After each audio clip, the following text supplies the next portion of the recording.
Side 7. Shadow of a Dark Queen, by Raymond E. Feist. Continuing on page 203. 13. Search.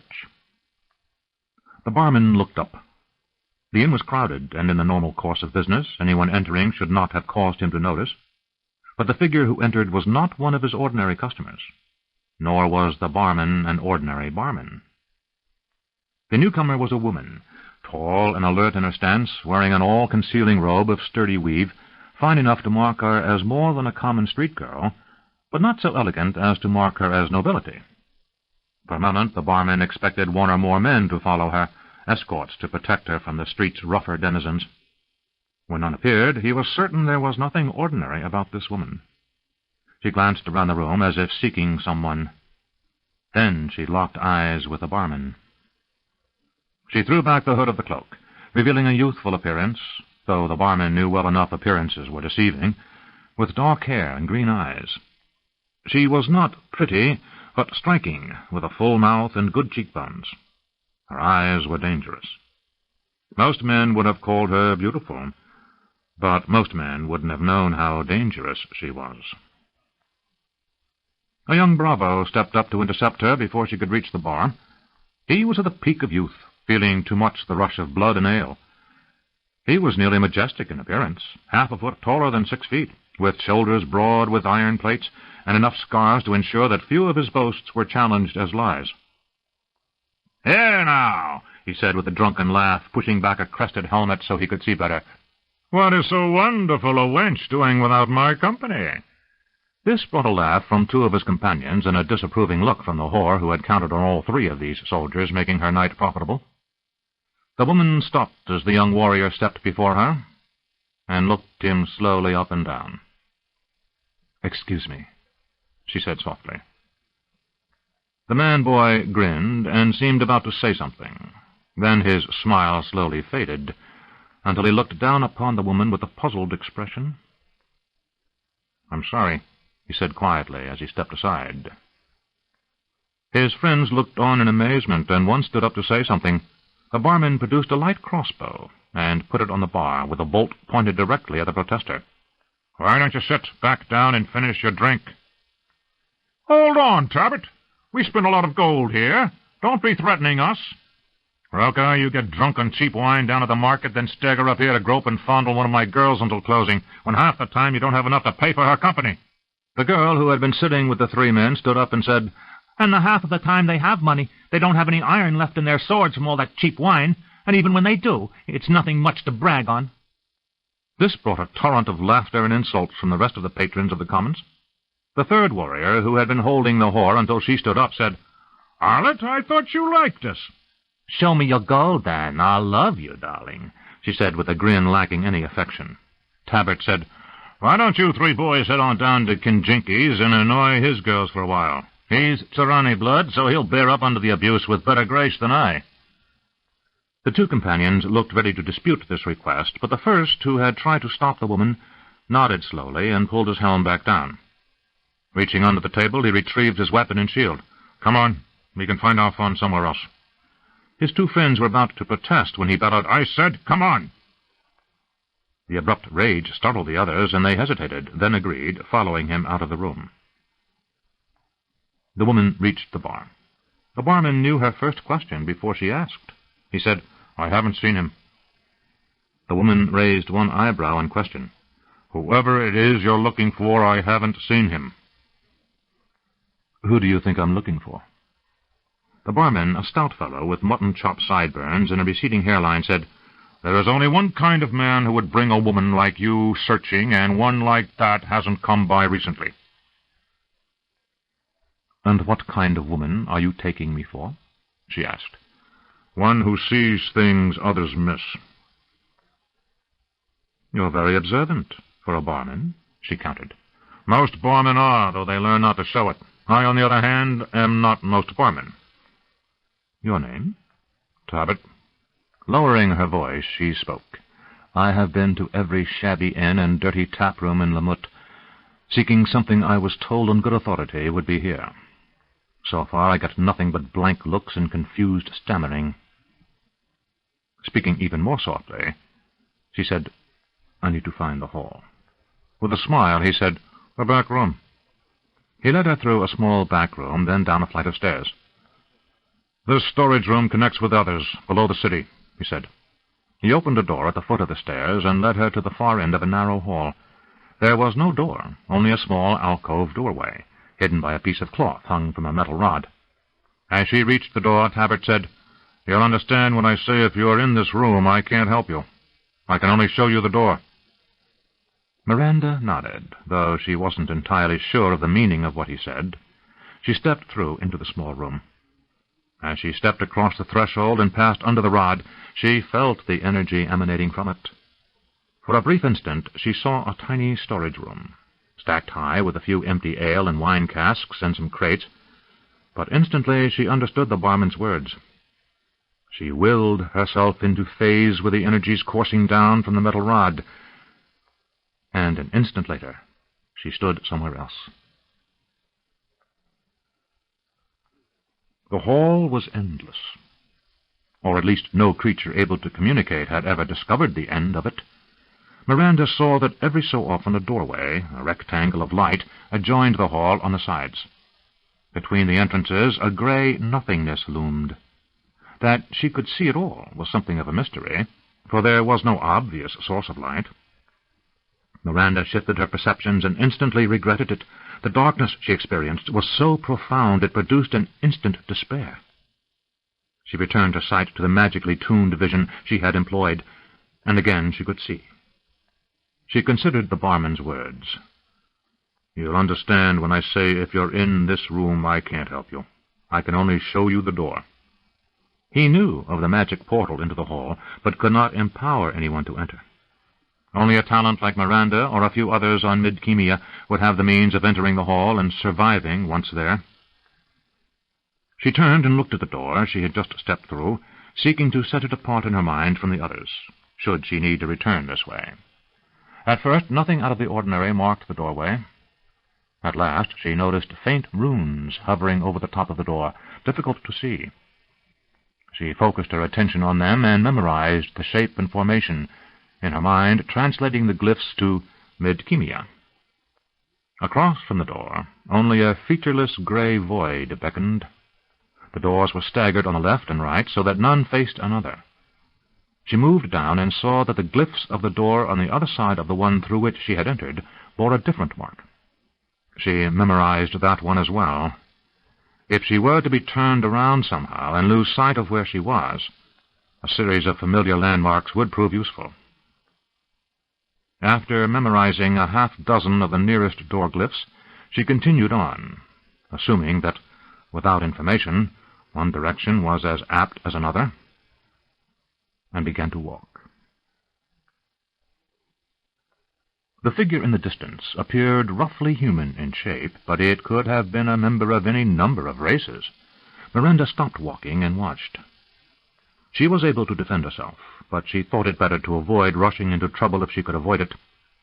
A door to her right provided the potential for escape, though she had no idea what was on the other side. As if reading her thoughts, the figure yelled something, holding out its gloved hand to show it was holding no weapons. The gesture was less than reassuring, as the creature was otherwise bristling with more arms than Miranda thought anyone should be able to carry and still walk upright.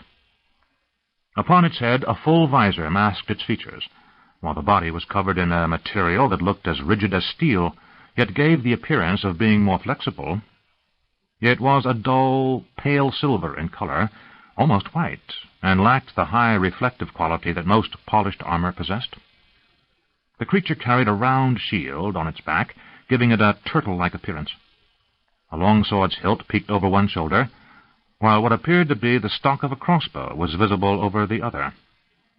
At the right hip hung a short sword, and an assortment of knives and throwing implements hung around the figure's torso. A whip was rolled up and hung from the left side of the creature's belt, and over one shoulder a large sack was thrown. Miranda called out in the kingdom tongue, "I can see you are not carrying anything in your hand at the moment." The The figure moved cautiously toward her and said something in a language different from the first it had used. Miranda answered in Keshian, and the slowly walking Arsenal answered in yet another tongue. At last Miranda spoke in a variant of the language of the kingdom of Roldom, and the figure said, "Aye, you're a Midkemian. I thought I'd recognized Delkian a bit ago, but I'm rusty." He, for his voice sounded like that of a man, said, "I have been trying to tell you that if you jump through that door, you'd better be able to breathe methane." "I have means of protecting myself from lethal gas," answered Miranda. The man reached up slowly and removed his helm, revealing a face that was almost boyish, a freckled visage set with green eyes and topped with a damp mat of red hair, a face split with a friendly smile. "Few who walk the hall don't, but the stress is pretty awful. You'd weigh about 200 times as much as you do normally on Thedisio, which is what the inhabitants call that world, and that can slow movement down a great deal." "Thank you," Miranda said at last. "First time in the hall?" asked the man. "Why do you ask?" "Well, unless you're a great deal more powerful than you look, and I'll be the first to admit that appearances are almost always deceiving, it's usually first-timers whom we find wandering the hall without company." "We?" "Those of us who live here." "You live in the hall?" "You're a first-timer, no doubt." He set the bag down. "I am Boldar Blood." "Interesting name," Miranda said, visibly amused. "Well, it's not the one my parents gave me, certainly, but I'm a mercenary, and one must attempt a certain level of intimidation in my line of work. Hardly credible, I know, but it does prove to be the case. Besides," he pointed to his own countenance, "is this a face to inspire terror?" Miranda shook her head and smiled in return. "No, I guess not.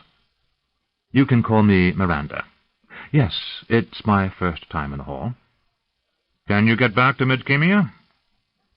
"If I turn around and walk about 220 doors, I suspect I'll find the right one."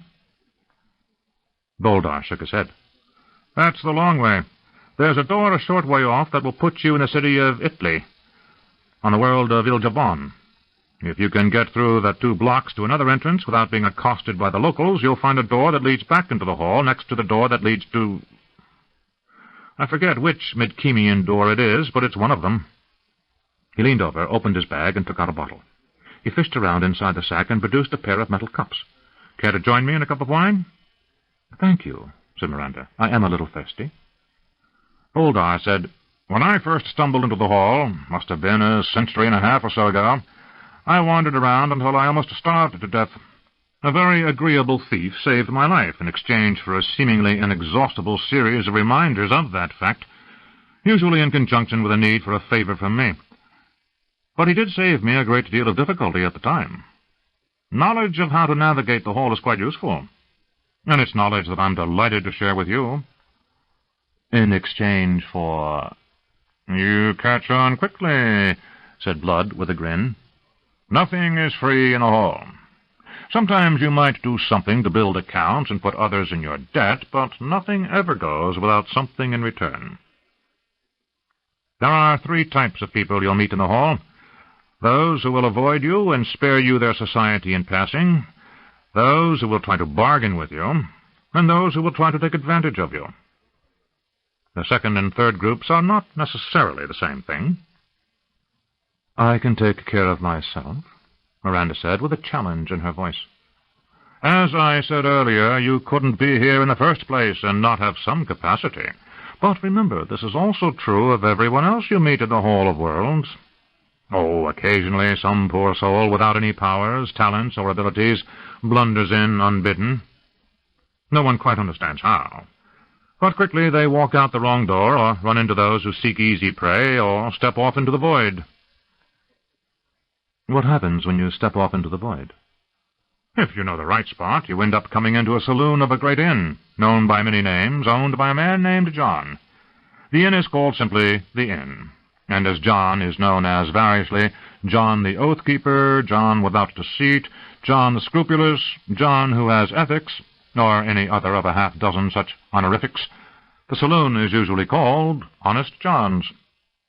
There were, at last count, 1,117 known entrances to the saloon. If you don't know the right spot, well, No one knows, for no one has ever returned to tell anyone what exists in the void. It is simply the void. Miranda relaxed. The mercenary's affable manner was such that she doubted he would attempt to take advantage of her. "Would you be willing to show me to one of these entrances?" "Certainly, for a price." "That being?" she asked, raising an eyebrow. "In the hall there are many things of value. The usual, gold and other precious metal, gems and stones, deeds of ownership to estates, slaves and indentures, and most of all, information. Then there is the unusual, items unique, services personal, manipulations of reality, souls of those who will never be born, things of those types." Miranda nodded. "What would you?" "What have you?" They began haggling. Twice in less than a day, Blood had proven his worth. Miranda was finding herself fortunate that he had been the first person she encountered, rather than a party of interdimensional slavers whom they encountered several hours later. Miranda had a personal distaste for the institution of slavery, a bias now heightened by the attempt to reduce her and Boldar to inventory. Boldar had disposed of the 4 guards and the slaver after attempting to allow them peaceful passage. Miranda thought she might have been able to cope with them alone, but she was impressed how Boldar had instantly recognized the moment the negotiations had soured, and had disposed of 2 guards before she could begin to focus her mind on protecting herself. By the time she would have encased herself in a protective aura, the conflict was over. The slaves had been freed, which had required a great deal of argument on Miranda's part, for now she had to make good on the portion of profit Boldar stood to make upon acquiring the slaves and selling them. Miranda pointed out that as he was currently in her employ, he was in fact acting as her agent, and she was free to do with the slaves what she chose. He found this proposition somewhat dubious, but after considering the difficulty of feeding and caring for the slaves, decided that accepting a bonus from Miranda would prove the better solution. The second encounter had been with another band of mercenaries who seemed inclined to give Blood and his employer a wide berth, but who, Miranda was certain, would have acted entirely differently had she been alone. While they walked, she learned. "So if you know the locations of the common doors, the journey through the hall can be shortened?" "Certainly," said Blood. "It depends on the world how many doorways exist and where they are relative to one another in the hall. Space, for example," he waved at a door they passed, "has but one door, which, unfortunately, opens into the hall of sacrifice in the most sacred temple of a cult of cannibalistic humanoids, who are less fussy about defining cannibalism than they are devoted to eating anyone who stumbles into their most holy of holies. This is a world seldom visited. Merlin, on the other hand," he waved at another door a short distance ahead, "is a commerce world that is served by no less than 6 doors, which makes it a hub of trade, both among its resident nations and for other whole worlds. The world from which you appear to hail, Midkemia, has at least 3 doors I'm aware of. Which did you use to enter?" "Under a bar in Lamut." "Ah, yes, taverts. Good food, decent ale, and bad women. My sort of place." He seemed somehow to be grinning behind the mask. How Miranda could tell, she didn't know. Perhaps it was some subtlety in the mercenary's body language, or a note in his voice. "How does one learn of these doors? Is there a map?" "Well, there's one," said Boldar, "at Honest John's. It's on a wall in the public room. There you can see the known limits of the hall. The last time I looked, there were something like 36,000-odd doors identified and catalogued. There are occasionally messages forwarded to the inn from those who encounter new doors, either in the hall or upon any world where a new passage is discovered. There's even one legendary lunatic, whose name I forget, who is exploring the far reaches and sending back messages, some which take decades to reach John's. He's getting so far from the inn, he's becoming a myth." Miranda thought. "How long has this been going on?" Boldar shrugged. "I suspect the hall has existed since the dawn of time. Men and other creatures have lived here for ages. It requires a certain talent to survive for long within the hall, so it has its appeal for those who seek a higher stakes sort of living." "What of you?" asked Miranda. You could live well on most worlds with the fee you charge me." The mercenary shrugged. "I do this less for the bounty than for the excitement. I must confess that I do grow easily bored. There are worlds where I could rule as king, but that has little appeal for me. In truth, I find myself happiest in circumstances that would drive most sane men mad. War, murder, assassination, intrigue. These are my stock in trade, and there are few who match me in skill. I say this not to brag, for I have your commission already, but to tell you simply, once you grow used to living in the hall, there is no other life." Miranda nodded. The scope of the place was staggering. It was literally the sum of all known and quite a few unknown worlds. Boldar said, "As much as I am enjoying your company, Miranda, and as much as I enjoy the wealth you promise, I grow tired. While time has no meaning here, fatigue and hunger are real in all dimensions, at least the ones I've visited. And you still haven't told me where you go." Miranda said, "That's because I really don't know where I'm going. I'm looking for someone." "May I inquire whom?" "A worker of magic, by name Pug of Stardock." Boldar shrugged. "Never heard of him. But if there is one place where both our present needs can likely be met, it is the inn." Miranda was uncertain, and wondered at her own reluctance to embrace the obvious. If there was a communal center to the hall, then, should Pug have come through the hall, that was the most likely place to inquire. But she feared others might also be interested in his passing, and thought it likely he would have avoided letting others know of his whereabouts. Still, it was better than wandering aimlessly.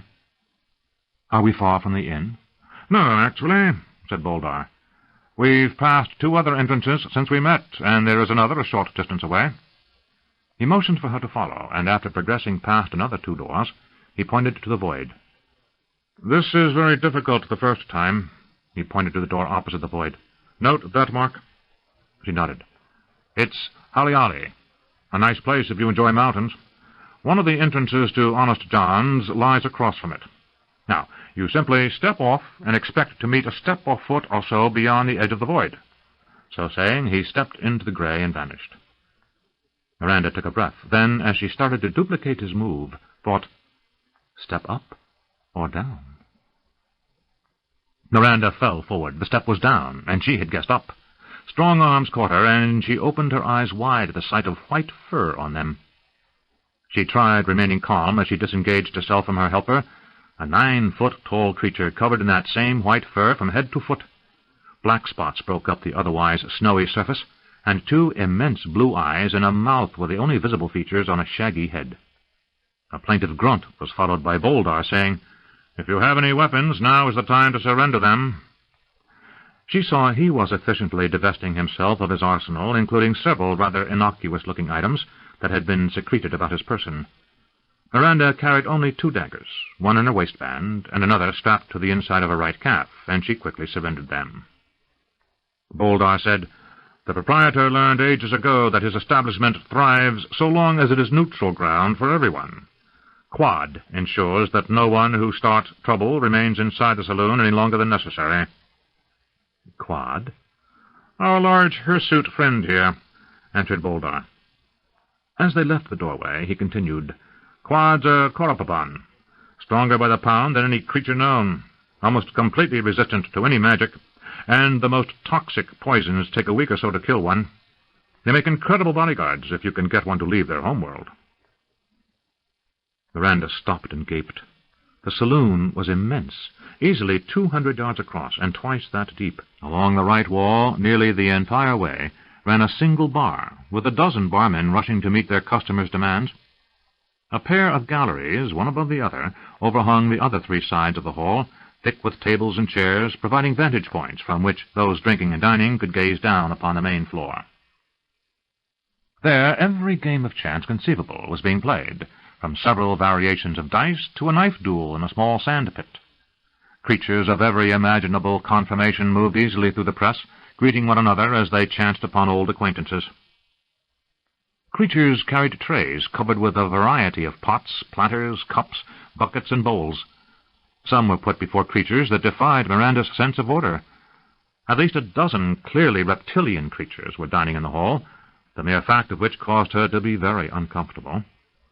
The majority of the clientele was humanoid, though an occasional insect-like being, or something that looked like a walking dog, could be seen. "Welcome to Honest John's," said Boldar. "Where's John?" she asked. "He is over there." He pointed to the long bar. At the near end stood a man wearing a strange suit of shining cloth. It consisted of trousers that broke without cuffs at the top of shiny black boots with oddly pointed toes. The jacket was open in front, revealing a white shirt with ruffles, closed by pearl studs and sporting a pointed collar, set off with a cravat of bright yellow. Upon his head he wore a wide-brimmed white hat with a shimmering red silk hatband. He spoke closely with a creature that looked like a man with an extra set of eyes in his forehead. Boldar waved as they approached, and the man identified as John said something to the four-eyed man, who nodded once and departed. With a wide smile, John said, "Boldar, it's been, what, a year?" "Not quite, John, but close enough." "How do you tell time in the hall?" asked Miranda. John glanced at Boldar, who said, "My current employer, Miranda." With a theatrical gesture, John doffed his hat and swept it across his chest, bowing at the waist as he reached out with his other and took one of hers lightly in it. He then made a gesture of kissing it, though his lips never touched skin. She withdrew it quickly, feeling somewhat awkward at the contact. John said, "Welcome to my humble establishment." Suddenly Miranda's eyes widened.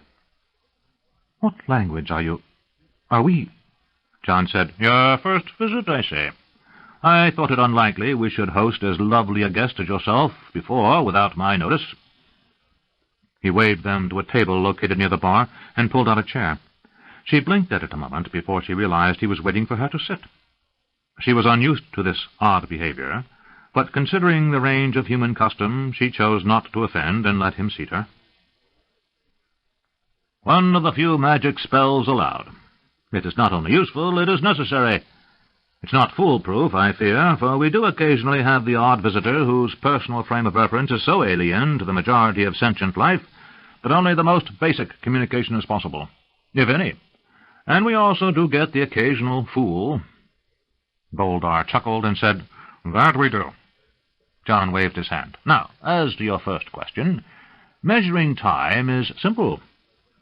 Outside the hall, time passes as it does everywhere else in the universe, as far as I know. But to answer what you meant to ask, we measure it as we did on my home world. It's a vanity, but as I am the owner of the establishment, it's my right to make the rules." "What world do you hail from, if I might know?" "Midkemia." "Ah, then, it's very close to what you're used to. Mere hours different per year, enough to trouble scribes and philosophers, but in the course of a normal lifetime, you'd only be off by a few days on your birthday between the two calendars." Miranda said, "When I first learned of the hall, I thought it a magic gate through which I might seek other worlds. I had no idea—" John nodded. "Few do. But humans, for that is what I judge you to be, are like most other intelligent creatures. They adapt, and they find things that are useful and continue to do them.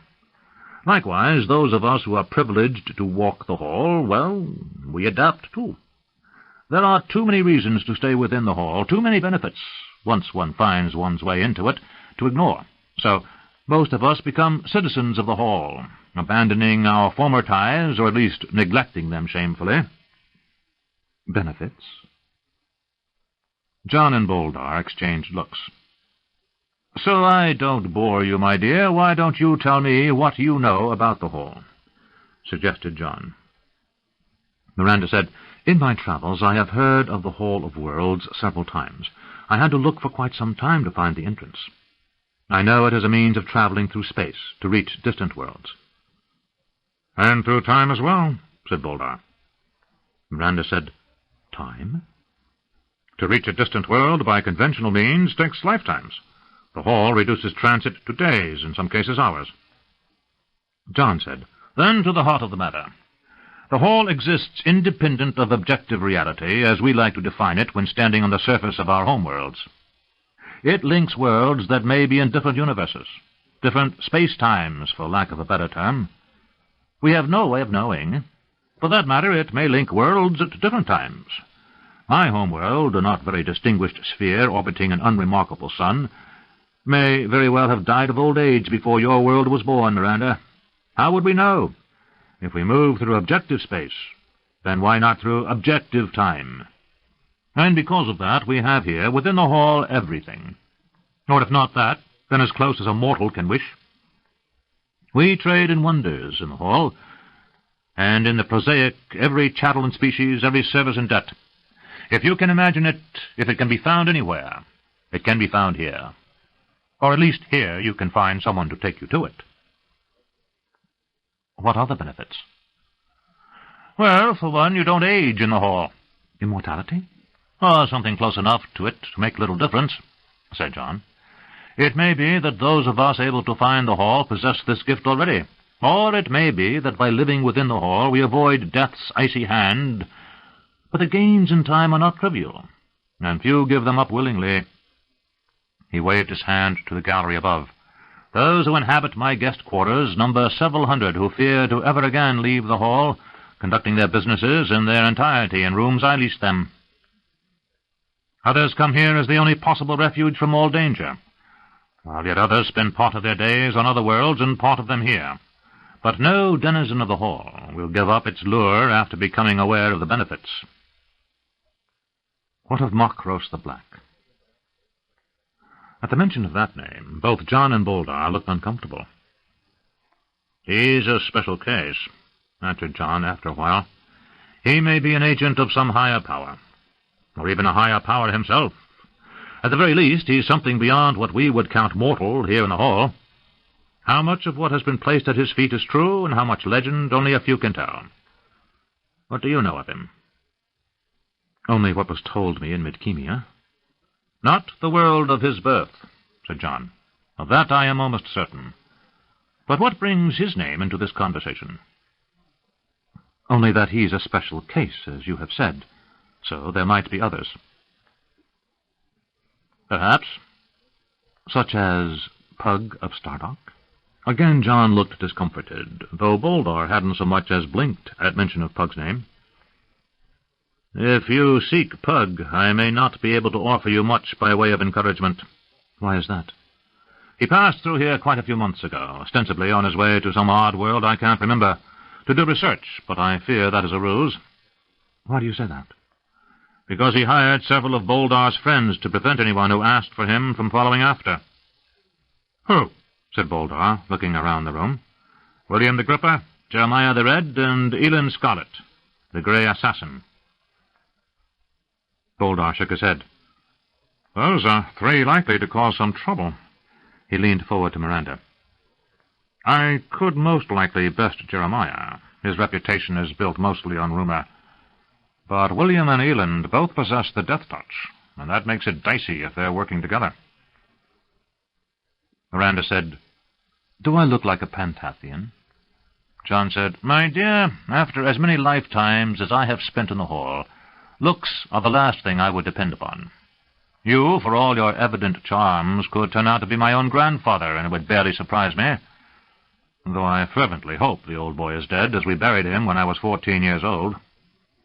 Rising, he said, Pug of Stardock is another, like Makros, who is not of the hall, but utilizes it occasionally. But his word is good, and so is his gold. He paid for protection, and such he will get. My advice is not to let anyone else in this room know you seek him, and to find some other means to trace his whereabouts, or be prepared to meet two of the hall's most reputable mercenaries and one of the most feared assassins, no less than 1 minute after you leave this place. He bowed. Please have refreshments as my guest. He signaled a small man and said something to him, indicating that a round of drinks should be produced. Should you need quarters for a time, you'll find us reasonable. If not, I trust you'll enjoy yourself as long as you're here, and return to us soon. He bowed, tipping his white hat, and left to return to the bar and his conversation with a four-eyed man, who had just returned from whatever errand he had been on. Blood let out his breath in a dramatic fashion. "What do you choose to do?" he asked. "I intend to keep looking. I mean Pug no harm." "Would he think that?" "We've never met. I know him by name only, but he would not think me dangerous, I know." I've never met him either, but John recognized his name instantly. That means his reputation is spreading, and for that to occur in the hall, one must possess a significant level of gifts. For him to worry about being followed, he shrugged. Miranda was inclined to take Boldar at face value, and nothing he had said was inclining her to suspect him. Still, the stakes were too high for her to take chances. She said, "If he doesn't want to be followed, enough to take such precautions, how would one follow his trail?" Boldar blew out his cheeks. "There are several oracles. I've consulted with the oracle of Aal." "If she doesn't know, then none of them do," he observed. "There's the toy-maker." "Who is he?" "A creator of devices, several of which may be used to spy out people who don't wish to be seen. But he's somewhat mad, and therefore undependable." "Who else?" The waiter appeared with a round of drinks, placing a frosty mug of something that looked like ale before Boldar, and a large crystal goblet before Miranda. He made a show of unfolding napkins and placing one in Miranda's lap and the other in Boldar's. He said, "Compliments of my master," and withdrew. The wine was delicious, and Miranda drank deeply, discovering she was quite thirsty and hungry. "There's Querl Daggett," said Boldar. "He deals in information. The more improbable, the better he likes it, as long as it's true. For that reason, he's a full cut above the average rumor-monger hereabouts." Miranda picked up her napkin to blot her lips, and a folded piece of paper fell to the floor. She looked down, then at Boldar, who bent over and picked it up. He handed it to her unopened. She took it and unfolded it to find a single word. "Who's Mustafa?" she asked. Boldar slammed his hand down upon the table. "The very fellow we must see." He glanced around and said, "Up there," pointing to the gallery. He rose, and Miranda followed. They wended their way through the press of tables and alien bodies. Reaching a stairway, they climbed to the first of the two overhanging galleries. Miranda was surprised to discover that the gallery was but one side of a wide promenade, which had large corridors stretching away. "Is all this part of the inn?" Boldar said, "Certainly." "How big is it?" "Only Honest John knows for certain." He led her past booths offering all manner of goods and services, several lewd, a score or more clearly illegal anywhere Miranda had ever been, and many incomprehensible. "Rumor has it that John was a barkeep on his home world who was run out of his birth city over some dispute. A roving band of some sort of aboriginal people chased him, and he blundered into the entrance to the hall. As fate would have it, he appeared in the hall in the midst of a battle. It has been said that, not knowing any better, he jumped into the void opposite the door he had entered, discovering the first entrance into the stable place in which the inn is now housed." Boldar moved down a side corridor. He blundered around in a strange darkness, then somehow found his way back to the hall, moving back to his home world once he was certain the aborigines were gone, and returning to his birth city. Over the years he came back to the hall, exploring and trading. When he finally had some sense of the society within the hall, he decided the inn was what would make him rich. He made some deals, hired some workers, and returned here to establish his small inn. He's added on to it over the years, until now it's a small township. Whenever he adds on to the building, he encounters no limit to the size he can increase his holdings, or at least not so far. "Has it?" "What?" "Made John rich?" Boldar laughed, and again Miranda was struck by how boyish the mercenary looked. "I suspect that by any reasonable measure John is the richest man in creation. He could buy and sell worlds, should he choose. But like most of us, he's found that after a while, riches are only a means to keep oneself amused, or to keep tally on how well one does in the various games and transactions in the hall." Reaching the doorway, hung with a curtain, Boldar called, "Mustafa, are you in?" "Who wants to know?" That got a laugh from Boldar, who swept aside the curtain, indicating Miranda should enter. She did, and found herself inside a small room with but a single table, upon which a solitary candle burned. Otherwise the room was without distinction, no wall hangings or other furniture, just another door in the wall facing the one through which they'd entered. A man stood behind the table, his face nearly black, like aged and oiled leather. A white beard adorned his cheeks and chin, though his upper lip was shaven, and his head was covered with a green turban. He bowed. "Peace be upon you," he said, in the language of the Jalpur. "Upon you be peace," answered Miranda. "You seek Pug of Stardark?" he asked. Miranda nodded. Glancing at Boldar, she raised an eyebrow in question. Boldar said, "Mustafa is a fortune-teller." Mustafa said, "You must first cross my palm with gold." He held out his hand. Miranda reached into her belt and withdrew a coin, placing it upon his hand. He put it in his own belt pouch without looking at it.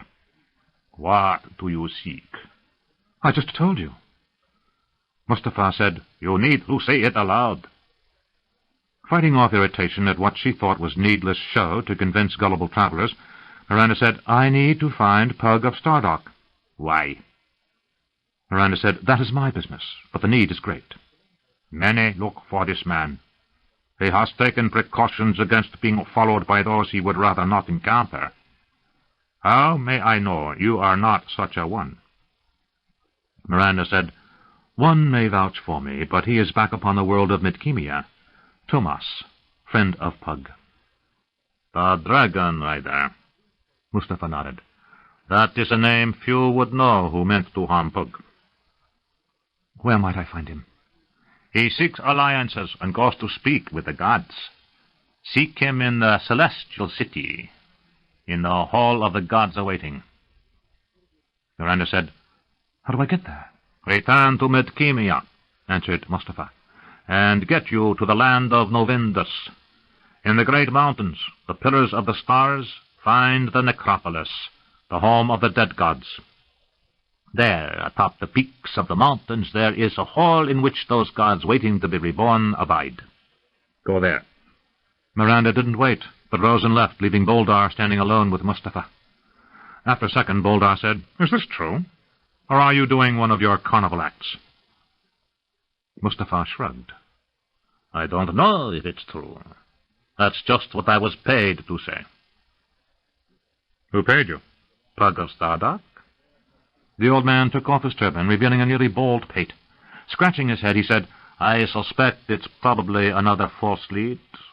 I have the distinct impression this Pug is a man who doesn't wish to be found." Boldar said, "This gets interesting. I think I'll catch up with her and see if she needs help." Mustafa shook his head and said, "Find him or not, I have a feeling she's going to need a great deal of help before this is over.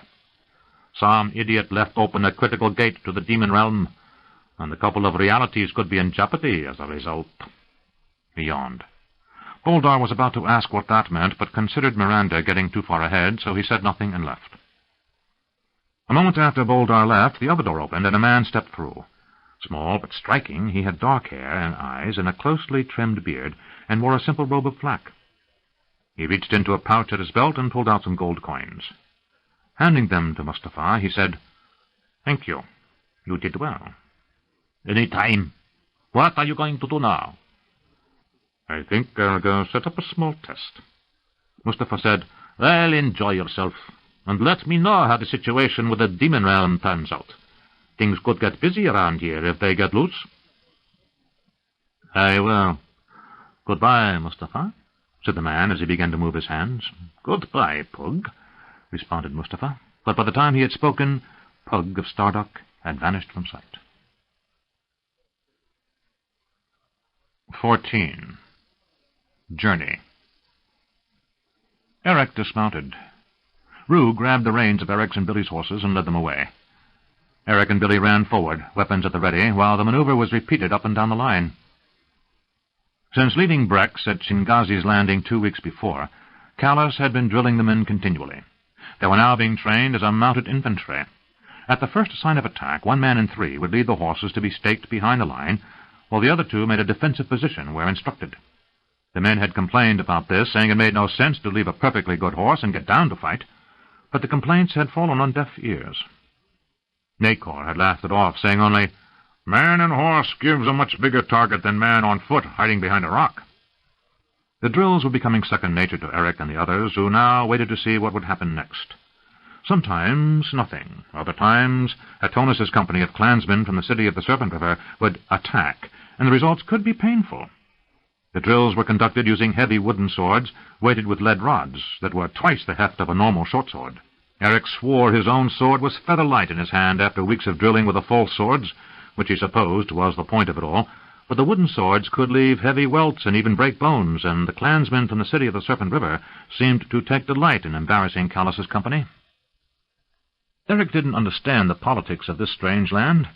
He knew that Callus and Hatonus were old friends, or at least friendly acquaintances, but the other men from that distant city seemed either suspicious or contemptuous of Callus's men. He asked and was told by one of the soldiers from Callus's last voyage that clan warriors simply didn't have much use for mercenaries. Eric took this to mean that only a few leaders, such as Hatonus, knew of their real purpose in coming to this distant land. Eric heard a rattle behind him, and knew that Rue had returned and was laying down the odd short spears they had picked up at Breck's. Soft iron, they were designed to be thrown at charging opponents, either injuring them or fouling their shields.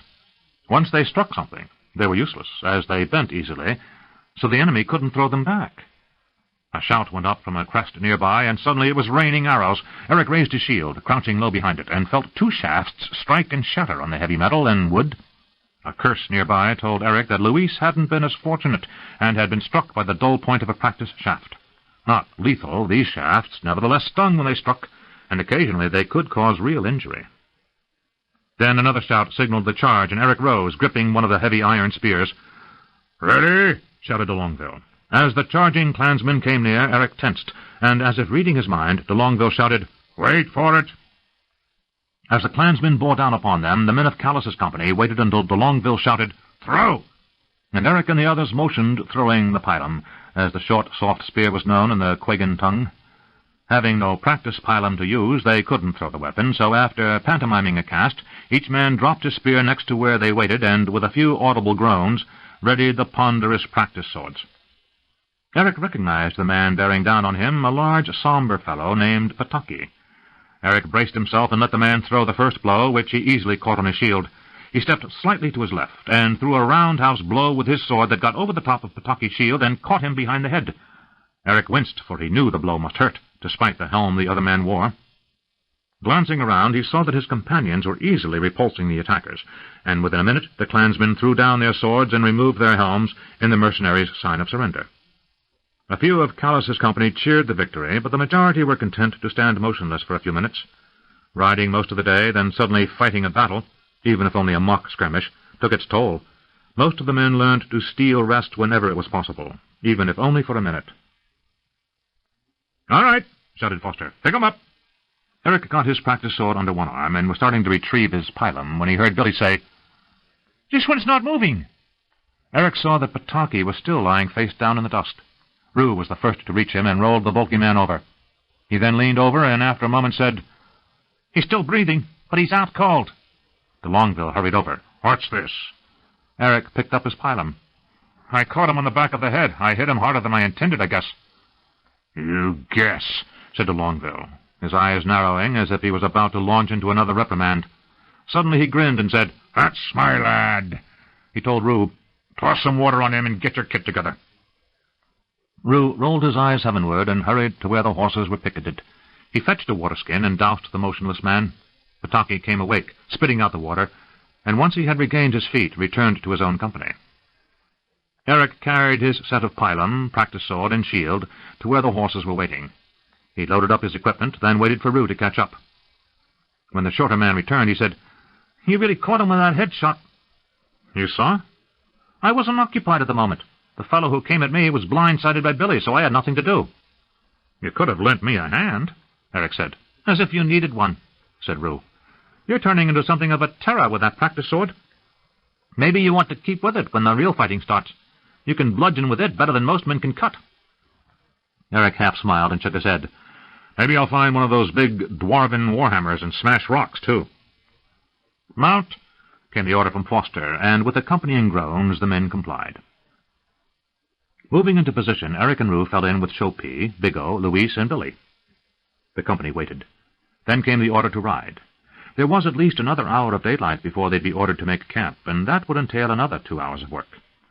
Eric glanced at the sun, an angry red globe lowering in the west, and said, "It's too damn hot for this time of year."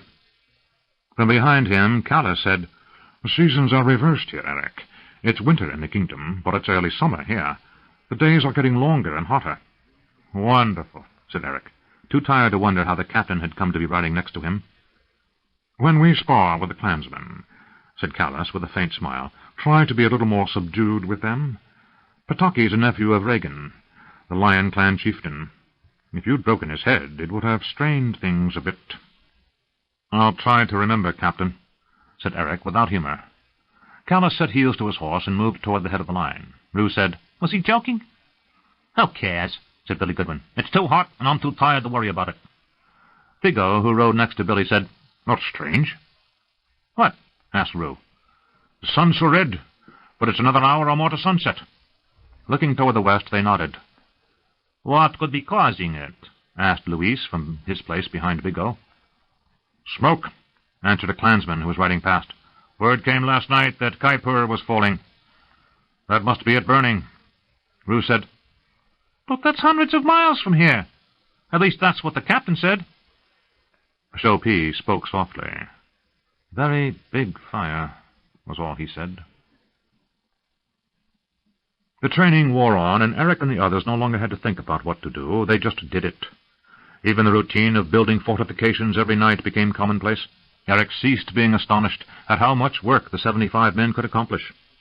Once the routine was established, Callus and de Longueville would disrupt it, seeking to keep the men constantly alert. As the days wore on, Eric thought it unnecessary.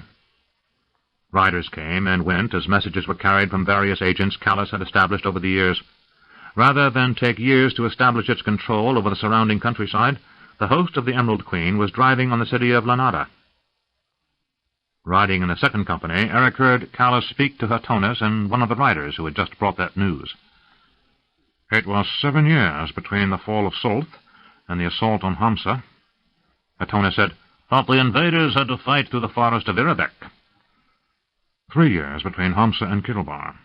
Then a year between Kilbar and Kaipur." Callus nodded.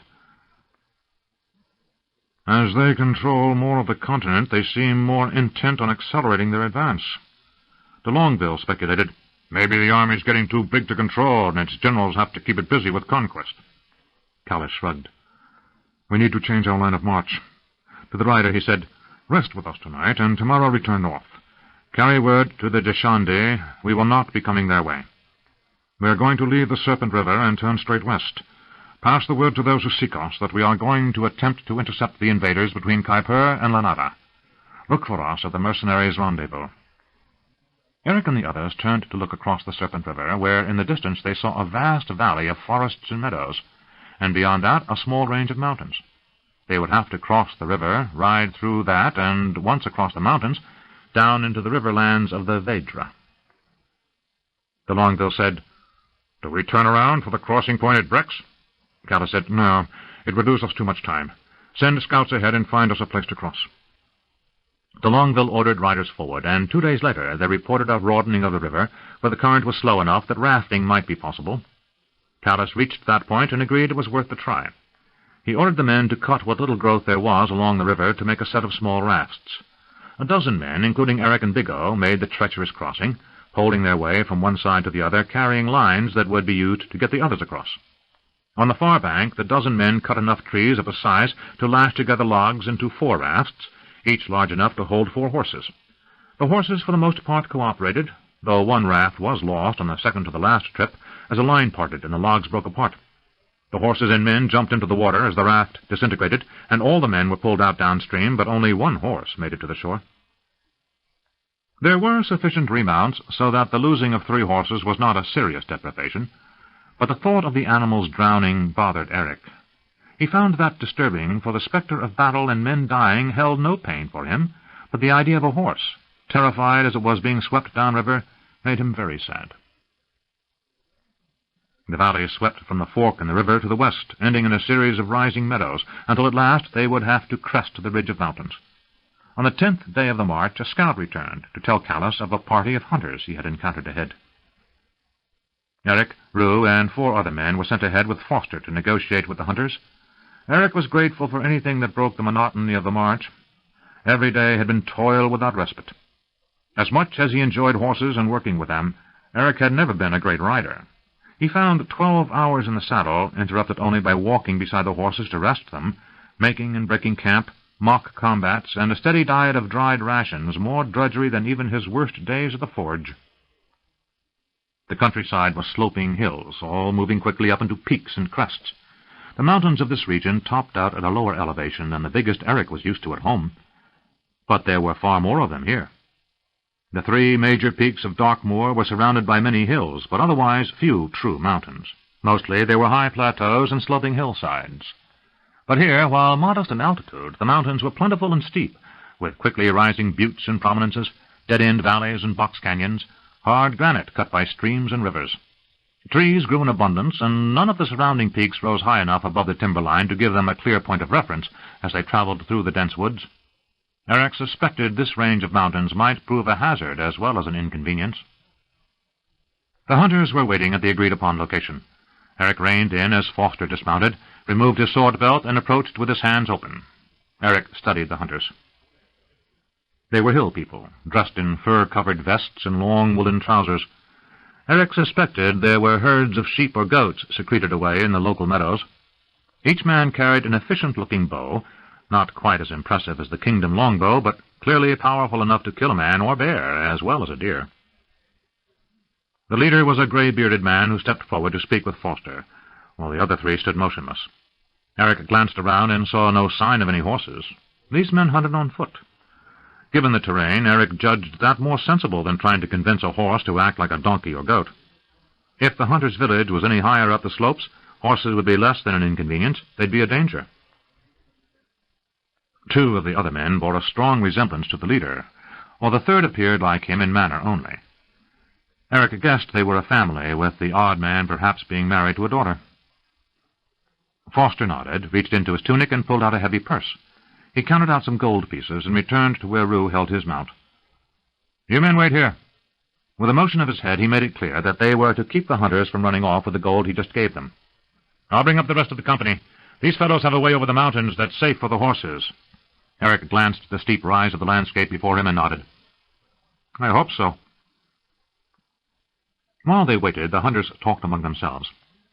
The one who didn't resemble the other three listened as the leader spoke. Then, without comment, he turned and began to trot toward the tree line. One of the soldiers, a man named Greeley, shouted, "Where does he think he's going?" The hunter stopped. Greeley's command of the local language, learned on ship and while traveling, was better than Eric's, but his accent obviously struck the hillmen as odd enough that they looked puzzled by the question. The leader looked at him. "Do you think treachery?" Seeing that all four hunters were ready to unsling bows and start firing if the wrong answer was forthcoming, Eric glanced at Rue. Suddenly Rue said, "He's sending his son-in-law home to tell his wife and daughter that he and his sons won't be home for supper tonight. Am I right?" The lead hunter nodded once and waited. Greeley said, "Well, I guess that's all right." The leader made a curt gesture, and the fourth hunter began trotting off again. Then the leader of the hunters said, "And tomorrow, too. It's a harsh 2 days over the ridge, with no easy time going down the day after. But once on the trail, you'll have that well enough without my help." He leaned upon his bow once more. About 15 minutes of silence followed, then the sound of horses approaching from the rear heralded Callis and his company's approach. Callis rode at the head of the company, and when he pulled up, he spoke rapidly to the hunter. The exchange was so quick and heavily accented that Eric couldn't follow most of it. But in the end, Callis seemed satisfied and turned to the others, who were still riding up behind. "This is Curzon and his sons. They know a trail over the ridge and down into the Vedra River Valley. It's narrow and difficult." For 2 hours they followed the hunters along a narrow trail, winding up into the hills. The way was dangerous enough that they took it at a slow pace, since any mistake could cause an injury to horse and rider. After reaching a small meadow, the hunter turned to confer with Callis. Callis nodded, then said, "We'll camp now and leave at first light." Suddenly de Longueville and Foster were shouting orders, and Eric and Rue were snapping to without thought. Getting the horses in picket, unsaddled and placed so they could crop the long grass, proved more time-consuming than if they had simply been staked out in a line and had fodder carried to them. By the time Eric and the others in charge of the horses were finished, the rest of the company had already dug most of the moat, throwing up dirt on 4 sides in a breastwork. Eric grabbed a shovel and jumped down next to the others. Quickly the defense was made ready. The drop gate was assembled, interlocking planks of wood carried on a baggage animal that, when run out, served as a broad bridge over the trench. Then Eric climbed out, as others were doing, on the short side of the trench, walked to the gate and crossed over, and began tamping the earth of the breastwork. Rue came over with a set of iron-tipped wooden stakes, which he inserted at a set distance along the top of the breastwork. Then they hurried to join with the rest of the men and erect their 6-man tent, fashioned with interwoven pieces of fabric, one section carried by each man. They placed their bedrolls inside and returned to the commissary area, where soup was being boiled. On the march, they ate dried bread and fruits, with vegetable soups whenever possible. At first, Eric and some others grumbled over the lack of meat in the diet, but he now found he agreed with the older soldiers that heavy food weighed them down in the field. He knew that while the thought of a steaming roast or a joint of mutton or his mother's meat pies could make his mouth water, he hadn't felt stronger in his life. Wooden bowls were handed out, and each man came away with a steaming helping of stewed vegetables, with just enough beef suet and flour to give it some texture. Sitting near the campfire, Rue said, "I'd love some hot bread to soak this up with." Foster, who was walking by, said, "People in the lower hills would love a cool drink of water, me lad. Enjoy what you have. Tomorrow we're on trail rations." The men groaned.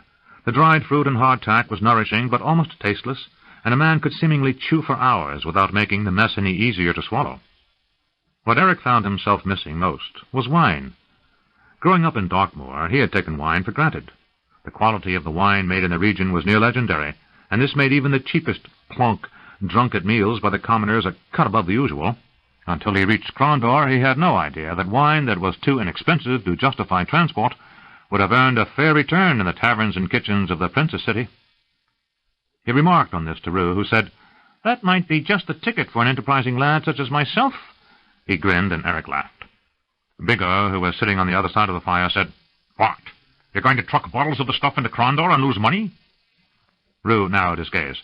"After my father-in-law, Helmut Grindle, advances me enough gold to work with, I have a plan that will put good wine on every table in the Western Realm." Eric laughed. "You haven't even met the girl. She may be married with a brace of children by the time you return." Jerome Handy said, "If you return." They fell silent.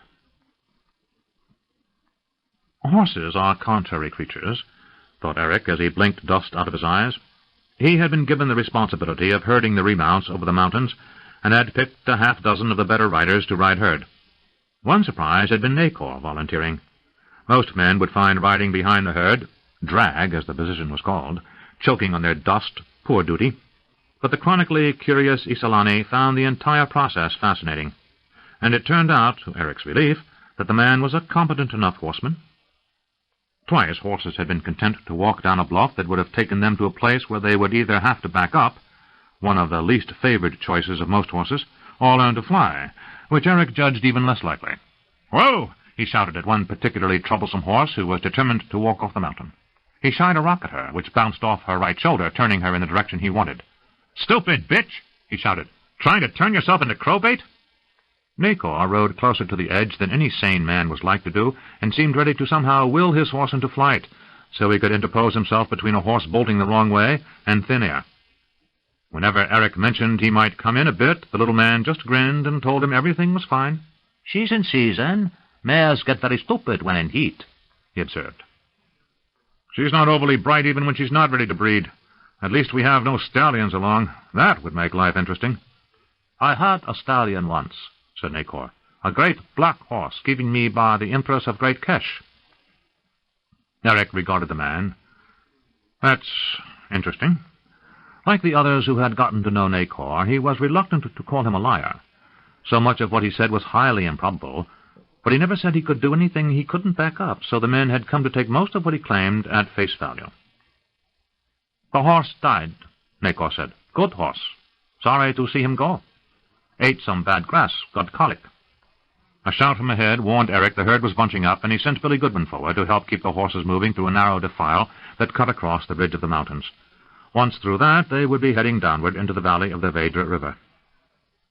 Eric shouted for Billy to come back to the rear and ride drag, while he urged his own horse on to the head of the 30 horses that served as the company's remounts. A balky gelding was trying to turn around, and Eric used his own horse to push the recalcitrant animal into the gap, and then the horses were moving in orderly fashion. Eric pulled up and waited for the rest of the animals to pass, then joined again with Billy and Nacor in back. "Downhill from here," said Billy. Suddenly Nacor's mare took a bite at Billy's horse, and his animal reared. Nacor shouted, "Look out!" Billy lost his grip on his reins and fell backwards and landed hard on the ground.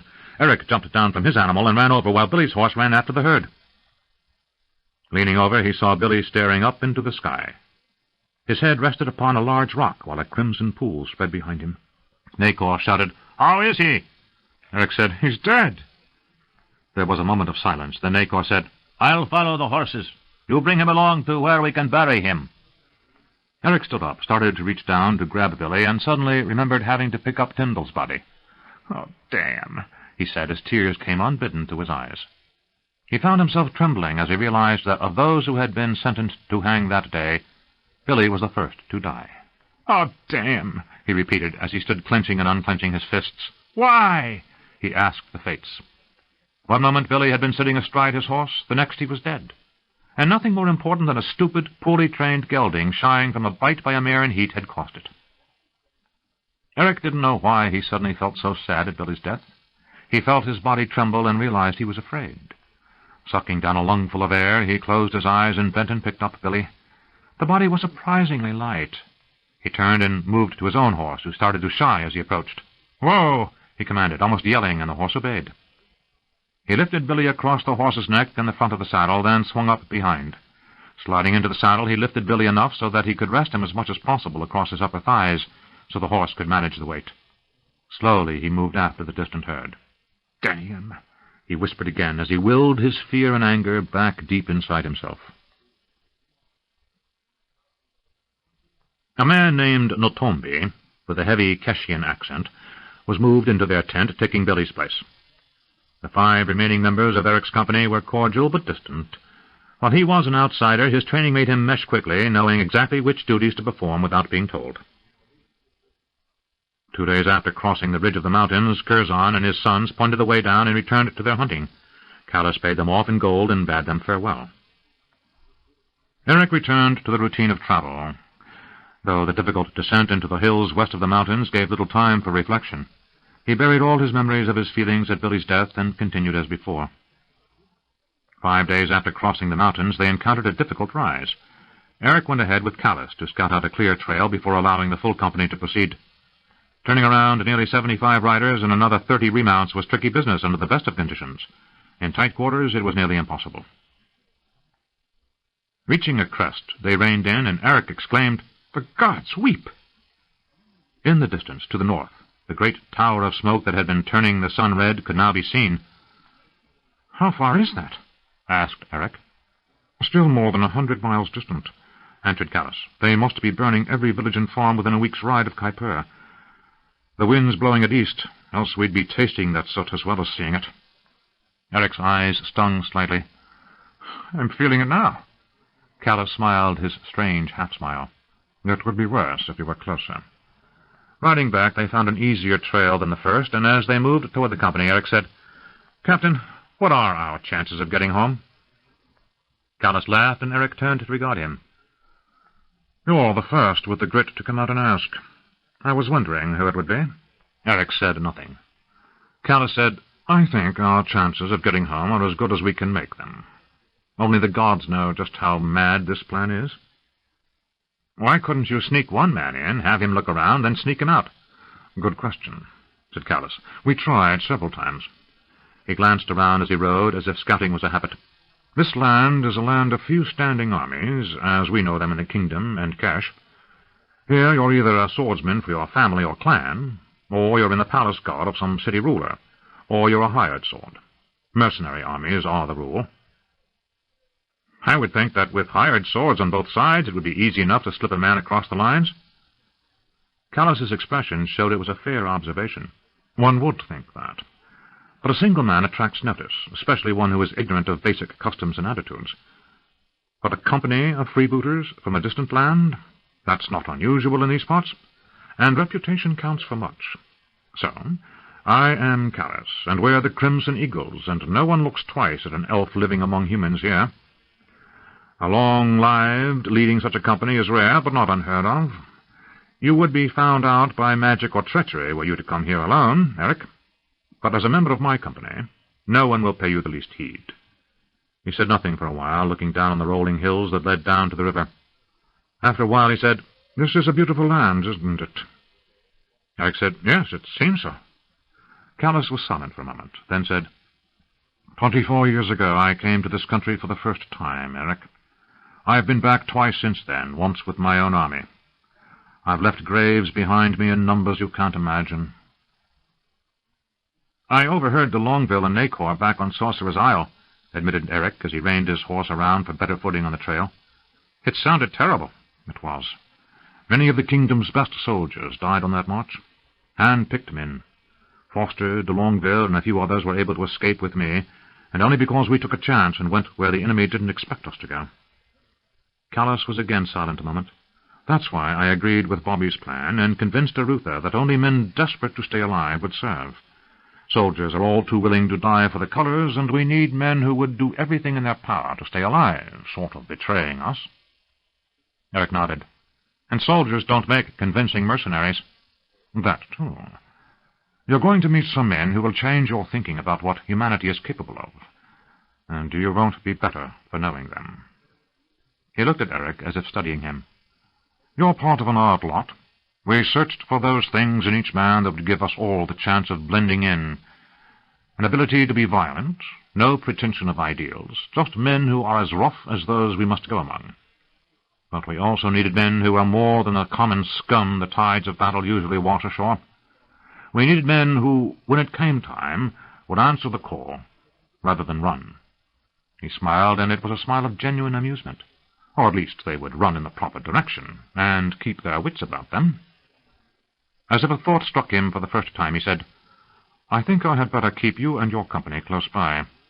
Most of the men we've selected are cutthroats who would happily kill their grannies to earn a gold piece. But your little band numbers some of our oddest characters. If your friend Biggo starts talking about the Death Goddess, who is a figure of terror in this land, named Kali Shi, and who is only worshipped in secret, or if Shopee starts discussing philosophy with some of the blood-drinkers we're going to hook up with, we'll have hell to pay. I'll tell de Longueville when we camp tonight that your six is to be billeted closest to my tent. Eric fell silent. He was surprised that Callus knew enough about them as individuals to know about Biggo's theories on the Death Goddess, or Shopee's odd view of things. And he didn't know if being close to the captain, de Longueville and Foster, was a comfort or nuisance.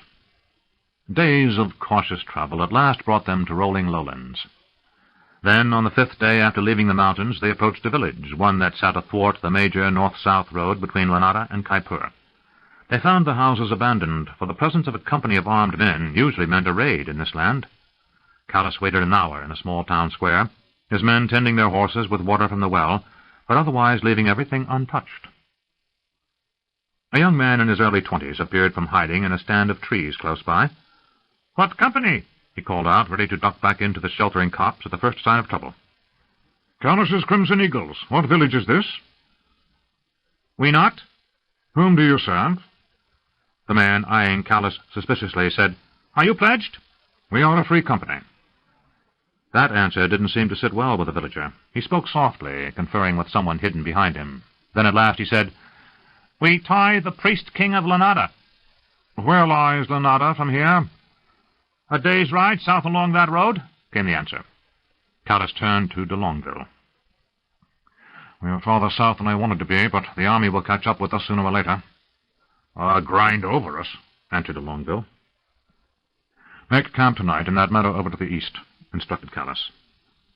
Turning to the still half-hidden villager, he said, "We'll need a market. I need feed, grain for bread, chickens if you have any, fruit, vegetables, and wine." "We are poor. We have little to share," said the man, backing deeper into the shadow of the trees. Eric's squad was stationed right behind Callus, and Biggo, who had listened to the exchange, whispered to Eric, "I'm a monk of Dala. This is rich land, and those beggars have whatever they own stashed away somewhere in those woods." Luis leaned down from where he still sat his horse and said, "And we are probably being watched over a half-dozen hours." Callus called out, "We'll pay in gold." He reached into his tunic, pulled out a small purse, and turned it over, emptying a dozen pieces of gold onto the ground. As if signaled, a score of men appeared, all holding weapons. Eric studied them, making a comparison to the townspeople he had grown up with.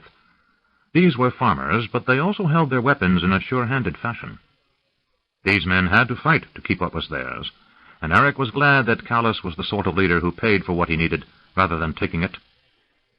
The leader, an older man with a limp who carried a large sword strapped across his back, knelt and picked up the gold pieces. "You'll bond the piece?" he asked Callus. "Done," said Callus, throwing the reins of his horse to Foster. He held out his arm, and the village leader gripped his wrist, as Callus gripped in return. They shook twice and let go. Abruptly the trees emptied of men, followed a short time after by women and children. Before Eric's eyes he saw a market take form in the small square of the village. Rue said, "I don't know where they kept all this," as he motioned to pots of honey, jars of wine, and baskets of fruit that seemed to have materialized out of nowhere. "Get raided often enough, and I expect you'll learn how to hide things in a hurry, fella, me lad," observed Bigot. "Plenty of basements with hidden traps and false walls in those buildings, I'm thinking." Chopie, who motioned for the others to follow to where camp was being set up, said, "They have the look of fighting men, those farmers." Eric agreed. "I think we're in a beautiful but very harsh land." They picketed their horses where instructed by Corporal Foster, then began the routine of making camp. They rested while Callus waited. What he was waiting for wasn't clear to Eric and the others, and Callus wasn't taking them into his confidence. The villagers were guarded in dealing with the mercenaries, approachable but not warm. There was no inn, but one of the local merchants had erected a pavilion and served average-quality wine and ale. Foster warned against any public drunkenness, promising a flogging to any man who couldn't pull his weight the next morning because of a thick head. Each day brought more drills and new practices. For 3 days they worked on holding their shields above their heads while moving heavy objects about. Foster and de Longueville stood on top of a hillock nearby, throwing rocks into the air so they would fall straight down on the drilling men, reminding them to keep their shields up. After a week had passed, one of the guards, set at the north end of the town, cried out, "Riders!" Foster barked out orders for the men to get ready, and practice swords were discarded, replaced by steel. Those men selected as bowmen hurried to a position overlooking the town, under Foster's command, while de Longueville and Callus moved the rest of the company to defensive positions at the north end of the village. Callus moved to where Eric and his companions waited and said, "They're coming fast." Eric squinted and saw a half-dozen men racing down the road that led into the village. As they drew near, they reined in, probably having seen a glint of metal or the movement of men. Bigot said, "They're not so quick to come rushing in now that they know we're here." Eric nodded. Rue said, "Look over there." Eric turned to where Rue pointed, back into the village, and was astonished to see it was once again deserted. "They do know how to make themselves scarce, don't they?" The riders began to trot toward the village, and when they were close enough to be seen clearly, Callus shouted, "Proggy!" The leader waved and spurred his horse into a canter, while his companions followed. As they neared, Eric saw that the 6 men were mercenaries, or at least dressed as such, and that the man in the van was easily the ugliest person he had ever seen. A face like seamed leather was dominated by an improbably large nose and a huge brow. His long hair, mostly gray, was tied back. He rode poorly. His hands were far too busy, and it was irritating his horse. Getting down, the man walked toward the defensive position. "Callus!" Callus walked forward, and the 2 men embraced, with heavy backslapping on both sides. The man pushed Callus away and said, "You don't look a damn day older, curse you long-lived bastards. Steal all the pretty women, then come back and steal their daughters." Callus said, "I expected to see you at the rendezvous." "There isn't going to be one," the man called Proggy said. "At least not where you'd expect it to be. Kuiper has fallen." "So I heard." "That's why you're here and not marching up the banks of the Serpent River," said Proggy. Foster motioned for Eric and 5 other men to take the horses. As they gathered the animals, they studied the other 5 riders. Hard men all, they had a beaten, tired look. Proggy said, "We got our tails singed for sure. I barely got out with a score of our men. We got as close to the siege as we could, but the greenskins had outriders, and they came down on us hard. I didn't even have time to claim we were looking for work. No truces. You're either with them or you're attacked." He hiked a thumb at his companions. "After we got loose, we split up. Half the lads went with Vaja to the Deshandi. Figured you'd be coming up that way, but in case you put in at Maharta, I was heading that way. Figured you'd send word through our agents where you were if I was wrong. Give me something to drink. My throat's coated with half the dirt between here and Kuiper." Callus said, "Let's get a drink and you can tell me more." He took the man over to the pavilion, and as they moved, villagers began to appear as if from the air. Eric and the other men, detailed to the horses, took the riders over to the remounts, and Eric inspected them all. They had been ridden hard, they were heavily lathered and breathing deep. He unsaddled the horse he led and told the other men to start walking the animals. They needed an hour's cooling at least, he judged, before they could be allowed to eat or drink, lest they become colicky. After the horses were cooled, Eric staked them out and rubbed them down, checking to make sure none was injured or coming up lame. When he was satisfied the horses were all right, he returned to his own tent. With the arrival of the riders, order in camp was lax, and he found his 5 bunkmates lying on their bedrolls. He knew that it could be seconds before the order to fall was issued, so he luxuriated in the first moment he felt the bedroll under him. Natombi said, "Legionnaires always grab whatever rest they can, minute to minute." "Who?" asked Luis. "You call them dog soldiers," said the Keshian. "In ancient times they were kept away from the cities, penned up like dogs, to be unleashed upon the Empire's enemies." Like Jado, Natombi shaved his head, and his dark skin made the whites of his eyes and his teeth appear in stark contrast when he spoke. The nearly black irises made Eric think of deep secrets. "You're a dog, then, you're saying?" asked Biggo with mock innocence. The others laughed. Natombi snorted. "No, stupid head, I was a legionary." He sat up on his bedroll, his head almost touching the canvas above. He placed his fist on his chest. "I served with the 9th Legion on the Auvergne Deep." "I've heard of those," said Luis, making a display of not being impressed by shaking his open hand back and forth. Shopi rolled over and raised up on his elbows. "In my country, Kesh is the heartland of the Empire. Isolani is my nation, but we are ruled by Kesh. Those he speaks of are the heart of the army. How did one from the Legion come so far?" Natombi shrugged. "Bad company." Biggo laughed. "This isn't an improvement, I'll wager. I was serving with a patrol that was to escort a man, a very important man of the True Blood. We traveled to Durban, and there I fell into disgrace." "Women gambling or what?" asked Biggo, now genuinely interested.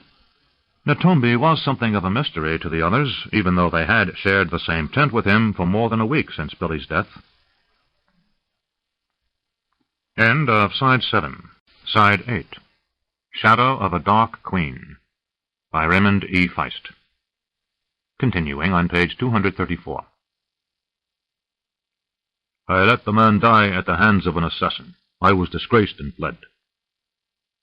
"You let him die?" asked Rue. "Were you in charge?" "I was a captain of the Legion." "And I was queen of the Midsummer Festival," said Biggo with a laugh. "It's true. But now I am as you, a criminal living on time given to me by another. My life is over, and now I live another man's life." "That doesn't make us particularly unique," observed Biggo. Rue said, "What was it like in the Legion?" Natombi laughed. "You know, you live like a legionary." "What do you mean?" Rue looked confused. "This is a Legion camp," said Natombi.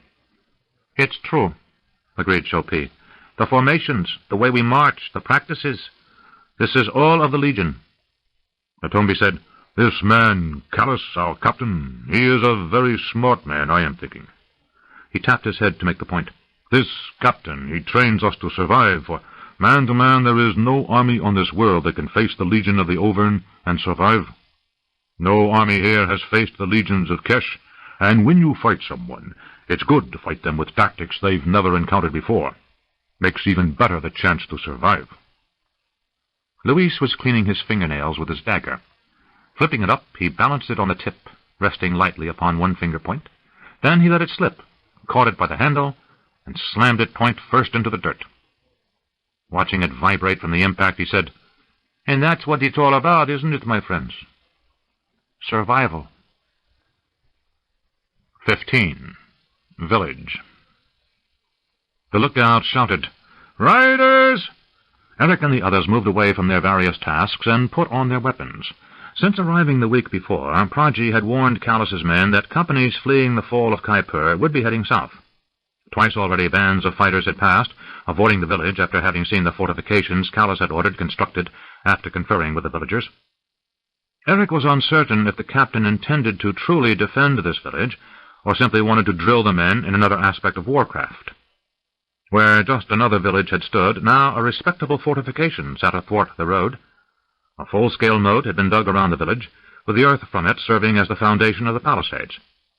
2 gates bound with iron had been hung, one at the north end and one at the south of the village, each securely attached to gate-posts carved from the trunks of oaks from across the river. Eric had overseen the forging of the hinges, pins, and bands. The village smithy had been abandoned years before, when the last smith died, but the old forge still stood. Lacking a full set of smith's tools, Eric had made do with those carried in the baggage train, so he could shoe the horses. Given enough time, he could use those tools to make other tools, and eventually restore the smithy completely. Each time Eric looked at the gates, he felt a sense of pride. It would take a serious siege engine to knock them down. Glancing around, he thought he'd rather attempt to breach the log wall, perhaps burning it, than to send a company against either gate, while being fired upon by the men on the wall. He looked over his shoulder as he put on his armor, and saw Foster and de Longueville following hard on the heels of Callus as they came down from the tower that was being erected in the center of the village. This tower, built atop a huge mound of earth, when finished would give them an unobstructed view for miles, and prevent any company of significant size from approaching unnoticed. Eric and Rue hurried to their appointed places, each silently checking to see that all weapons and supplies were where they needed to be. Rue carried a half-dozen of the heavy iron spears, and Eric found himself amazed at the wiry strength his friend had developed since they had run from Ravensburg. He felt a stab of unexpected pain at a fleeting memory of his mother and Rosalind, then let the thought go as the riders came clearly into view. It was a company of at least 30 men, all seasoned warriors by their look. At the head of the company rode a heavy-set man of middle years, his gray beard hanging down to his stomach. He signaled for a pair of his men to circle out and around the fortress, and slowed as he approached. As soon as he came within hailing distance, he shouted, "Hello, the fort!" From the wall, Callus shouted back, "Who rides?" "Bill Barry's regulars, fresh from the fall of Kuiper." And glancing around, he added, "Oh, what's left of us." The outriders returned, and Eric assumed they were informing their leader that it was a closed fortress, not a simple barricade. Callus called back, "Who commands? I know Bill Barry, and you're not he." The leader again looked around. "I guess I do. Bill Barry died at the wall." He spit and made a sign. "And we took the day's grace after the fall. My name is Zila." Pragi came to stand next to Callus, and Eric could hear him say, "I know them. A good enough band for butchery, though I'd not want any of them sharing my bunk. They'll honor the peace of the camp, more or less." "I can give you the peace of the camp," said Callus. "How long?" 2 days, answered Callus. "Fair enough." Then Zila laughed. "More than fair. Who commands here?" "I do. Callus." "Callus's Crimson Eagles?" asked Zila as he dismounted. "The same." "I heard you died at Hamsa," he said as Callus motioned for the gates to be opened. As Eric and the others waited, Foster came by and said, "Stand down, but be alert. These wouldn't be the first to promise the peace of the camp, but change their minds once inside." All thought of such betrayal vanished when the company entered the village. They were beaten men. Eric noticed that several horses were injured and all were footsore. Even 2 days of rest would not be enough to bring some of those mounts to soundness. Eric heard Zila snort, clear his throat, and spit. "Damn dust," he said. The smoke was worse. Fires from one horizon to the other. He glanced at the men of Callus's company. "You did well to avoid that one." Motioning to his horse, he asked, "Got a smith in your company?" Callus motioned for Eric, who handed his sword and shield to Rue. "Put these away for me, would you?" Rue's answer was rude, but he took the armor and headed off toward their tent. Eric came up to Zila, who said, "Threw a shoe somewhere along the way. She's not lame, but she's going to be." Eric only needed a glance to tell Zila was right. He picked up the horse's leg and saw that the frog of the hoof was bloody. "I'll clean this and dress it. With the new shoe, packed and padded, she should be all right if you don't push her too hard." "Ha!" said Zila. To Callus he said, "There's an army of 30,000 or more coming this way. They just kicked hell out of us. Unless someone organizes a rendezvous north of here soon, we're but the first of maybe 100 or more companies that are going to come riding this way, and most of those lads are damn out of sorts over having been butchered by the lizards." Callus said, "Lizards?" Zila nodded. "For a drink, I'll tell you about it." Callas instructed Eric to care for the newcomers' horses, and Eric signaled the nearest men to take charge of the others, as he took Zila's mount in tow. The animal was limping, and by the time they reached the pen for remounts, Eric was certain she would have been useless in another day, 2 at the most. The newcomers were split equally between those who were content to let Callas's men treat their animals and those who insisted on following along to ensure their animals were well cared for. Eric was completely unsurprised to see that those who came along had the best mounts. Despite the hardships, those horses were the fittest and should recover after resting up.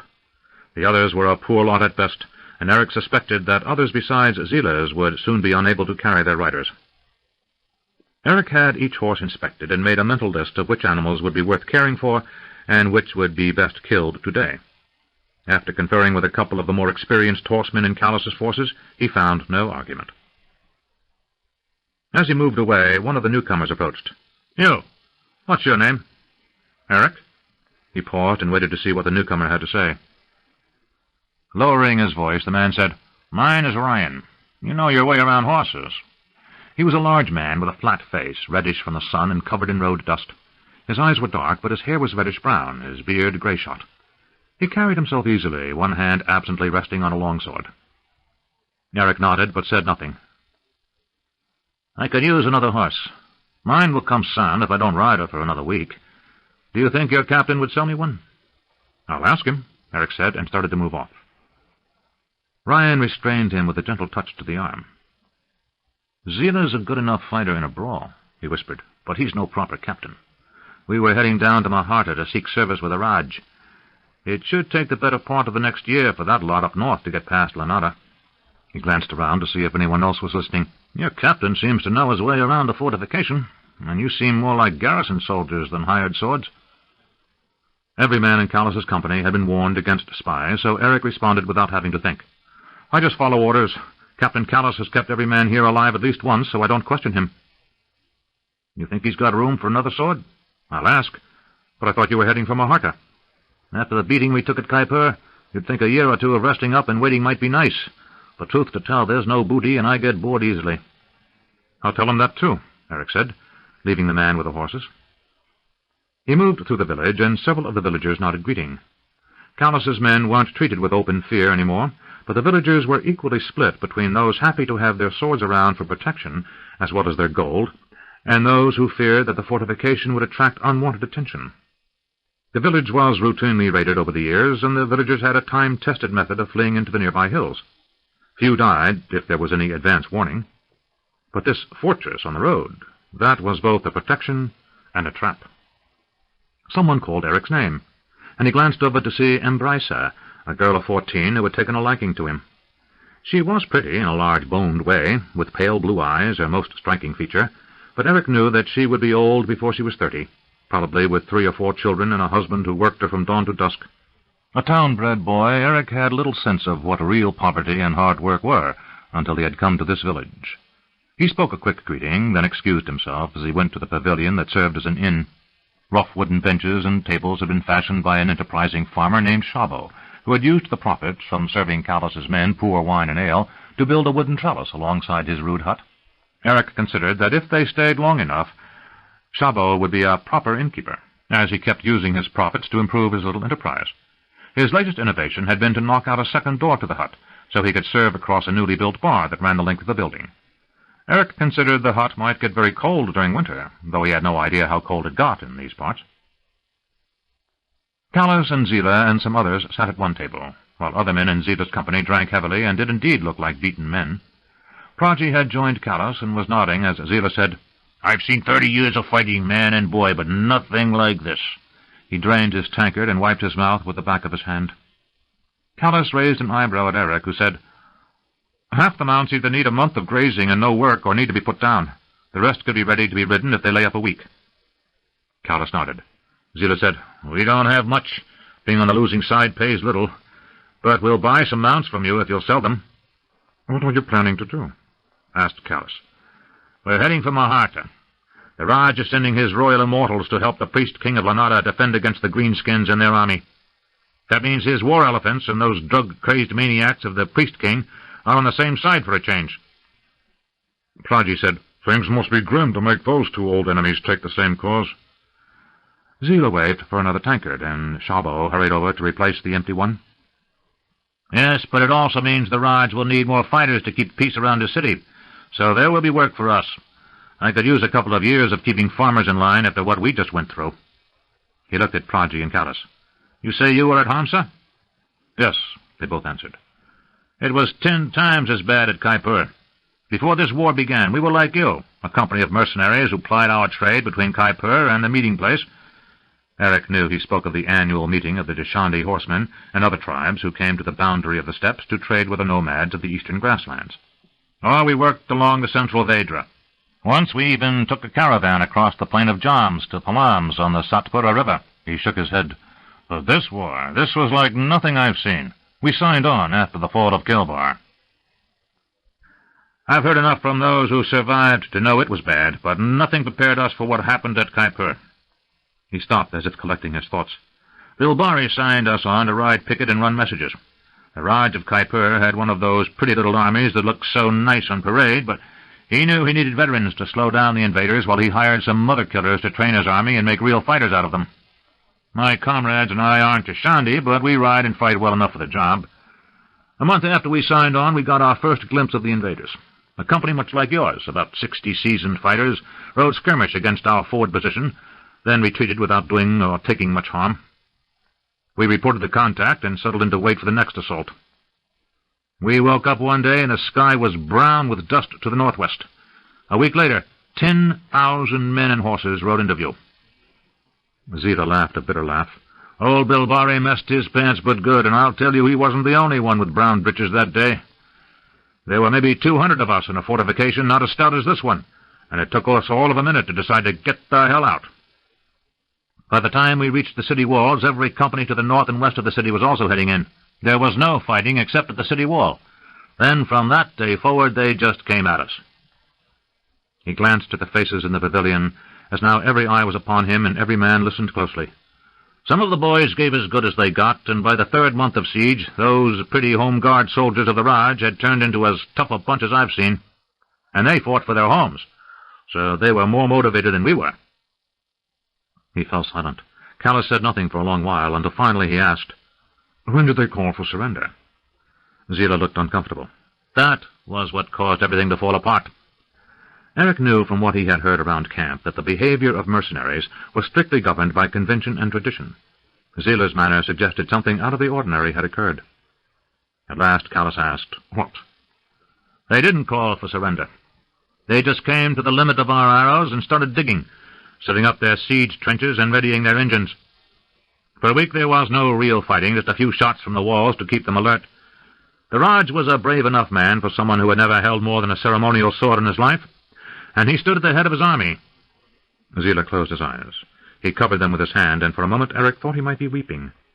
When he removed his hand, Eric didn't see tears, but he did see bottled-up rage. A silly bastard stood there wearing a God's thrice-damned golden crown, holding a peacock fan of office, while those lizards rode around below his walls. He commanded them to leave. Callis said, "What else?" He couldn't understand that this was no war out on the plain over control of trading routes, or to settle some matter of honor with the Raj of Maharta or the priest-king of Lanada. He didn't understand even when they swarmed into his palace and started cutting up his wives and children in front of his eyes. Zila closed his eyes and then whispered, "I don't think he understood when they hoisted him up and impaled him before his own palace." "Impaled him?" blurted Eric. Callis looked at him for a moment, then said, "What aren't you telling?" It's a nasty business," said Zila. "And I speak ill of the dead to repeat it, and of myself, truth to tell." "You're protected by the peace of the camp," reminded Praji, his ugly face turned even less appealing by dark suspicion. "Did you turn coat?" Zila nodded. "My captain and the others." He seemed lost in the tale and said, "You know, there are ways in and out of a city under siege for a crafty man with enough money. The lizards didn't ask for our surrender. They just came at us again and again. The men fighting with them were worse than any I've met, and I've met some black-hearted murderers in my time. But the lizards—" He took a long drink. "They stand 9-10 feet tall, and they're as broad as 2 men across the shoulders. One blow with their sword can numb a strong man's arm to the shoulder or split a shield, and they have no fear. They didn't attack until the wall was breached. He shook his head. Until we quit the wall and gave it to them. They sent an agent who found my captain and some others and told us there would be no formal offer of truce, and that after the battle those in the city would be put to the sword. They said those of us who abandoned the walls and stood aside would be free to join in the looting. Prajee looked ready to attack the man as he slowly rose. He stared at Zila for a long, dark moment, then spit on the ground and left. Callas seemed more interested in facts than in condemning the man. What else?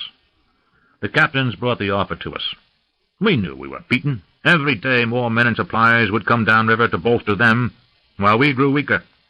Someone had set fire to a grain warehouse. Eric winced in anticipation.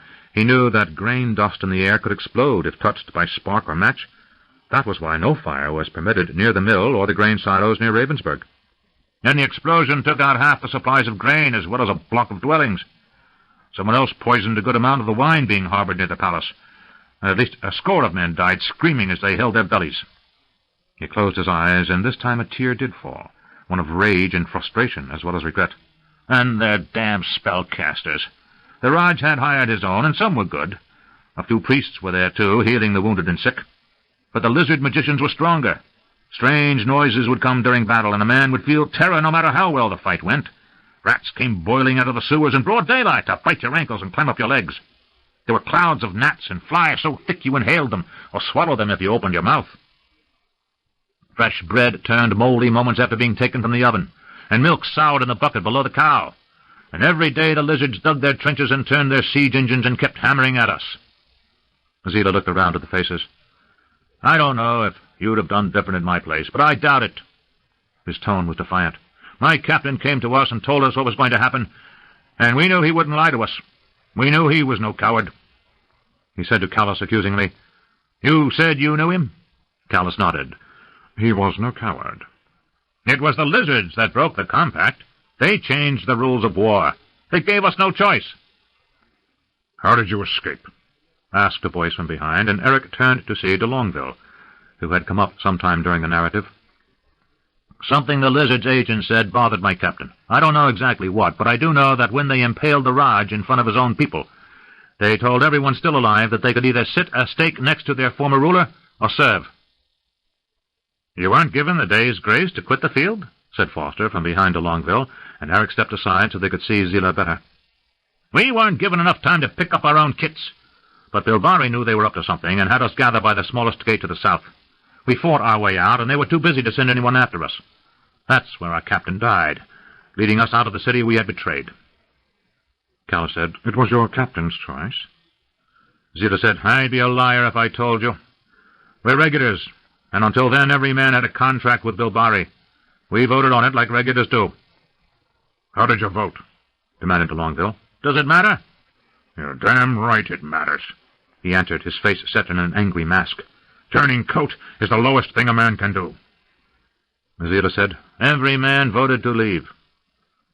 Callas said, You have the peace of the camp until sunrise the day after tomorrow. See that you're gone by then. He rose, and as he left the pavilion, Eric hurried after him. Captain? Callas halted, and Eric was shocked at the anger he read in the half-elf's face. What? Some of their horses need to lie up. If they don't, give them another couple of days and they're useless. That's Zila and his companion's problem. Captain, I don't give a nail's head for Zila and his men. I'm thinking of the horses. Callas looked at Eric, then said, Tend the horses as best you can, but do nothing special for them. Hay and water, that's all we'll give them. What they buy from the villagers is their own business.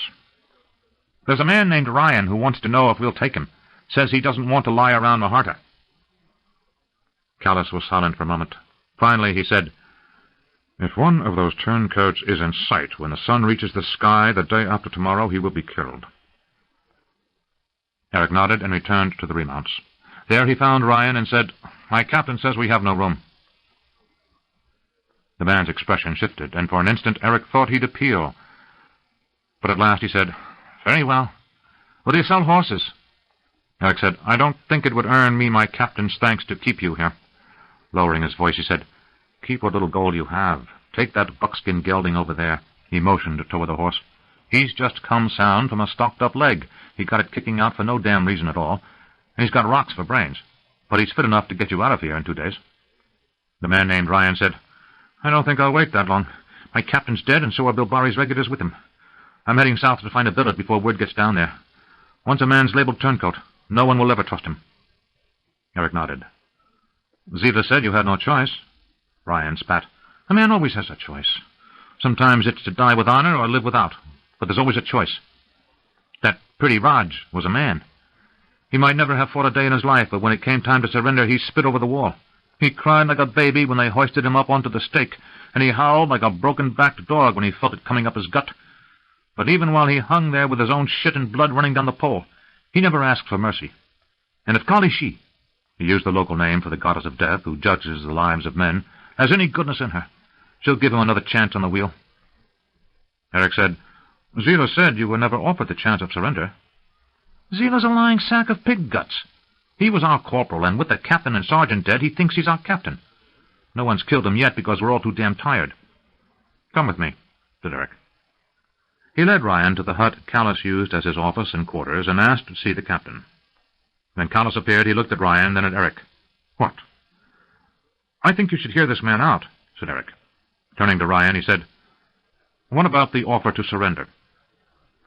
Ryan shrugged. The Raj told the lizards he would burn in hell before he'd open the gates of his city to them, but he offered any captain who wanted to quit the city the chance to leave, without pay, of course. Ryan sighed. If you knew Bill Barry, you'd know he was one greedy son of a mule. He took a bonus for staying, then made a deal with the lizards to betray the city and join in the looting. He shook his head. But that was the joke. It was the worst betrayal of all. As soon as the fire started and the looting began, they hunted down the mercenary companies one at a time. Those that stood died, and those that surrendered were given the choice of swearing service or taking the stake. No day's grace, no laying down of weapons and walking away, nothing. Serve or die. A few of us managed to get free. Callis shook his head. How could you betray your vow? I never did, said Ryan, with what was the closest to a show of emotion Eric had seen so far. He stared Callis in the eyes and repeated, I never did. We were a regular company, soldiers for life, sworn in oath as brothers. We voted, and those who voted to stay and fight were on the losing side. But we swore an oath to each other long before we took the Raj's gold. And damn me if I'd leave a brother for being wrong-headed. Then why did you seek service with us? Because Bill Barry's dead and our brotherhood is broken. He looked genuinely sad. If you knew Bill Barry, you also knew he had his own way of taking care of his men. Some of us were with him 10, 15 years, Captain. He was nobody's father, but he was everyone's eldest brother, and he'd killed the first man who harmed one of his own. I've been selling my sword since I was 15 years old, and it's the only family I've known. But it's a dead family now. After Kaipur, no man will have us to service, and that means being a bandit or starving. What will you do? Said Callis. I'd like to head out tonight and get a march on this news heading south. Maybe catch a boat out of Maharta if I can't find a billet there. Head up coast to the city of the Serpent River, or down to Chattistan. Someplace nobody knows me. I'll find another company who'll hire me, or a merchant needing a bodyguard. He looked to the north for a moment with a thoughtful expression. But with what's up there, I don't know that any of us can find a peaceful life anywhere. I've never seen war like this before. You saw the smoke, Captain? Callis nodded. They fired the city when they were through. I don't mean a fire here or there, but the entire city. We saw from a ridge to the south before we ran for our lives. But we saw. His voice lowered as if he was afraid someone might overhear. From one end to the other the fire burned, and the smoke rose so high it flattened and spread through the clouds like a big tent. Soot rained from the sky for days. 20,000, 30,000 soldiers, standing shoulder to shoulder before the gates, shouting and laughing, chanting and singing as they killed those who wouldn't serve their cause. And I saw her. Who? Said Callis with sudden interest. The Emerald Queen, some call her. In the distance. Couldn't see her face, but I saw a company of lizards on those damn big horses of theirs, and a big wagon bigger'n anything I've ever seen before. And on the wagon was this big golden throne, and this woman sat there in a long robe. You could see the green flicker of the emeralds at her throat and wrists, and she had a crown with emeralds.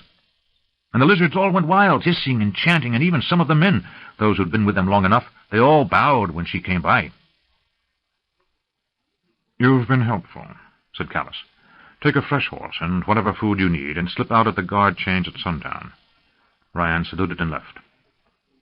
Eric turned to leave, and Callis said, Keep what you heard to yourself. Eric nodded. Then he said, Captain, the horses? Callis shook his head. Very well. Do what you can, but nothing that diminishes our ability to care for our own animals. No medicines you can't replace. Easily replace.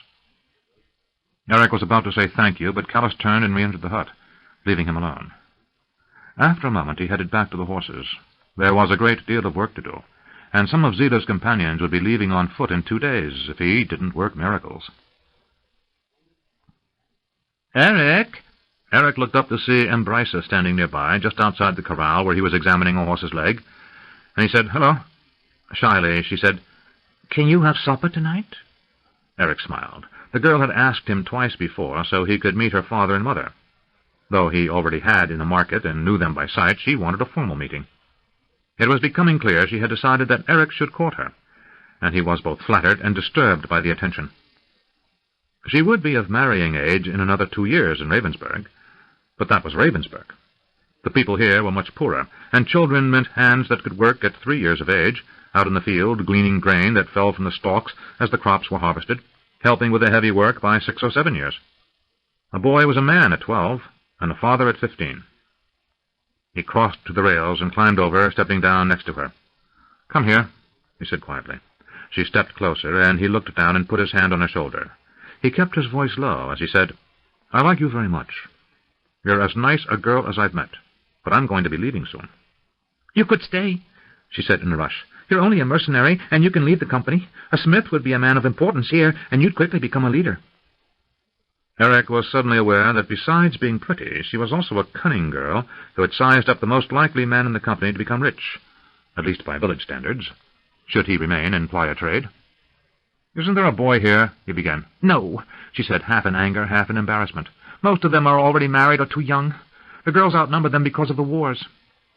Eric nodded. His own company, though composed of condemned men, numbered more than one former farmer's son who had left home to seek his fortune as a soldier or bandit. Suddenly Rue was standing beside them, and Eric knew he had overheard the entire conversation, though he pretended not to, by saying, "Embrisa, I didn't see you there. How are you?" "Fine," she said, lowering her eyes. Her sullen tone showed she wasn't. As if nothing was amiss, Rue said, "Did you talk to Henrik today?" Eric knew who Rue spoke of, a young man from a village not too far from Ravensburg who served with another squad, but one whom he had barely exchanged a dozen words with over the course of his travels. Henrik was a dull man with little to say. "No, not today," answered Eric, wondering what Rue was leading up to. Lowering his voice, Rue said, "He says he might come back here after we're done. Says he likes it and might just settle down." He looked at Embrisa. "Find a wife and set up a mill." Embrisa's eyes widened. "He's a miller?" "His father was one, or so he says." Embrisa said, "Well, I must go. Sorry you can't come to supper, Eric." After the girl was gone, Eric said, "Thanks." "I was over there and heard what was going on," said Rue with a grin. "I figure a miller is the only one likely to make more money here than a smith, so I thought I'd give your young friend another target." Eric said, "Is Henrik really thinking of staying, or are you just making trouble?" "Well, I don't know how much trouble, given she's a saucy lass with an ample bosom and a firm young bottom. If she nets our friend the miller's son, who knows? It could be true love, and he could indeed be thinking of staying by tomorrow." Eric shook his head. "Or hiding from her father." "Maybe, but as her father's downriver with his wife and their sons, leaving Embrisa here alone, I suspect she was laying a snare for you." He glanced at where the girl had gone. "Though I think it might have been a pleasant one for a night." "The girl's not yet 15 years old, Rue," said Eric. "Around here, that's old enough for motherhood," answered Rue. "Anyway, it won't do the lass much good getting either of you in her bed, 'cause the captain's not likely to let any of us wander off." "True," agreed Eric. "And besides, we're leaving in 2 days." "What?" "Riders from the south came in about 10 minutes ago with messages. Some more soldiers are joining us in 2 days' time, and we'll all ride north." "Well, I'd better get to work," said Eric. "I've got to sort out this horse business with Zila's men. I think we'll have to leave about a dozen horses here." "The villagers will love that," said Rue with a grin. "The ones they can't use for plowing, they'll eat." Eric nodded, knowing he wasn't really joking. "Come on, give me a hand." Rue grumbled, but he followed Eric back into the corral to cut out the lame horses. Eric looked toward the southern gate expectantly. Zila and his renegades had left the night before, as agreed, and now the new company from the south that was to join them was coming in ahead of schedule. De Longueville had already passed word. If the southern riders showed up before noon, they were off as soon as the company was mustered, all save a dozen men who would hold this fortress against the need of a southern retreat. Now the work made sense to Eric. A dozen well-armed soldiers could hold this village against up to 3 times that number of bandits, and if the villagers joined in the fight, it would require a small army to take it. Already, without the order being given, men were hurrying to get ready to move out. Then Eric caught sight of a familiar figure among those riding in the gate. "Greylock!" Eric exclaimed. Owen Greylock turned.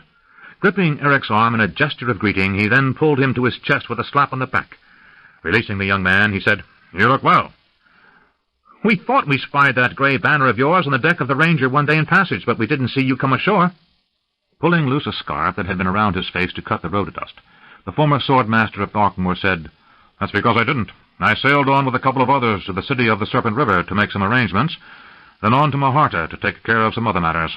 After the Ranger left for Crondor, it was ride like hell for a week getting up to Lanada. Then another backbreaker getting here."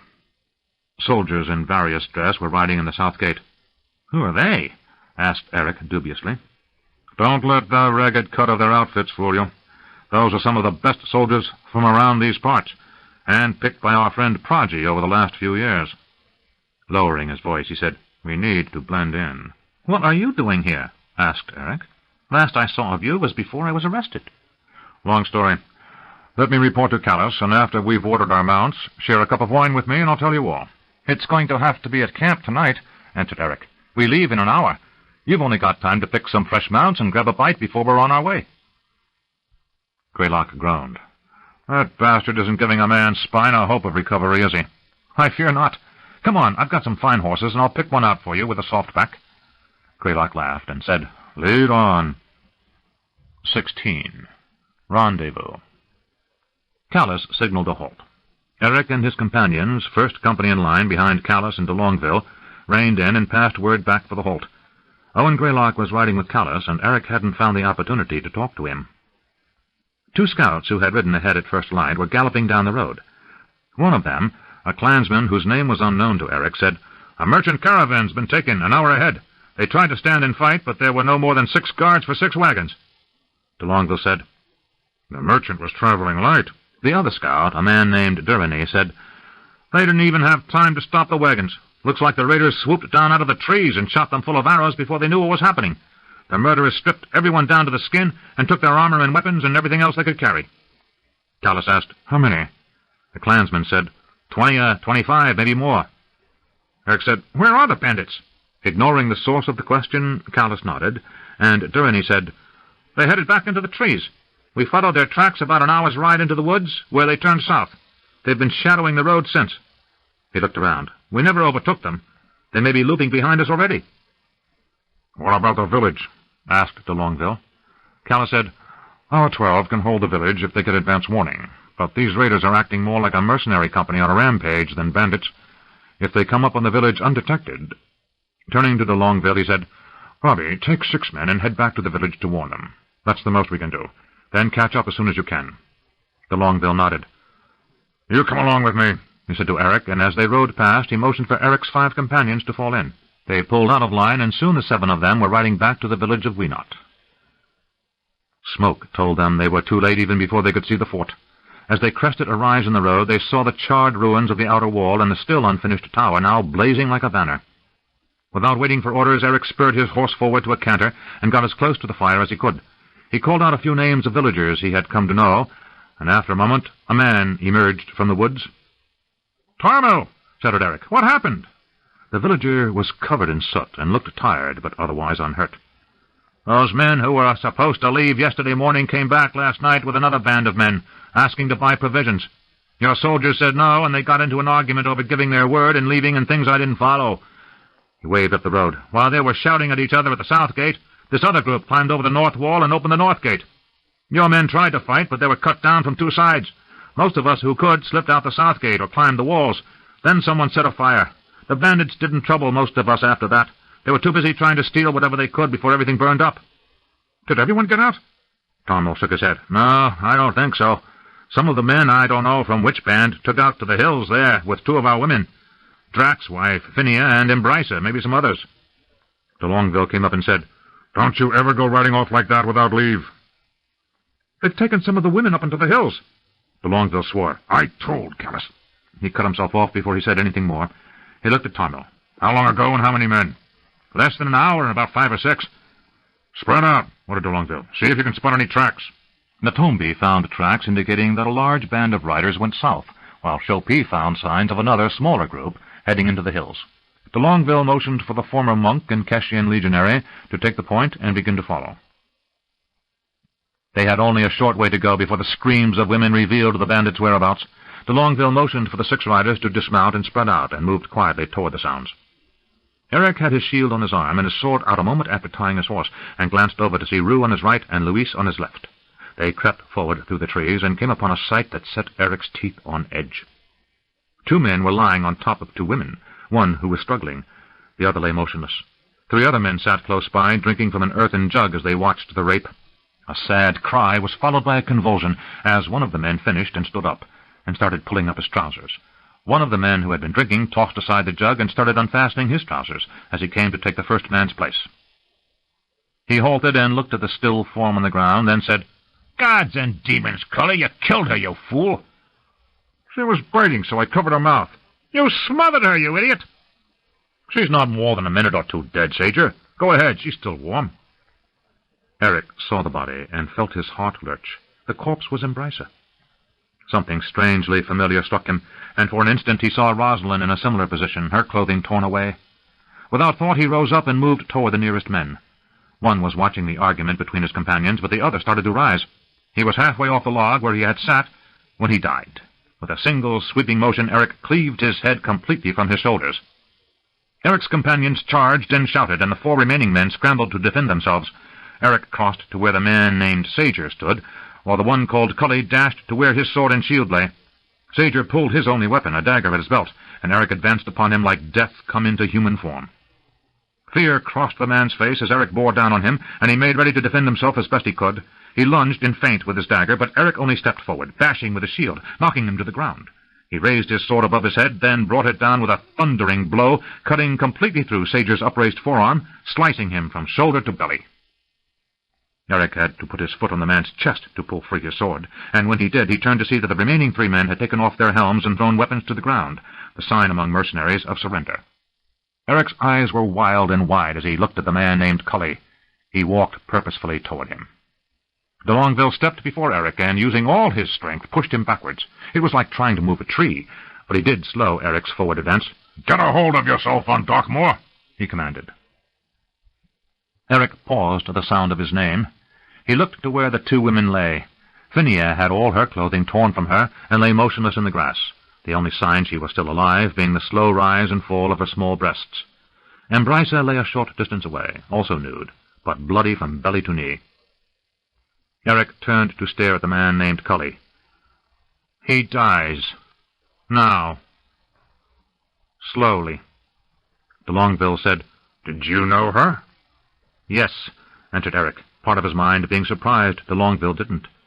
"She was 14. One of the captives said, 'They was villagers. We didn't know they belonged to anyone.'" Eric advanced, and this time de Longueville threw his shoulder into him, knocking him back a step. "You stand fast when I tell you," he shouted at Eric. Turning to face the 3 men, he said, "What company?" The man named Cully said, "Well, Captain, we've been sort of looking out for ourselves lately." "Did you hit that caravan a half-day's ride north of here?" A grin of broken and blackened teeth greeted the question. "Well, now, it wouldn't be the truth if we took credit for it all by ourselves. There were another 6 or 7 boys in on that one, but they joined up with some men who wanted to raid that fort at the village. Fat man rode a big roan horse. He took them all together." "Zila," said de Longueville. "I'll settle up with him some day." Cully continued, "We was watching from the woods and got in to grab what we could when they started to leave. We saw these 2 women getting out of a burning house, so we decided to have some fun." He nodded at the still living but stunned Phinia and the dead Embrisa. "We didn't mean to be so rough, but these was the only 2 we could find, and there's 5 of us. We'll pay you gold if they was yours, Captain, to make up for it, you see. We won't even say nothing about the 2 boys you already killed. We only killed the one. 2 for 1 seems more than fair. Give the other a couple of hours to rest, and why, she could service all 6 of you and a couple of us in the bargain." "On your knees," commanded de Longueville. Bigot, Natombi, and Louise forced the 3 men to their knees, holding them fast. "I want that one," said Eric, pointing at Cully.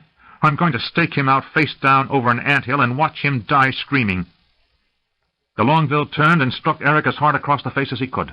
Eric staggered, fell to his knees, and could barely retain consciousness from the unexpected blow.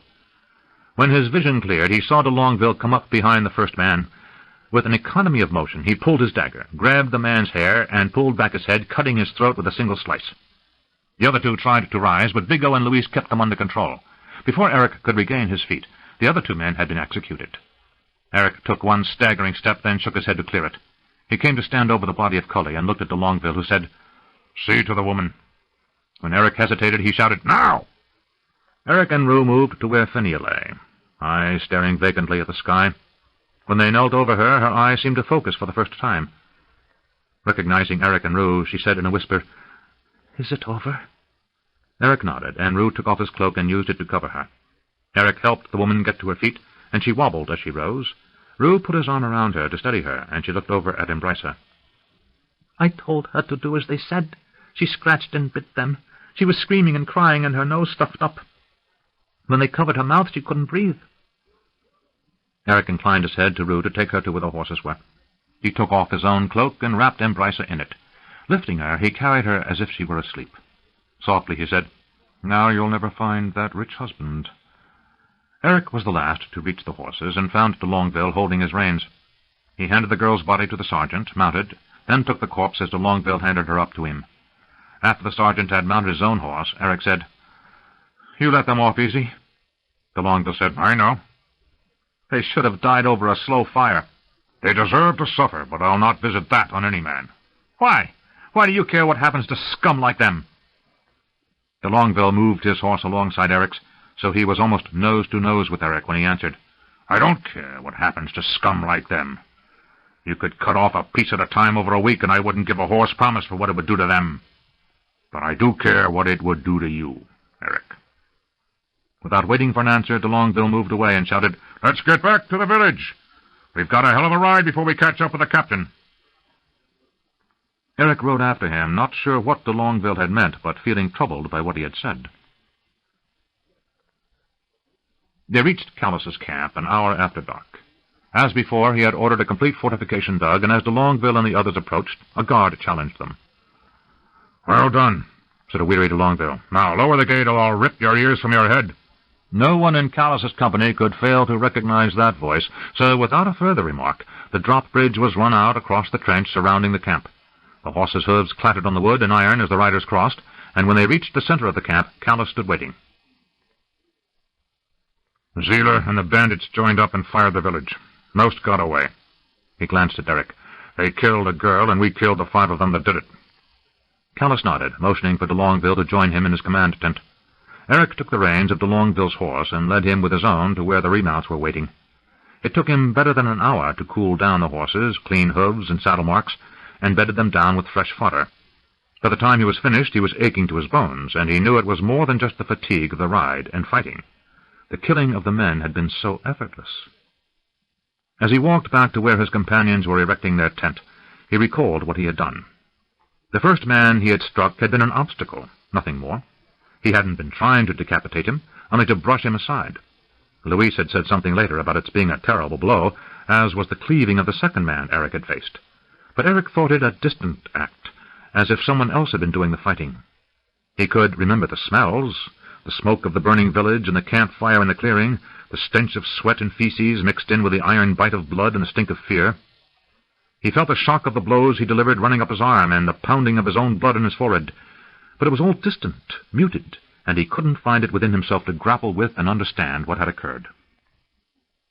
He knew he had wanted M. Bryce's killer to suffer. He knew he wanted the man to feel her pain 1,000 times over. Yet now he was dead, feeling nothing. If Bigot was to be believed, the man was being judged by the death goddess, but whatever the truth, he was feeling none of this life's pain. Maybe de Longueville was right. Eric thought he was the one who was now suffering, and it made him both sad and angry. He reached the tent and found that Rue had taken Eric's section of tent and erected it, so that the 6-man dwelling was up and waiting for him. Eric looked at his boyhood friend and said, "Thank you." Rue said, "Well, you spent enough time looking out for my horse." "And mine," said Bigot. "And everyone else's," said Louise. "Do you think we should pay this boy for being so good to us?" Eric looked over at Louise, whose sense of humor was rarely in evidence, and saw that the often short-tempered Rhodesian was looking at him with a rare warmth in his expression. Vigo said, "Well, maybe. Or we could do his bit with setting up and tearing down the tent, like we did tonight." "I can manage my own weight," said Eric. "No one needs to do for me." He heard an irritation in his voice that was unexpected. Suddenly he discovered he was feeling very angry. Vigo reached from his bedroll across the narrow aisle separating the 3 bunks on each side and said, "We know, lad. You do more than your share, that's all. No one said anything, but you've become the horsemaster for our little company of cutthroats." At the mention of the word cutthroat, Eric was struck by the image of the 3 men being butchered by de Longueville. Suddenly he felt sick, and his body felt flushed, as if fever was coming over him. Closing his eyes a second, he said, "Thank you. I know you mean well." He paused for a moment, then stood as upright as he could in the low tent and walked away. "I'll be back. I need some air." "Guard duty in 2 hours," Rue called after him. Walking through the camp, Eric tried to calm himself. He found his stomach clenched, and he felt as if he might be sick. Running for the privy trench, he barely got there in time to keep from fouling his pants. After agonizing minutes of squatting and feeling as if he was passing fire, he felt his stomach twist, and suddenly he was vomiting into the trench. When he at last finished, he felt as if he had no strength left. He went to the edge of the nearby stream and cleaned himself up. Then he returned to the cook fire, where he found Owen Greylock helping himself to a bowl of stew and a hunk of bread. Despite having lost everything in his gut only moments before, Eric was suddenly ravenous as he smelled the stew. He grabbed a wooden bowl as Owen greeted him and watched while Eric scooped out a large bowl of stew, ignoring the hot liquid as it covered his hand to the wrist. "Look out," said Owen. "Gods, you're going to boil yourself." Eric lifted the bowl to his lips and took a long sip, then said, "Heat doesn't bother me. I think it's the years of the forge. Now, cold, that makes me hurt." Owen laughed. "Hungry?" Eric tore a large piece of bread off one of the loaves on the serving table and said, "Can we talk for a minute?" Owen motioned for Eric to sit on a log that had been felled to provide a rude bench for men eating. No one else was nearby save the 2 men who would clean up the cook area and ready it for the morning meal before turning in. Owen said, "Where do you want to begin?" Eric said, "I want to know how you got here, but first can I ask you something?" "Certainly." "When you kill a man, how does that make you feel?" Owen was silent and then blew out his cheeks and let a long breath slowly escape. "That's a difficult one, isn't it?" He fell silent a minute, then said, "I've killed men 2 ways, Eric. As my lord's swordmaster, I was dispenser of the high justice, and I've hung more than 1 man. It's different each time, and never easy. And it depends on why I'm hanging them. Murderers, rapists, thugs, I don't feel much of anything except relief when it's over. When it's something dicey, like your execution was said to be, then it's a nasty business. I feel like taking a long, long hot bath afterward, though I rarely get the chance. When it comes to battle, things just happen too quickly, and you're usually too busy staying alive to think about it. Does that answer you?" Eric nodded as he munched on soggy vegetables. "In a way. Did you ever want to see someone suffer?" Owen scratched his head at this. "Can't say as I have. I've wanted to see a few men dead, but suffer? Not really." "I wanted to see a man feel pain today." Eric explained about Embrisa and how he had wanted to make her killer experience a long, slow, terrible death. When he finished, he added, "Then I found I could barely keep my arse closed. Flux, and then throwing up. Then suddenly I'm here eating like nothing happened." "Rage does strange things to you," Owen said. "You're not going to like hearing this, I think, but the only 2 other men I've known who felt as you say you did were your father and Stefan." Eric shook his head and laughed ruefully. "You're right, I didn't like hearing that. Your father only got that way with rage. If he was angry, he'd rather have seen his enemy injured and in pain than dead. But that was the only time." His voice lowered. "Stefan was worse. He really enjoyed watching people suffer. He got excited by it. Your father had to bribe more than one father off because his daughter was damaged." "What about Manfred?" Owen shrugged. "Given who his parents are, he's a decent enough person. You'd like him, given a chance to know each other. But that's neither here nor there." Owen studied Eric, then said, "I've known you a long time, since you were a baby, Eric. And while you have some of your father in you, you don't have only your father's blood in you. Your mother can be a hard woman, but she was never a mean one. She's never hurt anyone for pleasure. And you can bet that Stefan was the worst mix of his father and mother. I think I can understand why you'd be so ferocious with the man who killed the girl. You were fond of her, I take it? In a way, Eric smiled. She tried to cozen me into her bed so she could be the village smith's wife. He shook his head in regret. She was so obvious, and there was no art to it, but in a way, it made you feel good. Yes. Owen nodded. We all have a vanity, and a pretty girl's attentions are rarely unwelcomed by any man. But it doesn't explain why I wanted to see that man hurt so much. I can still feel it, Owen. If I could raise him from the dead and cause him to scream in agony, I think I'd do it. Justice, maybe. The girl died in agony, and he got a simple death in return. A voice from the dark said, Sometimes revenge goes disguised as justice. Both Owen and Eric turned to see Nacor entering from the darkness. I was out walking and heard you talk. Sounds like an interesting discussion. Without asking their leave, he sat down. Eric said, I was telling Owen here what happened today. Have you heard? Nacor nodded. Sharpie told me. You were in a rage. You wanted to cause this man pain. Bobby kept you from indulging in his suffering. Eric nodded. Nacor said, Some men take to the pain and others the way other men take to strong drink or potent drugs. If you recognize that appetite in yourself early and learn to master it within yourself, you'll be the better man for knowing, Eric. I don't know what I wanted, Eric admitted. I don't know if it was that he didn't suffer enough, or if I really wanted to see something in his eyes as he died. Owen said, Most soldiers are struck by others' death after the fact. That you got sick, Nacor said. You got sick? Like I had eaten green apples, admitted Eric. Nacor grinned. Then you're not a man to eat poison and like it. If you hadn't gotten sick, it would be because that poison of hate found a home in your gut. He reached over and poked a finger into Eric's side. You ate the hatred, but your body threw it up, as if it were those green apples. He smiled, apparently satisfied with the explanation. Do your reiki each night, and let your mind seek calmness, and you will survive the terrors you've just met. Owen and Eric exchanged looks that said neither man knew what Nacor was talking about. Eric said, Now tell me how you came here. Owen said, That was due to you. Me? Owen said, When you were caught, my Lady Matilda and your half-brother raced to Crondor to ensure the prince knew you were to be hung without question. When we got there, I asked a friend in the prince's court to grant me an audience with Nicholas, and I tried to give him some idea of how you'd been dealt with as a child. He shrugged. It obviously didn't do any good, as you were to be hung, and the Dowager Baroness discovered I had tried to intercede upon your behalf. He looked at Eric and smiled.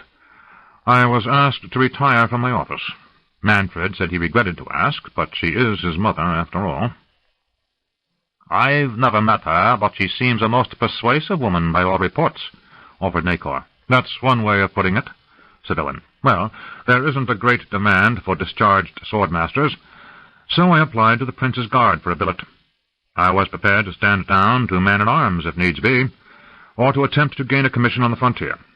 Failing that, I was going to try my hand at the mercenary trade, providing escort for merchant trains down into the Vale of Dreams and Great Kesh.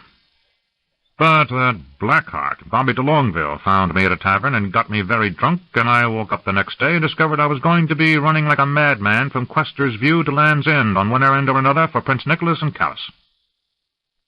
Owen continued, That's a strange customer, our captain. Did you know he ranks in the court as a duke?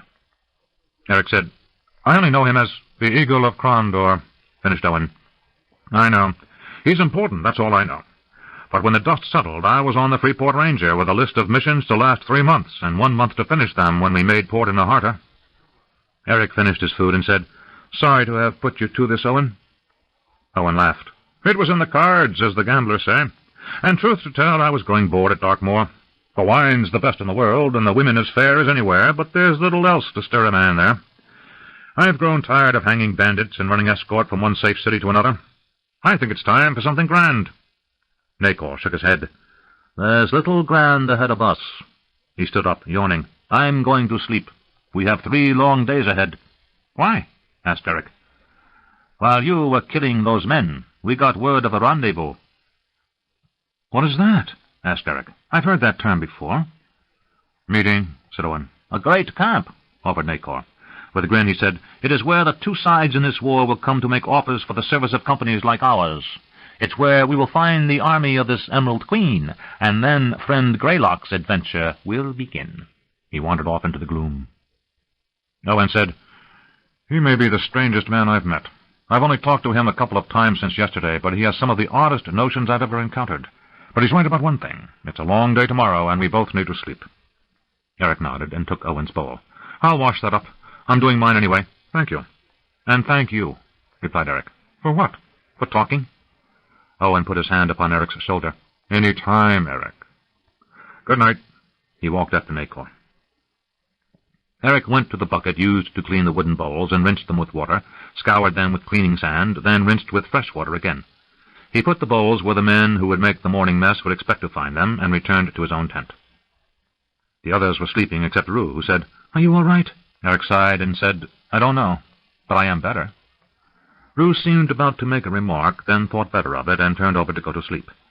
Eric lay in the darkness, and while he intended to practice the self-healing Nacor had taught him, sleep was on him less than a minute after Rue. The camp was immense.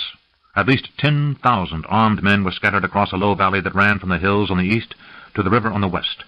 Cutting through the middle was a smaller tributary to the Vedra, and along this smaller river camps had been made. The brokers who were conducting the contracts were arrayed under a large canopy, ochre in color, at the heart of the valley. Eric rode with his companions in their usual position near the head of the column, near enough to Callus to overhear his conversations with the men around him. Pragi pointed. "Some of those banners are damn strange. I thought I knew every company worth talking about in this god's-forsaken continent." He glanced around. "Some of these others are a long way from home." "How's it shaping up?" asked de Longueville. "It's early yet. Kuiper fell less than a month ago. If the Emerald Queen's representatives get here in the next week, I'll be surprised. But I'll bet you a whore's hoard that the priest-king of Lanata is spending money like a sailor in port." Looking around, he said, "We'd better head up the valley and see if there's anywhere good near the river." He sniffed the air. "With the number of these fools pissing in the water after they get drunk, downstream's the last place I want to be." De Longueville laughed. "Looks like the best places are taken." "Only if you like the taste of another man's piss in your water," said Pragi. "This is just the start. The word's been about for 5 years now. There's a big war to end all wars coming, and any man with a sword who doesn't get in now will be out of the looting." He shook his head. "Doesn't make much sense, does it? You'd think any man with eyes in his head could see—" Callus cut him off with an upraised hand. "Not here. Too many ears." Pragi nodded. "Look for a Red Eagle banner twinned to your arm. That'll be Vaja, if he's found his way here." Callus nodded. They rode into the camp area, and Eric felt his pulse race. Never had so many pairs of eyes regarded him with suspicion. The rendezvous was neutral ground, where both sides in the coming conflict could recruit mercenary companies to their cause, openly bidding against one another, and tradition bound every man who entered sight of the tent to keep his sword sheathed. But tradition and enforceable law were two different things, and more than once a battle had erupted at such a meeting. Men in this camp knew only that those in their own company were allies. Anyone else might be someone they would see across the field of battle mere days or weeks after leaving the rendezvous. They passed by the large yellowish tent, though on the other side of the water, as they picked their way upriver and away from the main body of men camping. Callus found a small rise with a flat top that gave a commanding view of the valley below, and motioned to de Longueville that they would camp there. "No fortifications. It's against the compact, but I want double guard. When the whores come by, let the men indulge, but no strong drink and no drugs. Chase the peddlers away. I'll not have some fool start a war because he sees the ghost of some enemy in the smoke and pulls his sword." De Longueville nodded and gave the order.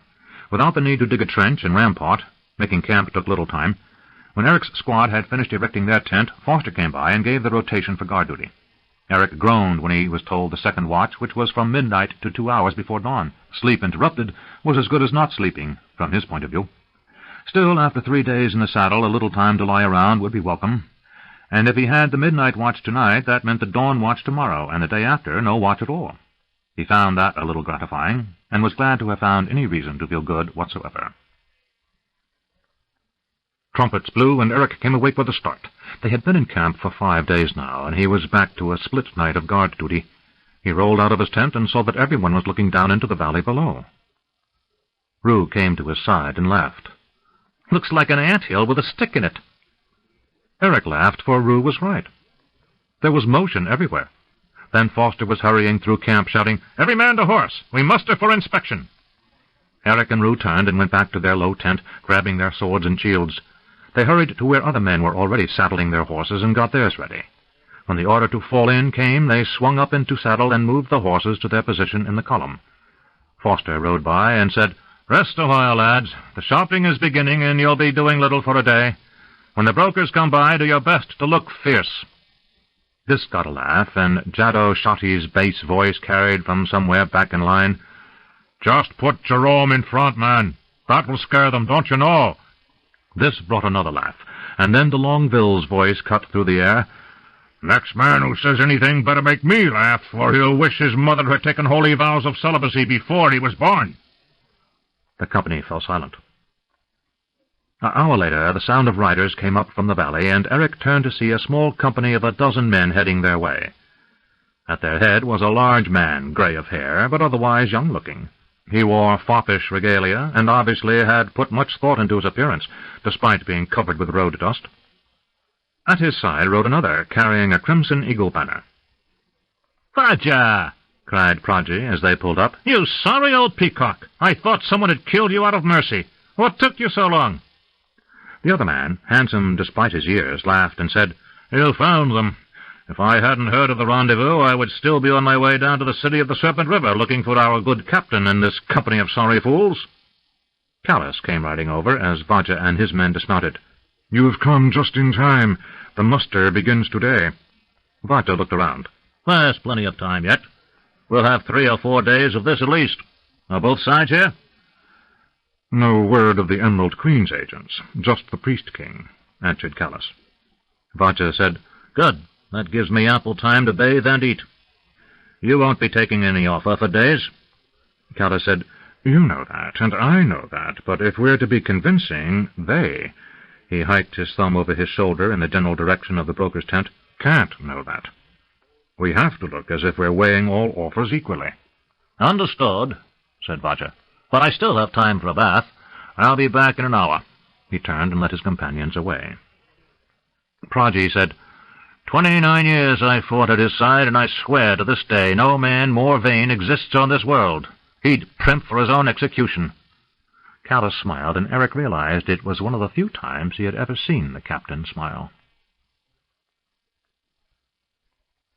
For days they would muster on command, and brokers would come by to look over the company. With Vaja's men and the men under Hatonis, they numbered better than 100 swords, a significant enough troop to be taken seriously, but not so large as to bear special scrutiny. After the 3rd such day, offers began to come in, and Callus listened to them politely. He remained non-committal.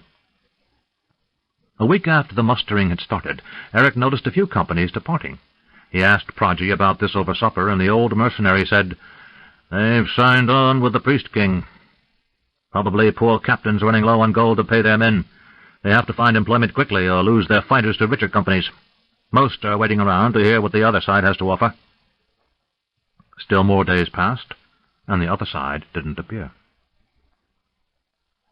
2 weeks after arriving, Eric had requested permission to move the horses upriver, as they had grazed the area clean, and the hay and grain brokers were charging outrageous prices. Callus gave permission, but instructed Eric to make sure a full guard company surrounded the animals at all times. Another week went by. Almost a month after arriving, Eric was walking back from having checked the horses, a 3 times daily ritual now, to hear a series of loud trumpet calls from the heart of the camp. The weather was hot, the hottest part of the summer, he had been told by one of the clansmen, and soon summer would be waning. It felt odd to lose a winter, to leave in fall and return to spring. Eric was sure Nacor could explain this backwards season to him, but he wasn't sure he was up for hearing the little man's explanation. Trumpets continued, insistent, and Eric started to hurry to see what the matter was. As he neared his own tent area, Foster came running toward him and shouted, "Get those horses down here! That's a call to quarter! We're being put on notice a fight's going to break out!" Eric dashed back up the hill and down into the next small valley, and waved his hand as he shouted to the men standing guard, "Bring as many as you can lead!" He hurried past to the most distant picket line and managed to lead 4 horses away. Others came hurrying past, and before he had reached the main camp, every horse was being led after him.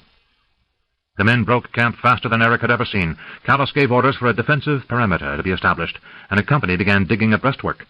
Archers scanned the hill below for signs of anyone heading their way. Despite the sound to quarter, no sounds of battle erupted from below. Instead, a strange buzzing sound carried up the hill, and it took Eric a long minute to realize he was listening to men's voices. Arguments and curses carried up the hillside, and the sound carried a frantic quality, but there were still no sounds of fighting. At last, Callus said, "Bobby, take some men down there and find out what's going on." De Longueville said, "Vigo, Von Darkmoor, Jaddo, and Jerome, with me." Rue laughed. "He's got the 4 biggest men in the company to hide behind." De Longueville turned in a single motion, looked at Rue, and said, "And you, my little man?" With evil delight in his eyes, he grinned as he said, "You can stand on my shield side. If trouble erupts, I'm going to pick you up and throw you at the first man heading my way." Rue rolled his eyes heavenward and fell in beside Eric. "That will teach me to keep my mouth shut." Eric said, "I doubt it." They made their way down into the camp below on foot, trying not to call attention to themselves as they approached another campsite. Men were arguing with one another as they came within earshot. "I don't care. It's an insult. I say let's ride south and take whatever the priest-king offers." Another voice said, "You want to fight your way out so you can turn around and fight again?" Eric tried to make sense of the remarks, but de Longueville said, "Follow me." He made his way through several such camps, more than one marked by a busy attempt to get ready to ride. One man said, "If you break to the east, up this river, then cut through the hills to the south, you will probably get free." The man next to him answered, "What? You're an oracle now." De Longueville led them to the area surrounding the broker's tent, where he found a knot of terrified brokers standing outside their own tent. He pushed past and entered. A low wooden desk was used by the brokers, and behind it sat a large man in fine armor, well cared for, but obviously used often. His feet rested on the polished wood, mud scattering all over the documents still upon them. He looked little different from the other soldiers in camp, except that he was older, perhaps older than Progeny and Vajra, the oldest men in Callus's company. But rather than of age, his aura was that of a man of profound experience. He calmly looked at de Longueville and his companions as they entered, and nodded to another soldier who stood behind him. Both wore an emerald-green armband on their left arm, but otherwise they wore no distinctive markings or uniform. De Longueville stopped and said, "Well, then, what fool blows a call to quarters?" "I have no idea," said the old soldier. "I certainly didn't want to cause this much commotion." "Are you the Emerald Queen's agent?" The man said, "I am General Guppy. I am no one's agent. I'm here to inform you of your choices." Eric sensed something in this man he had seen in a few others. The Prince of Crondor, Duke James, and Callus upon occasion. It was a sureness of command, an expectation that orders would be followed without debate, and Eric decided that this man's title was no mercenary vanity. This man commanded an army. De Longueville put his hands on his hips and said, And what choices are those?" "You can serve the Emerald Queen, or you can die." With a slight gesture of his head, de Longueville instructed the men around him to spread out. Eric stepped to his right until he stood opposite the single soldier in the tent behind Guppy. De Longueville said, "Usually I get paid to fight, but your tone makes me think I might be willing to forego payment this one time." Guppy sighed. "Break the peace of the camp at risk, Captain." "I'm no captain," said de Longueville. "I am a sergeant. My captain sent me down to see what the fuss was." "The fuss, as you call it," answered Guppy, "is the consternation of men too stupid to realize they have no choice. So you don't hear a garbled version of what was said here an hour ago. I'll repeat this so you can tell your captain. All companies of mercenaries mustering in this valley must swear fealty to the Emerald Queen. We begin our campaign downriver against Lanada in a month's time. If you attempt to leave to take service with Our Lady's enemies, you will be hunted down and killed." "And who's doing this hunting and killing?" asked de Longueville. With an easy smile, Guppy said, "The 30,000 soldiers who are now surrounding this pleasant little valley." De Longueville turned and glanced outside the tent. He searched the ridges above the valley and saw movement, a glint of light upon metal or a flicker of shadow, but enough to tell him that a sizable force was ringing the valley. Letting out an exasperated sound, he said, We wondered what was taking you so long to reach here. We didn't think you'd be coming in force. Carry word to your captain. You have no choice. Looking at the general, de Longueville seemed about to say something. Then he just nodded and motioned for the others to follow him. They were silent until they were away from the main camp, when Eric said, "You look bothered, Sergeant. I thought the purpose was to join this army." "I don't like it when the other side changes the rules," said de Longueville. "Around here you pay a man to fight. I think we may be getting sucked deeper into the sand than we thought. Besides," he added, "when I'm going to get buggered, I like to be asked nicely first. It annoys me when I'm not." 17. Discovery. Rue pointed. In the distance, fire marked a skirmish. True to his word, General Gopi attacked any band seeking to leave to the south.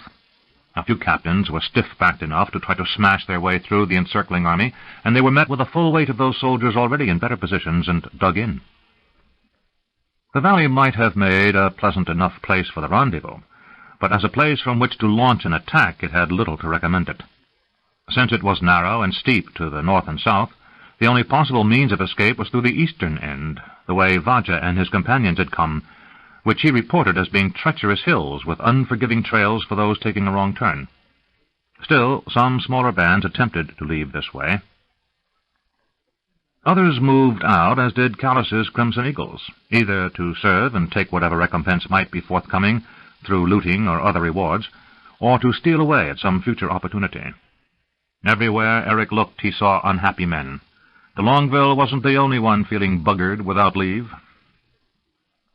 Those who obeyed General Gopi's orders mustered in columns at the lowest end of the river, just before it joined with the larger Vedra. A bridge, long burned out in some forgotten war, marked the place, and a series of ferries had been established to provide transport from north to south on the east side of the Vedra, or from east to west below the nameless tributary. Callus's company was among the last to reach the ferry, having quartered higher up in the valley than most, and as a result they were afforded a longer opportunity to sit and watch than those who came before. Men and a few women from every corner of Novindus were moving across the river, crossing to join those like Callus's already on the south bank. A man wearing a green armband rode up and said, "What company?" De Longueville pointed at Callus, who sat next to him on the left, and said, "Callus's Crimson Eagles, from the city of the Serpent River." The man frowned, looking at Callus. "From the siege at Hamsa?" Callus nodded. The man grinned, and there was nothing friendly in the expression. "I almost had you, you slippery bastard. But you went east to the Deshandi, and by the time my company doubled back, you were into the steppes." He looked hard at Callus. "Had I known you were of the long-lived, I would have headed east straight away. A lot of your kind with the Deshandi."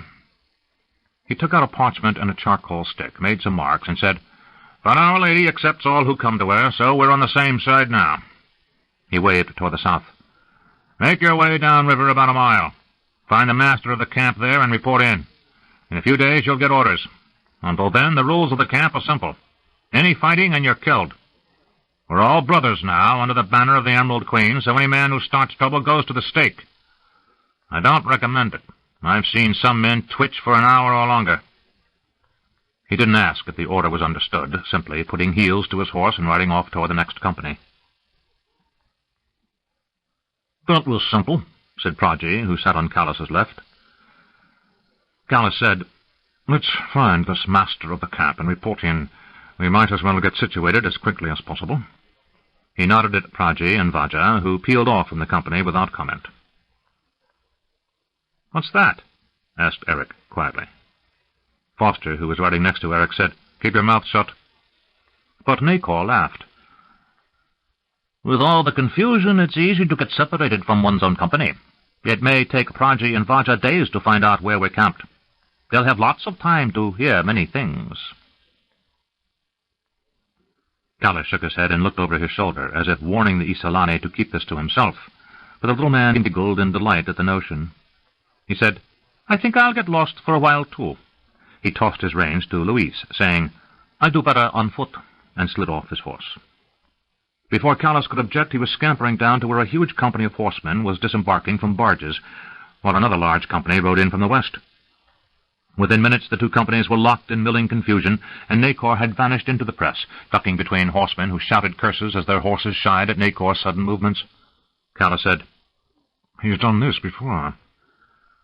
Foster looked after Nacor with black murder in his eyes. But Callas and de Longueville only shook their heads. They found the master of the camp hours later. A narrow face with dark, darting eyes regarded them as Callas reported in. He made a mark on a document, then waved toward the riverbank. "Find a spot between here and 2 miles downriver. There are other companies scattered along both sides of the road. Find a campsite between the river and the road. There should be a company calling itself Gagari's Command, just to the north of you. Across the road will be a company under a captain named Dalbreen. If you move south of that position, you will be assumed to be deserting, and you will be hunted down. Those not killed will be brought back for public execution. And do not try to cross the river." He made a vague motion across the river, where in the distance they could see a company of horse riding along at an easy lope. Something bothered Eric, and then he realized that the riders and horses were far too large for the distance and the speed they were moving. He blinked as he tried to make sense of the image, then he realized what he was seeing. "Lizard men," he said aloud without thinking. The master of the camp said, "Our lady's allies are called the Sa'awar. Do not call them lizards or snakes, lest you incur her wrath." He motioned for Callas to lead his company away, as another company approached from behind. Squinting against the afternoon sun, Eric tried to make sense of the distant riders. "Those horses must be 20 hands," said Chopin. "Closer to 22 or 4, said Eric. "They're bigger than draft animals, but they move like cavalry mounts." As the riders moved away, he admired the fluid motion of the horses. The Sa'awar rode with an easy, rocking seat, though their bodies looked oddly top-heavy, as their armor was cut in an almost triangular configuration due to flaring shoulder guards and a cinched waist. "I'd like to get a closer look at one of those horses," said Eric. "No, you wouldn't," snapped de Longueville. "At least not one with a rider on his back." Eric shook his head in wonder as the riders were lost in the distant afternoon haze. They located the campsite, and Callas made a guarded introduction to his neighboring captains. It was clear that no one was feeling talkative, as none of the companies knew if those next to them were actively supporting the cause of the Emerald Queen, or were those coerced into serving. Eric was no military expert, but he got the feeling that in this strange country, with its custom of hiring men to fight as opposed to supporting standing armies, having men without loyalty under arms was not a very smart thing to do. Still, no general uprising seemed to be taking place, so Eric assumed those in command of this host knew something he didn't, and left it at that. Callas ordered the men to bed down without erecting tents. There was no order given to dig a perimeter defense or erect a breastwork. It was clear without being said that he wanted the men to be up off the ground and on horseback in the shortest possible time, if the need arose. After the second day, the surrounding camps became small communities, to be visited if the men weren't on duty. Bartering, gambling, swapping stories, or just alleviating the boredom of a camp between battles, the men wandered as far as they could without causing trouble. The level of trust was rising, albeit slowly, as those forced to serve grew more accepting of fate. They might resent having no choice as to who their new master was, but for most captains, one side was as good as the other, and booty was booty. Some companies had an open attitude, welcoming a new face who might bring some news, gold to gamble, or just a break from the routine. But others were still wary, and twice Rue and Eric had been told to keep moving when they approached one of those camps. The second night, Foster walked through the camp, stopping at every group of men to speak with them. He came upon Eric, Rue, Chopin, and Louise, who were sitting around a fire, watching as Bigot and Natombi took their turn cooking for the squad. "Here," he said, motioning for the men to stand. When they did, he opened a purse and counted out 2 golden coins and 5 silver for each man. In a low voice, he said, "Mercenaries get paid, and if you can't buy something from a vendor, or whore, now and again, you'll get people asking questions about us. And the first man who gets drunk and says the wrong thing into the wrong ear, I'll personally have his liver on a stick." End of Side 8. Side 9. Shadow of a Dark Queen, by Raymond E. Feist. Continuing on page 270. Eric hefted the coins, feeling them cold in his hand. He hadn't held coins since leaving Darkmoor, he realized, and it made him feel good to be able to buy something. He put them into a pouch sewn into a seam in his tunic where they would be safe. Whores appeared later that night, plying their trade. Without tents, there was little privacy, but that seemed to bother few of the men. Many simply pulled the woman of their choice under a blanket and ignored whoever might be sitting a few feet away. A pair of them came by where Eric and Rue sat, and one said, "Looking for some company, boys?" Rue grinned, and suddenly Eric found himself flushing with embarrassment. The last time whores had visited their camp, at the other site up on the tributary of the Vedra, he had been looking after the horses, and they had moved on by the time he returned.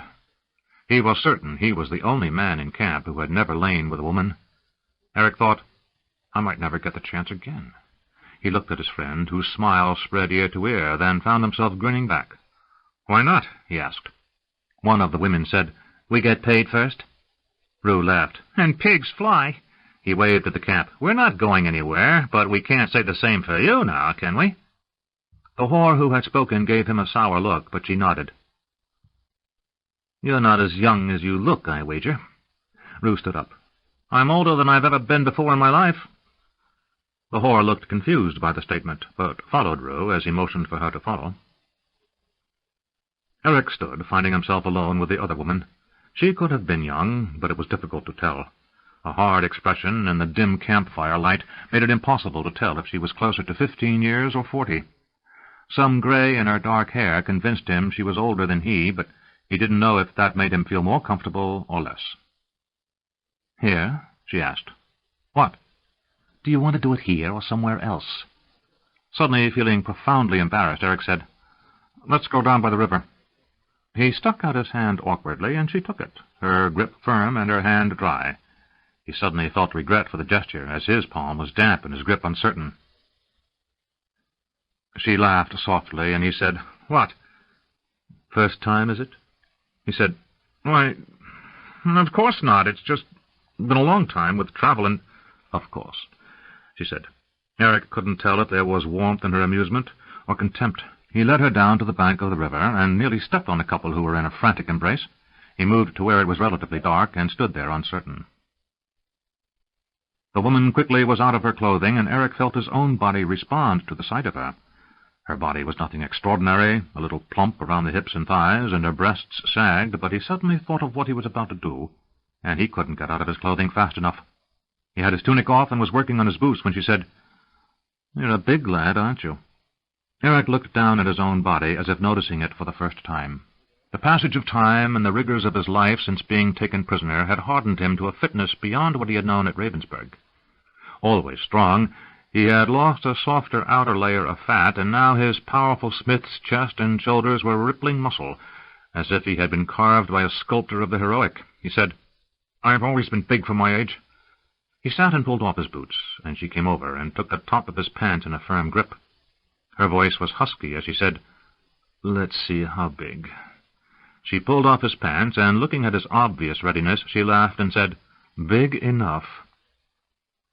Considering her profession, she was tender. She took her time and didn't laugh at Eric's awkward fumbling.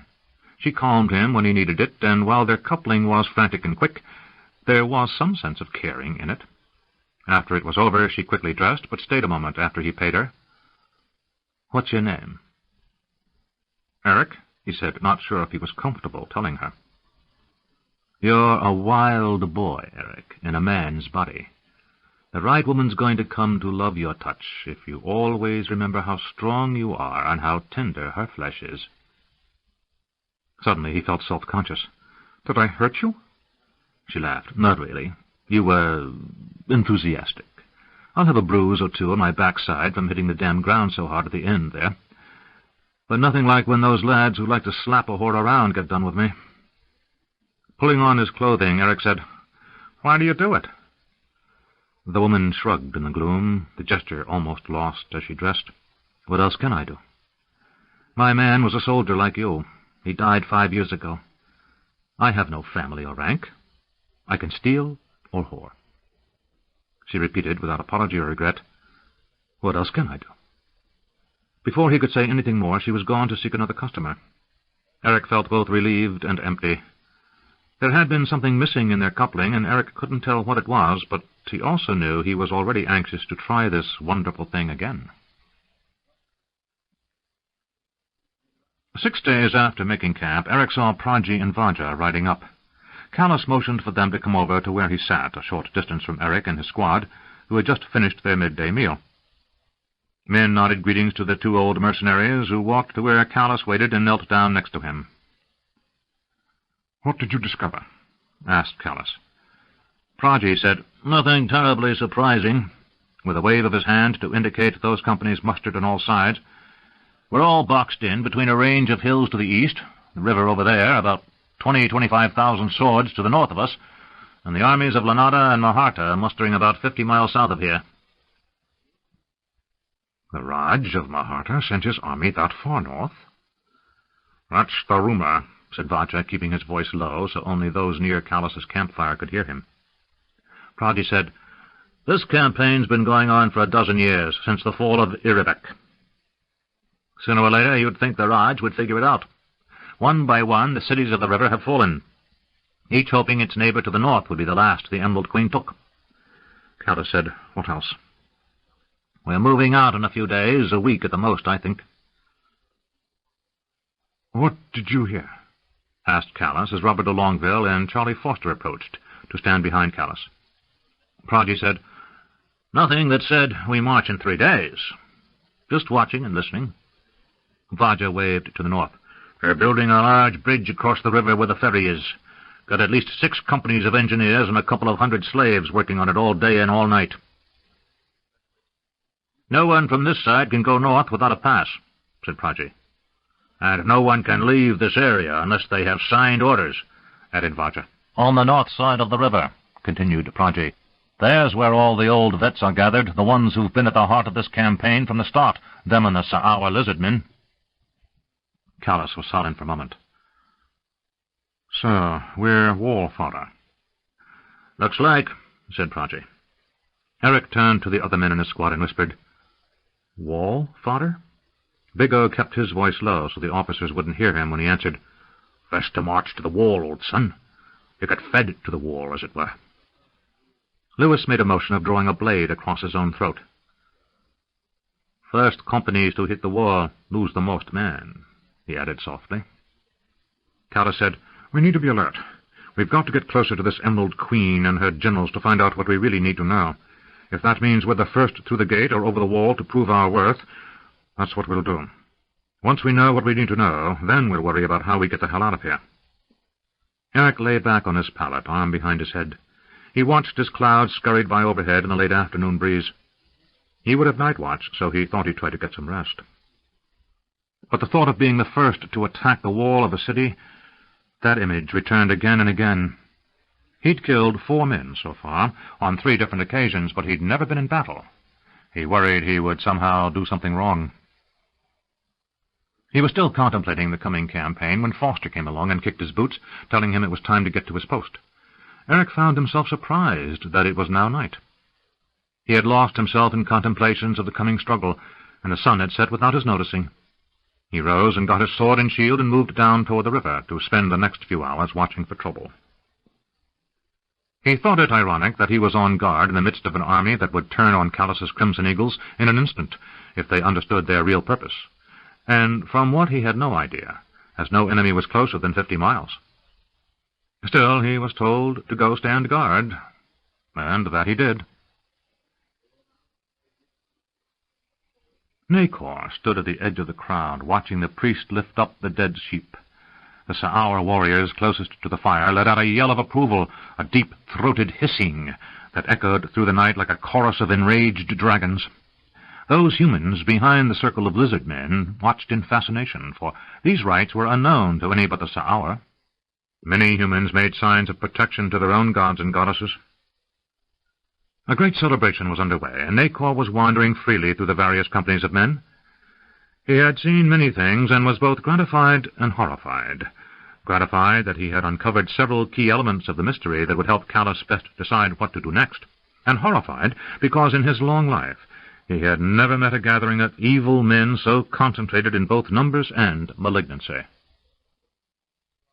The heart of this army was the Sa'aur, and a large company of men who called themselves the Chosen Guard.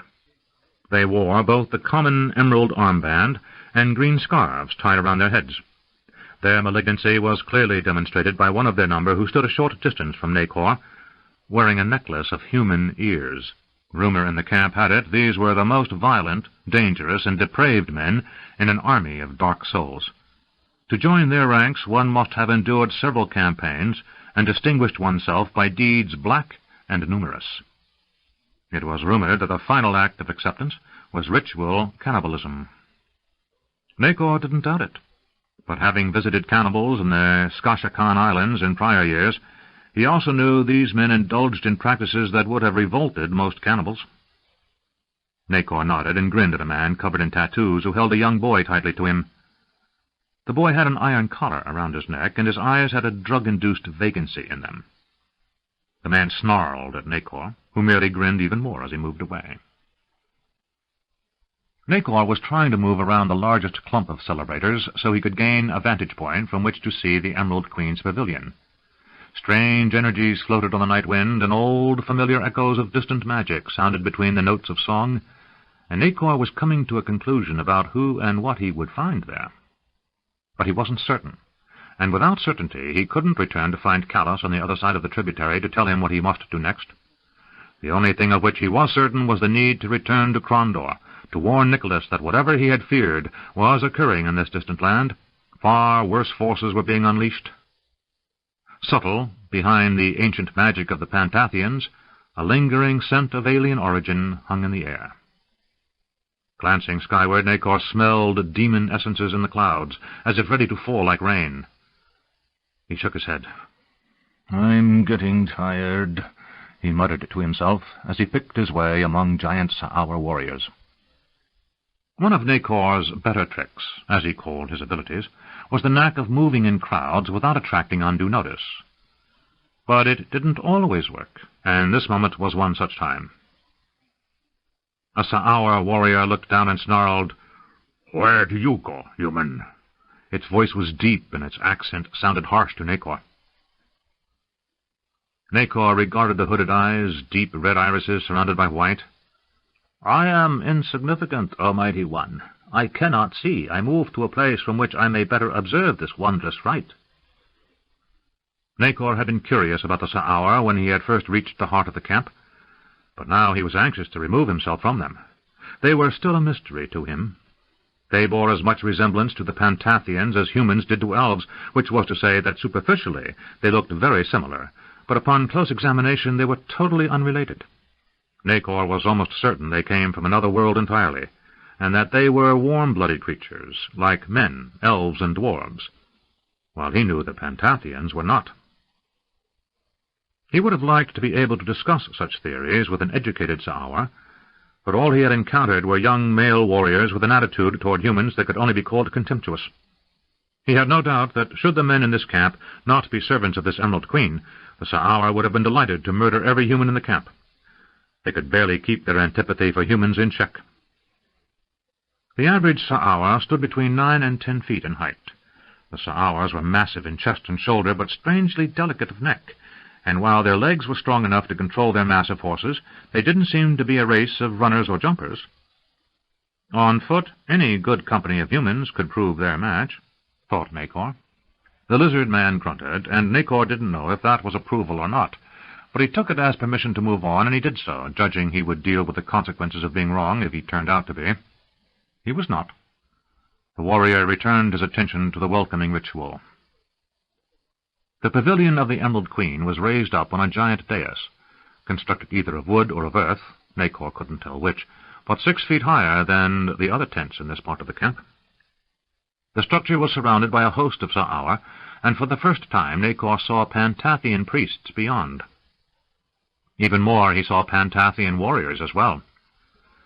Nacor grinned, for this was a new thing to his experience, and he always enjoyed discovering the unfamiliar. The priest now turned and threw the slaughtered sheep onto a pyre, and then cast scented oils after it. The smoke that rose was fragrant and thick, dark and coiling. The priest and the rest of the Sa'aur watched intently.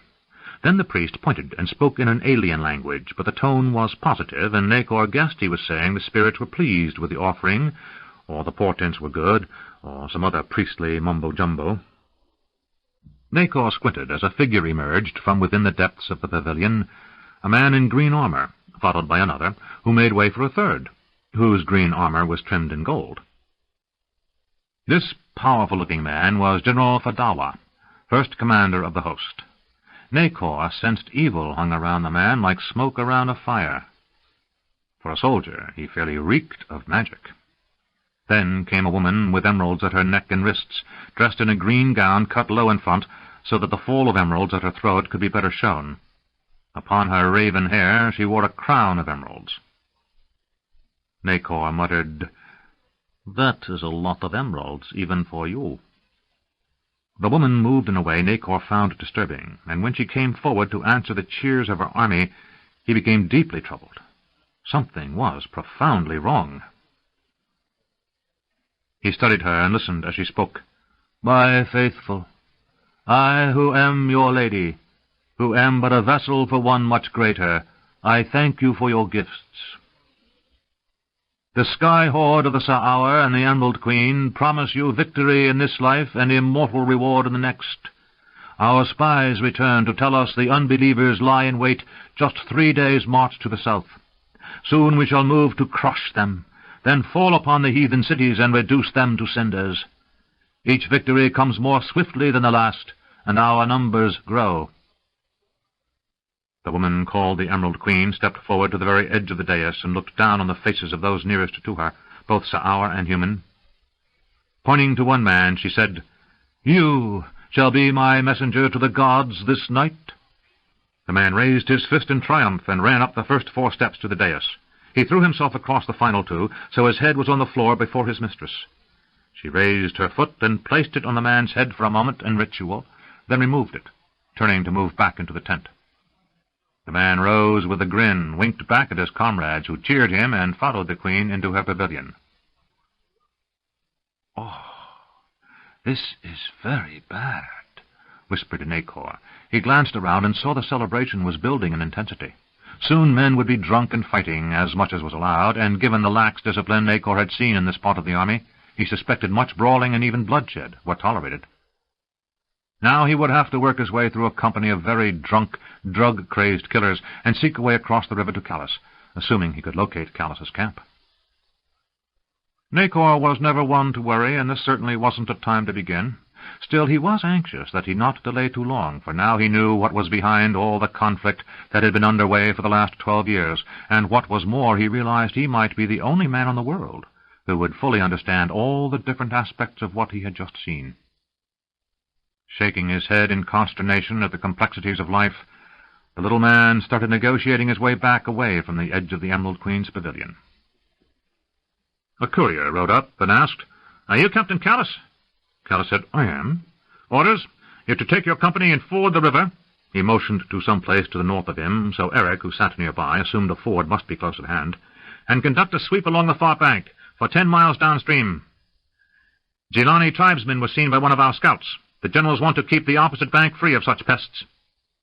He turned and rode away as Prodi said, "Pests?" Looking after the retreating courier, he shook his head in disbelief. "Obviously that lad has never encountered any of the Gilani." "Neither have I," said Callus. "Who are they?" Prodi spoke while he casually picked up his kit and made ready to ride out. "Barbarians." He paused and said, "No, savages, really. Tribespeople. No one knows who they are or where they come from. They speak a tongue only a few can master, and they rarely give anyone from outside a chance to learn it. They're tough, and they fight like maniacs. They wander the plain of Jams or up in the foothills of the Rotengari, hunting the big bison herds or chasing elk and deer." Picking up his own bedroll, Vajra said, "Most of the trouble folks on this side of the river have with them is over horses. They're the best damn horse thieves in the world. A man's rank is earned by how many enemies he's killed and how many horses he's stolen. They don't ride them, they eat them, so I heard." "Will they give us much trouble?" said Callus. "Hell, we probably won't even see one," answered Prodi. He tossed his bedroll to Eric and said, "Hang on to that for me for a minute." He bent to get a bag that contained the rest of his personal belongings. They're tough little guys, about half again the size of dwarves." And with an evil grin he pointed at Rue. "Just like him." The men laughed as Proggy reclaimed his bedroll from Eric, and they started moving toward the picket line of horses. De Longueville and Foster began calling orders to the company to ride. Proggy said, "They can vanish into that tall grass across the river like they were spirits. They live in these low huts they put together out of woven grass, and you can be standing 10 feet from one and never see it. Difficult folks to figure." "But they can fight," said Vacha. As they started readying their horses, Proggy said, "That indeed they can do. There, Captain, now you know as much about the Jelani as just about any man born in these parts." Callus said, "Well, if they want to avoid trouble, we should be able to make a swing 10 miles to the south and back before sundown." As if concerned over something, he looked back at the main body of the camp, then said to de Longueville, "Leave a squad to look after things." Lowering his voice, he said, "And tell them to keep an eye out for Nacor." Foster motioned to another squad that was moving to saddle their horses and gave them instructions. Eric glanced back as he lifted his saddle to place it on the back of his own mount. Where was Nacor, he wondered. Nacor grunted as he picked up the plank, silently cursing the fool at the other end who didn't seem to realize something existed called coordinated effort. The man, whose name was unknown to Nacor, but whom he thought of as that idiot, insisted on lifting, moving, and dropping without bothering to mention it to Nacor. As a result, over the last 2 days, Nacor had accumulated an astonishing collection of splinters, scrapes, and bruises. Nacor had encountered difficulties returning to Callus's company.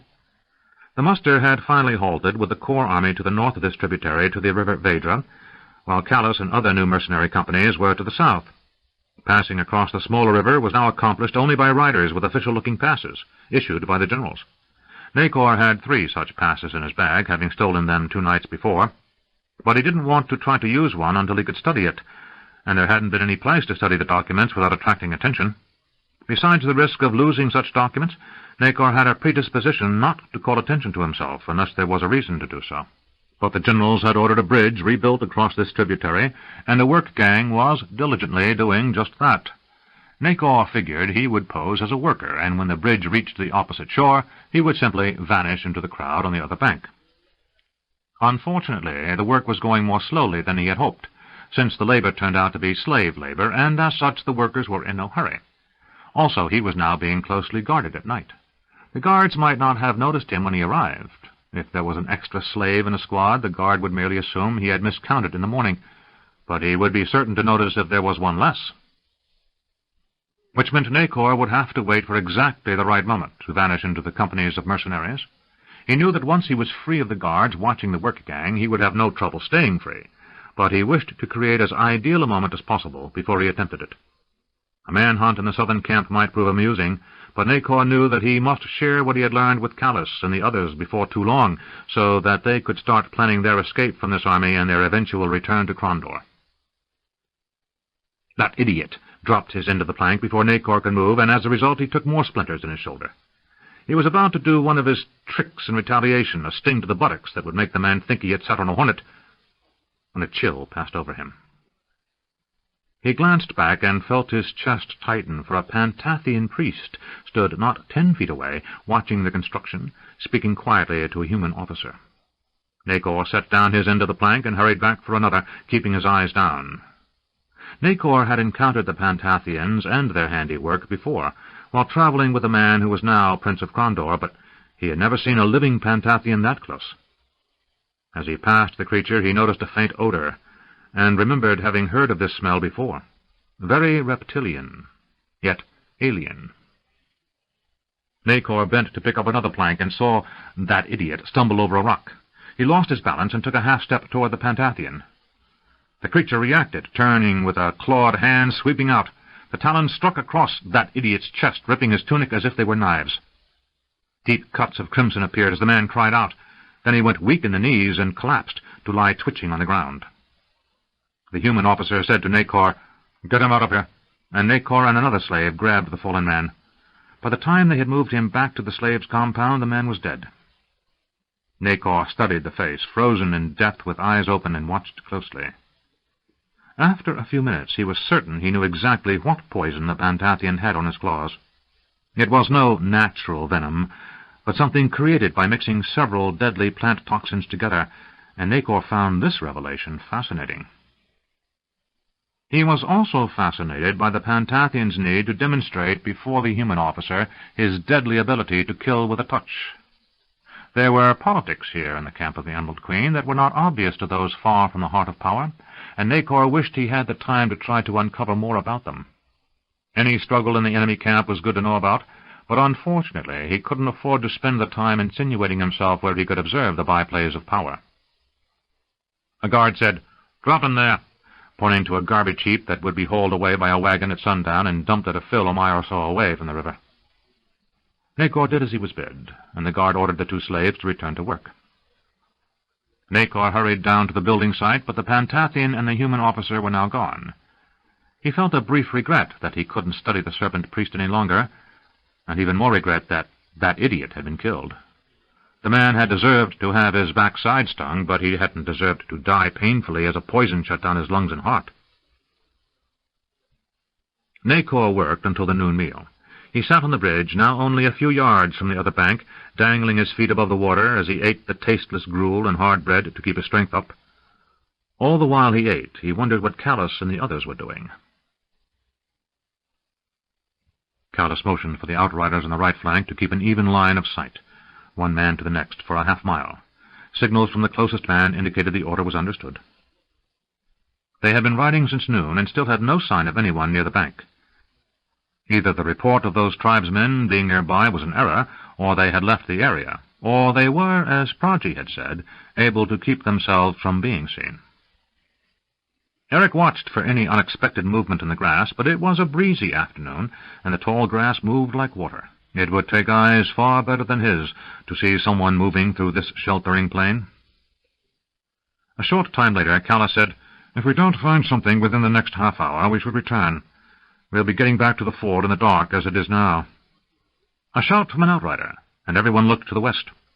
Eric used his hand to shade his eyes against the afternoon sunlight, and saw a rider frantically signaling from the base of a large mound. Callus motioned, and the column turned toward the rider. When they reached the base of the hillock, Eric could see it was covered in the same grass as the plains, making it look like nothing so much as an inverted shaggy bowl. Almost completely round, it was some distance from the next rise, the beginning of a series of hills leading toward the distant mountains.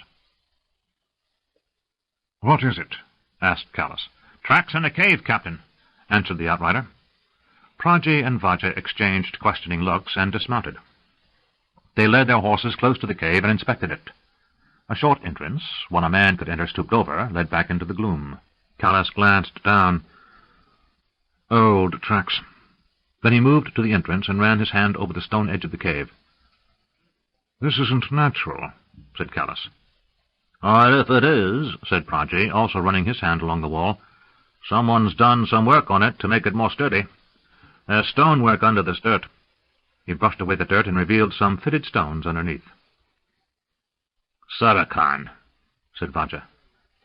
"Maybe," conceded Pragi. "Sarkhan?" asked Callus. Pragi remounted his horse and said, "It's an abandoned dwarven city in the Rotengari Mountains. All of it underground. Some humans moved in a few centuries back, some cult of lunatics, and they've died out. Now it just sits empty.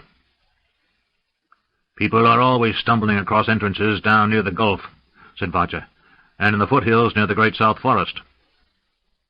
Callus said, "Correct me if I'm wrong, but that's hundreds of miles from here." "True," said Pragi, "but the damn tunnels run everywhere." He pointed to the hillock. "That one could be connected somewhere over there." He pointed at the distant mountains. "Or it could simply go back a few hundred feet and stop. Depends on who built it, but it looks like one of the entrances to Sarkhan." Rue ventured, "Maybe it's built by the same dwarves, but it's a different city?" "Maybe," said Pragi. "It's been a long time since any dwarves lived anywhere but the mountains, and city folk don't linger on the plain of Johns." Callus said, "Could we use this as a depot? Leave some weapons and supplies here if we need to come down this side of the river?" Pragi said, "I wouldn't, Captain. If the Jelani are around here, they may be using this as a base." Callus was silent for a moment. Then he spoke loudly enough for the entire troop, except for the other outriders, to hear. Mark this location in your minds. Check the distant landscapes. We may be very needful of finding this exact spot soon. If we need to break from the camp, for any reason, or fight our way out, if you can't make straight for the city of Lanada, make for this mound. Those who do meet here, make your way to the south the best you can. The city of the Serpent River is your final goal, for one of our ships should be waiting there. Eric looked around and then looked down at his mount. If he put her nose in line with two peaks in the distant mountains, the one that looked like a broken fang and the other that looked like a clump of grapes, to his imagination, and kept the river at his back while keeping another distant peak off his left side, he thought he should be able to find his way back here. After the men had taken their bearings, Callus turned to an outrider up on a distant hill who was watching. Callus made the arm signals to indicate they were turning back. The man acknowledged the order, then turned and signaled an even more distant rider, while Callus gave the order to return to the host of the Emerald Queen. 18. Escape. Nacor waved. He had learned years ago that if you didn't want to be accosted by minor officials, look as if you know exactly what you're doing. The officer standing on the far end of the dock didn't recognize Nacor, as the Isolani knew he wouldn't. Slaves weren't people. One didn't take note of them. And now he didn't look like a slave. He had ducked out of the slave pen the night before, so that the morning and night head count would match. He had wandered around the camp, smiling and chatting, until he had reached the place where he had secreted his belongings when he had run off to play construction worker. Then at dawn he had wandered back to the slave pens and fallen in a few yards behind the work gang. He had moved along the newly constructed bridge, past a guard who started to ask him something, when Nacor patted him on the shoulder in a friendly fashion and said, "Good morning," leaving the guard scratching his chin. Now he called to the officer, "Here, catch," and threw him his bundle of bedroll and shoulder sack. The officer reacted without thought and caught the bundle, then set it down as if it were covered in bugs. By then Nacor had jumped the 5 feet, separating the end of the bridge and the south shore foundation of rocks. He landed and stood up, saying, "I didn't want to take the chance of dropping the bundle in the water. There are important documents in it." "Important?" asked the officer as Nacor picked up his bundle. "Thank you. I must be getting those orders to the captain." The officer hesitated, which was his undoing, for in that moment, while he tried to frame his next question, Nacor slipped behind a party of horsemen riding past, and when they had moved on, the little man was nowhere in sight. The officer stood peering this way and that, and failed to notice that a few feet away there were now 7 sleeping mercenaries around a cold campfire, where moments before there had been only 6. Nacor lay motionless, listening for any sign of alarm. He grinned as he lay there, his usual reaction to pulling off a good vanishing act. He found it amazing that most people never noticed what was going on right before their noses. He took a deep breath, closed his eyes, and started to doze. Less than an hour later, he heard a voice and opened his eyes. One of the soldiers next to him was sitting up and yawning. Nacor turned over and saw that the officer he had flummoxed was standing with his back toward the camp. Nacor rolled to his feet, said, "Good morning," to the still half-asleep mercenary, and moved off down the trail toward where he hoped Callus was camped. Eric looked up from where he sat, a few feet away from Callus, de Longueville, and Foster, polishing his sword. They had returned to camp after nightfall, and Callus had gone to report to the officer's tent near the bridge, while Eric and the others tended the horses. When he returned, he showed no sign of how the meeting went, but Callus rarely showed anything that Eric could read as pleasure or irritation. But now Eric saw a small betrayal of emotion as Callus rose with an expectant expression. Nacor was making his way across the narrow trail that had been worn by hooves and feet between the Eagle's camp and the one to the east. The little man came trudging into view with his seemingly ever-present grin in place. "Woof," he said, sitting down heavily on the ground next to Foster. "That was some doing, finding you. Lots of bird banners and lots of red things, and most of these men," he pointed in general at most of the other companies nearby, "don't care who's next to them. This is one very ignorant bunch." Proggy, who was lying back picking his teeth with a long sliver of wood, said, "We're not being paid to think." "True. What did you discover?" asked Callus. Nacor leaned forward and lowered his voice so that Eric had to strain to overhear, though he and the others in his squad were trying hard to look as if they weren't. "I don't think it's such a good idea to talk about this here, but let's say that when I can tell you, you don't want to know what I saw." "Yes, I do," said Callus. Nacor nodded. "I understand, but you'll understand what I mean when I tell you. Just let me say that if you have a plan for us to get out of here, tonight would be a very good time to do it. We don't need to stay any longer."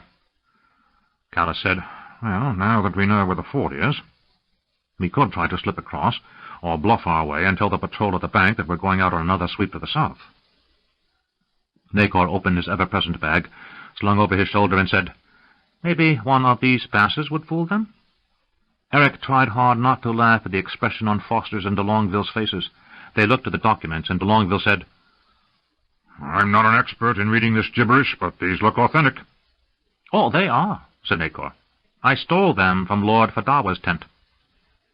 De Longueville said, "The Queen's Lord High General?" "That's the man. He was busy, and no one noticed, as I was playing the part of a slave. I thought one of these might do us some good. I wanted to poke around. There's something very funny about that general. He's not what he seems to be, and if I hadn't been in such a hurry to get my news to you, I would have stayed around to see just what this general really is." Callus looked through the 4 documents. "This might do it. It's a vaguely worded order commanding all units to let the bearer pass. It doesn't say if the bearer will have a full company of more than 100 men with him, but I think if we can keep our wits about us, it might work." Praji stood. "Well, the day's half done, and if we're going to be convincing about a local patrol, we'd better be on our way now. Or did you want to wait until tomorrow morning?" Callus glanced at Nacor, who shook his head slightly in the negative. "We leave now," said Callus. Order was passed from man to man to act as if there was little urgency, but to get ready quickly to ride. If anyone in the other campsites took notice, Eric couldn't see. The surrounding companies seemed intent upon their own business. The coming and going of another troop of men seemed of little interest. In less than an hour, Foster had the men in file, and Callus motioned for Eric's squad, the first in line, to fall in behind his own vanguard, Nacor, Praji, Vaja, Hatonis, and de Longueville. Foster would fall back and take command of the rear guard, the most experienced squad in the company. As Jaddo Shati and Jerome Handy moved out of line back to where Foster waited, Eric made a good luck sign, which Jaddo returned, along with his broadest grin. They rode northward, along the path to the road, where they paralleled the river until they came in sight of the bridge. "That's finishing up quickly," observed Praji. "They have many men working on it," said Nacor. "I worked on it for a couple of days so I could get across." Vaja said, "There are ample fords nearby. Why all the bother?" Nacor said, "The Queen doesn't want to get her feet wet." Callus glanced at the little man, as did Eric. Nacor wasn't smiling. They reached the guard post, and a stout sergeant came forward. "What's all this, then?" Callus said, "Hello again, Sergeant." Recognizing Callus from the night before, the sergeant said, "Going out again?" "The generals weren't happy with my report. They think I didn't head far enough south. I'm going out until noon tomorrow. Then I'll be back by morning the day after." "No one said anything to me about your company crossing the river, Captain," said the sergeant, looking suspicious, "or anyone being out for more than a day." Callus calmly held out the pass. "The general had made up his mind just a short time ago. He gave me this rather than relying on a messenger getting to you before we were ready to leave." The sergeant said, "Damn officers. We've got our orders, and then some captain of some company thinks he can get his drinking buddy to change the way we do things. Which of those strutting peacocks thinks he can just sign his name?" His voice trailed off, and his eyes widened as he saw the name and seal at the bottom of the pass. "If you want to send a messenger to General Fadawa to tell him that he's not observing procedures, and you want confirmation, we'll wait," said de Longueville. "I'd just as soon not have to go looking for the Jelani. Hell, I don't think the general will mind, Sergeant." The sergeant quickly rolled up the pass and handed it back to Callus. "You may cross," he said, waving them past. He turned to the soldiers at the bank and shouted, "They're crossing to the other side." They waved back and resumed their bored poses, while Callus walked his horse down to where they stood and into the water, taking it slowly and carefully. Eric felt the back of his neck itch, as if someone behind would start shouting they were trying to escape, or someone else would be warning the sergeant that a pass had been stolen from the general's tent. But they moved across the shallow ford in the river until the last company, with Corporal Foster the last man, had safely crossed. Then Callus motioned for them to pick up speed, and they all started moving south at a trot. Eric found himself fighting an unusually strong urge to dig his heels in and get his horse galloping. He wondered how many of the others felt the same way. When they had moved some distance downriver, Callus ordered them to a canter, and they rode at a good rate for another mile before he signaled for them to return to a trot. Nacor shouted, "You want me to tell you now?" Callus said, "Yes, before you fall off and break your neck." Nacor grinned. "It's bad. You remember our old friend, the Lady Clovis?" Callus nodded. Eric had no idea who she might be, but the darkening expression on Callus's face said he knew her. What surprised him was that de Longueville registered no recognition. But Proggy said, "That bitch who was using de Hakon and the Overlord Valgash down at the city of the Serpent River, way back when we first met her? That's her," said Nacor. "She's the Emerald Queen?" asked Callus. Nacor shook his head. "I wish it was so. Jorna, that's her real name, at least back when we were married." "What?" gaped Callus, and for the first time Eric saw him totally lose his composure. "It's a long story. I'll tell you some other time. But when she was a girl, she was vain, and when we were together, she was always seeking ways to stay young forever." "I think if we get out of this, you're going to tell me every detail," said de Longueville, obviously as astonished as Callus. "Anyway," said Nacor, motioning for him not to interrupt, "the girl had talent for tricks, what you call magic, and she left me when I wouldn't tell her secrets I didn't have about staying young forever. She was using a different body when she was the Lady Clovis." "A different body?" said Proggy, now obviously confused. "How did you recognize her?" "When you know someone well, bodies don't matter," said Nacor. "I guess," said Vajra, obviously amused by the entire conversation. "Shut up," said Nacor. "This is serious. This woman made a bargain with the Pantathians to keep her young forever while she helped them. What she didn't know was they were using her. I warned her. I told her, they want more than you can ever give them, and I was right. They've taken her." "What do you mean?" asked Callus. Nacor's expression turned grim. "What happened to your father with the armor of white and gold?" "Yes," said Callus, color draining from his face. "It's happening again. Jorna, or Clovis, is wearing an emerald crown, and it's changing her. She is becoming like your father." Callus looked shaken and said nothing for a moment. Then he turned to de Longueville. "Tell Foster I want a rear guard to follow by 15 minutes. I want to know if anyone tries to overtake us. If they encounter anyone, their fastest rider is to come find us, while the others are to lead whoever's coming away. We'll wait for a short time at the cave we found 2 days ago, then we'll strike straight for Lanada."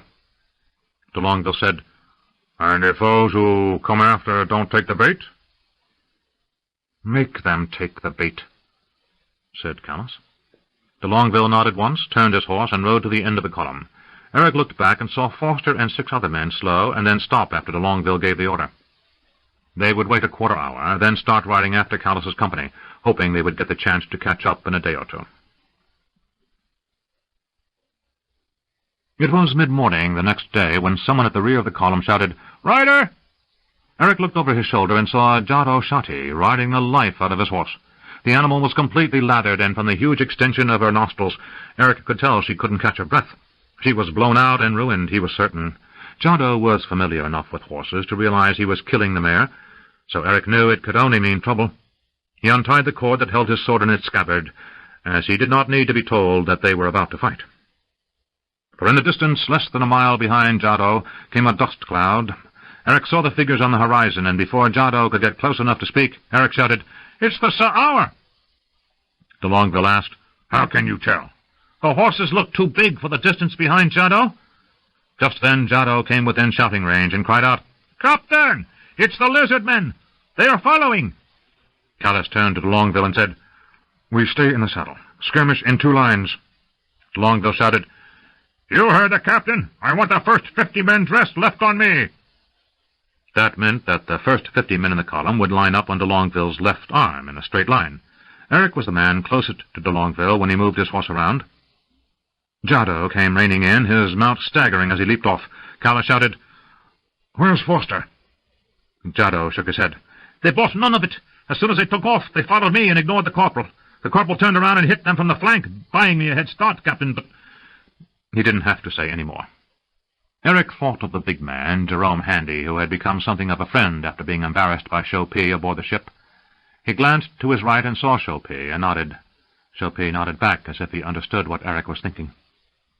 Louis said, "Dan, we bleed lizards," under his breath, but loud enough for those near him to hear. Eric drew his sword and put his reins between his teeth.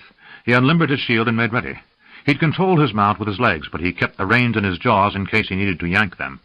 The Sa'awa's animals must be as incredibly strong as their riders, thought Eric, for if Jado's mount was near death, the Sa'awas looked merely tired. Yet the green-skinned warriors didn't pause once they saw the line of soldiers facing them. "We don't scare them much," observed Nakor from behind Eric, who wouldn't take his eyes off the approaching riders. Callus said, "When I give the order, I want bow fire. Then the first rank will charge. The second rank will hold until I give the order." The bowmen, all in the center of the second line, drew back their weapons, and de Longueville half muttered, "Wait for it." The Sa'awa bore down relentlessly, and as they approached, Eric started noticing details. Some wore feathers on their helms, while others had strange animals and birds on their shields. The horses were bay and chestnut, with some that were almost black, but while a few were near white, he saw no buckskins or mottled colors. Eric wondered why he was fascinated by the fact of there being no pintos or buckskins. He fought down an unexpected urge to laugh. Then Callus shouted, "Shoot!" and the 40 archers in the second line let loose. The rain of shafts caused a half-dozen riders to fall, and several of the alien horses screamed. Then Callus shouted, "Charge!" Eric dug his heels into his horse's flanks, and with a shout and a powerful squeeze of his legs, told the horse to gallop. He didn't look to see how the others were doing, but kept his focus on a Sa'awa with a metal crest topped with a horsehair fall atop his helm. The horsehair had been bleached and dyed a bright crimson, so it was an easy target for Eric. Eric sensed more than saw when his own horse crashed into the larger animal. He was too intent on avoiding the blow aimed at his neck. The Sa'awa warrior used a large single-bladed axe, which meant he could bludgeon with it on the backswing, but cut only with a forward blow. Eric almost fell into the gap between the two animals after his own mount staggered away from the larger horse. Eric ducked under the looping blow, but recovered in time to deliver a punishing blow with his sword to the thigh of the Sa'awa. He didn't see if the creature fell from the saddle or rode past, because he was too busy engaging another warrior who had just unhorsed one of Hatonis's clansmen. Eric charged him and got his sword point under the creature's shield before he could turn and face him, and the Sa'awa fell backwards, flipping completely over the rear of his horse. Eric swore and reined his own horse away as the riderless alien horse lashed out with a foreleg. "Where are the mounts?" he cried. "They're trained to attack, too." Eric moved to help Rue, who was attempting to work in tandem with Luis against one Sa'awa. He came up on the lizard man's blind side and delivered a killing blow to the back of the creature's helm. The Sa'awa fell over, and the helm fell off, revealing an alien face, green and scaled, but covered in scarlet blood. "Well, their blood's not green," shouted Big O, riding by. "They're also dying right enough." "So are we," said Rue, pointing. Big O and Eric turned to see that while most of the Sa'awa had been unhorsed, for each one killed, one of their own was down as well. Pushing back his helm, Big O said, "We faced them 3-1, and still they take us out in equal numbers." "Shoot!" cried Callus, and the 10 archers who remained to him started peppering the 5 remaining Sa'awa with arrows. Jado said, "Look!" and pointed into the distance. "That's why they're so fearless," shouted de Longueville. "These are just the trail breakers." Afar, a large column of dust rose into the sky, and even at this distance, the rumble of hooves was thunderous. Eric didn't wait, but set heels to the flanks of his horse and charged after the remaining Sa'awa, who were attempting to keep the humans engaged as long as possible until their companions could overtake them. Big O let out a whoop and charged after him. They rode full into the same Sa'awa, striking at him from both sides. Eric caught him on the sword arm, shattering bone and cutting deep into flesh, while Big O hammered relentlessly at the creature's shield. Soon it was quiet. Callus said, "Ride for the cave. We'll stand there." Eric sucked a deep lungful of air and willed his tired horse to run. There was no choice. The alien horses were stronger and more powerful and had more endurance. They couldn't outrun them, it was clear, and at 1-1, they couldn't outfight the Sa'awa in the open. Eric hoped that the cave tunnel did lead somewhere, as Prachi had claimed. For if it was only a cave in a hill, it would be a lonely place to die. In ragged order, leaving the remounts to follow or wander, Callus's crimson eagles, exhausted and sore from the short but furious fight, headed toward the distant hillock. Nakor was among the first to reach it, and without much grace he half jumped, half fell from his horse. He grabbed a water skin and a bag of rations, then struck her on the rump, yelling enough to send her running away as he ducked into the cave. As Eric and the others began to dismount, he shouted, "There's a door! Come quick!" "Strike a light," commanded Callis, and de Longueville produced a special oil and motioned for someone to give him a torch. A bundle of them was fetched from the baggage, along with a few other items the men would carry, but most of the baggage, food, and all the horses must be sacrificed. De Longueville sprinkled the oil on a torch, then struck flint and steel to cause a spark. The oil caught, and the torch was lit, and he ducked inside the cave. Eric followed after, and had to duck-walk to pass below the low ceiling. After about 10 yards, the ceiling rose, and the corridor broadened, as the passage moved down into an underground cavern. Eric looked for the door and discovered it was a huge round stone. It was nestled in a heavy iron and wooden frame, rigged so it could be rolled from its position to the right of the passage to block it. While a few strong men could use large wooden pegs set in the face to move it from inside this cave, those following after would have no handhold on the smooth surface, nor any way to gain enough leverage to move the massive rock. When the last man was inside the cave, Eric, Bigot, and Jadot grabbed the wooden pegs and struggled to move the rock. Others insinuated themselves against the wall so they could push against the edge once it moved enough. Slowly, protestingly, the rock budged, and then with a grinding rumble moved as the sound of horsemen echoed through the entrance of the cave. Angry shouts in an alien language echoed down the hall as the grinding stone moved slowly to block their retreat. Suddenly, Eric felt resistance and knew that the Sa'aur on the other side had tried to prevent the closing. "Push!" he shouted, and another pair of hands moved below his, and he looked down to see Rue trying to add his strength to the task. The little man had slipped below and crawled on the floor to find a place from which he could help. Nacor shouted, "Close your eyes!" Eric was slow and was temporarily blinded by a sudden flash of light as Nacor lit something from de Longueville's torch and tossed it through the narrow space between the wall and the slowly moving rock door. A scream and several shouts of rage answered, but the pressure on the door was released, and it closed suddenly with a deep and final thud. Eric felt the shock in his shoulders as it slammed into the opposite wall. His knees felt suddenly weak, and he sat down on the cold cave floor. He heard Bigot laugh. "That was closer than I like." Eric found himself laughing, too, and looked over at Jadot. "Foster and Jerome?" Jadot shook his head. "They all died like men." Callis said, "Bobby, light another torch so we can see where we're going." "Do we have another torch?" asked the sergeant. A voice in the dark said, "In the bundle here, Sergeant." Callis said, "Bigot, while we're looking ahead, I want you and von Darkmoor to do an inventory. We've left most of what we had outside, but I want to see what we have here." He glanced around. "Though if there's not another way out, it really doesn't matter, does it?" Without waiting for an answer, he moved off into the gloom as de Longueville lit a second torch, handed it to Louise, and moved after the captain. Nacor hurried to grab a few loose rocks and lay them between the stone and the floor. "Won't roll back very well if they do get a grip," he said with a grin. Bigot turned and said, "All right, me darlings, you heard the captain. Look around and tell old Bigot what you thieving rascals grabbed when you ran for your lives." Eric chuckled, but knew it was just relief at still being alive. He didn't know who else had noticed, but when he ran into the dark, he had looked back over his shoulder and seen at least 30 of the 100 or more men who had left that morning lying dead on the ground. They had survived the first encounter of a long and bitter journey to come, and almost a third of them were already dead. He put that thought from his mind and began looking to see what resources they had. Hours passed, and there were faint sounds from the other side of the rock door, so they knew the Sa'aur were contriving ways to move the boulder and come after them. At one point, Rue wondered aloud what they would do if some Sa'aur magician came along and used magic to open the door, and the anger that greeted the remark caused the wiry man to fall instantly silent. Eric couldn't remember a time when Rue had been shut up so quickly or effectively.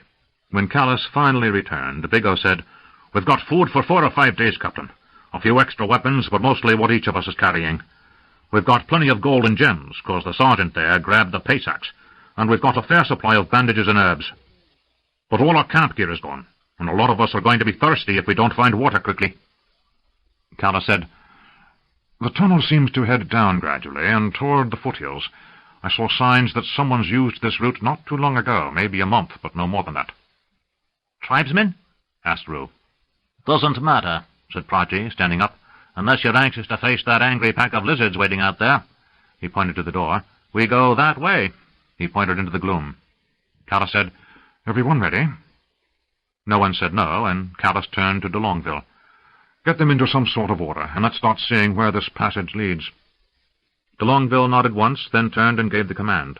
Once the men found their way to the positions they normally took while riding, a sense of the familiar surrounded Eric, as if following orders made the closeness of the tunnel and the gloom bearable. Then Callus gave the word, and they moved off into the darkness. 19. Discovery. A gong sounded. It echoed off vast ceilings of carved and colored stone, ringing through the great hall, and the warden turned. Miranda saw him regarding her with impassive features, but he made no threatening gesture as she approached.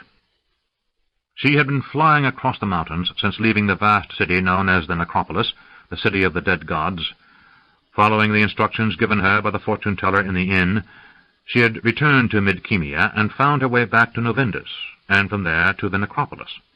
Then she flew upward, guided by her arts, despite her fatigue, and she sought out this mythical place atop the mountains called the Pavilion of the Gods.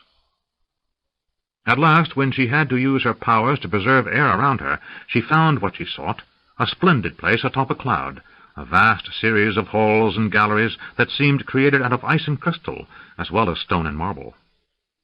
The clouds thinned, and she saw that the massive building stood atop the summit of the greatest mountain in the area, and in the center stood a single immense opening. She floated through the clouds surrounding the celestial city, moving through the door effortlessly. She felt a tingle as she passed through the spell that kept the freezing cold out and the air inside. The man she had spied across the grand hall floated across the vast expanse of floor to meet her. She took a moment to study her surroundings. A vaulted ceiling was suspended nearly 70 flights of steps above his head, supported by 12 mighty columns of stone, each chosen for beauty. She quickly chose her own favorite, one fashioned of malachite, the green veins of polished stone that could capture the eyes for hours. The rose quartz was lovely too, but something about the green stone spoke to her. The floor of the hall was partitioned by some faint energy. Miranda used every trick of perception she had, and decided the fields were not barriers or traps, but something closer to signatures, as if each area had a specific use or identity, but only noted for those able to sense those energy barriers. And in each area beings moved, humans from their outward appearance, but all wearing some of the strangest fashions she had ever seen. The great windows were set with crystal panes so clear they seemed air frozen in an instant, and the snowfields outside reflected the afternoon sunlight on the peaks above, bathing the great hall in rose and golden hues. Those people moving across the vast floor threw long shadows, as jeweled, faceted globes threw soft white light across the hall, the source of that light having nothing to do with nature. The approaching man glided through the air, standing regally as if being carried by a company of invisible bearers upon a heavy platform. He touched foot to the stone floor of the hall, as Miranda gently touched down on the marble floor. Several others nearby turned to observe the confrontation, though they remained silent. Miranda threw back her cloak's hood, shaking her dark hair as she glanced around the hall. "Who comes to the celestial city?"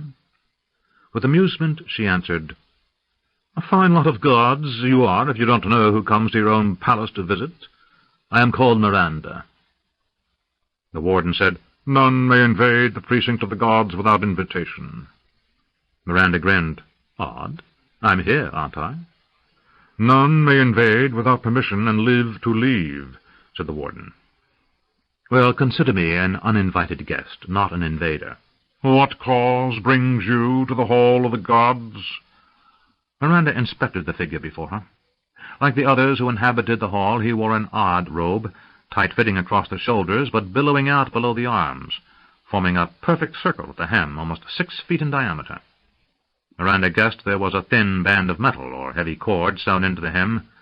The sleeves were long and also flared along the length, while the collar was stiff and high, surrounding the back of the head up to the ears, giving Miranda the impression that she spoke to a 6-foot-tall doll, fashioned from interlocking cones of paper, with a painted clay head stuck on the top. What a peculiar-looking character, she thought. His face had olive-shaded skin, darkened by years of exposure to bright sun, and his beard was as white as the snow outside. Eyes of pale blue regarded her from under white brows. She glanced around the hall, wishing she had more time to study the place. Its grandeur was nothing less than breathtaking, yet somehow it was alien and as cold as the wind outside the great door. No mortal lacking great magic would find his way to this abode of the gods, for the climb was impossible. At least 100 feet below the base of the plateau, the air became too thin to breathe long and remain alive, and the temperature was constantly below freezing. Most of the people were turned her way, and she noticed that each group seemed set off, isolated by the sense of separate areas she had detected upon entering, as if there was a zone on the floor they were confined to. After a moment, she was certain no one was leaving a given area to enter another. "You limit the gods?" asked Miranda. "They limit themselves, as they always have," came the answer. "Again, I must ask, what cause brings you here?" "I come because there are terrible forces gathering, and this world stands in jeopardy. I have visited with the oracle of Aal, and she is ready to enter her breeding phase. Her vision will be lost to us. Those forces that march are committed to a course of action that will bring about the end of all we know, including this." She waved her hand, indicating the hall. The warden closed his eyes a moment, and Miranda knew something was being communicated. Then he said, "Speak more." "Of what?"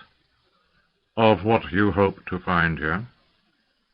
"I had hoped for some sense that the gods of Midkemia were ready to answer the threat to their very existence." Her anger was poorly hidden, and contempt edged her words. "These are but the aspects of the gods," answered the warden. "Those men and women who have, for reasons beyond our mortal understanding, been chosen to exist on the gods' behalf. They have come to live out their lives as mortal aspects of the gods, eyes and ears, granting the gods mortal perspective on the world in which they abide." Miranda nodded. "Then I would speak to one of these godly aspects, if you don't mind." "I have nothing to say in the matter," came the answer. "I am but the warden of the celestial city. It is my task to keep those who abide here comfortable." He closed his eyes. "You may speak to whoever will answer."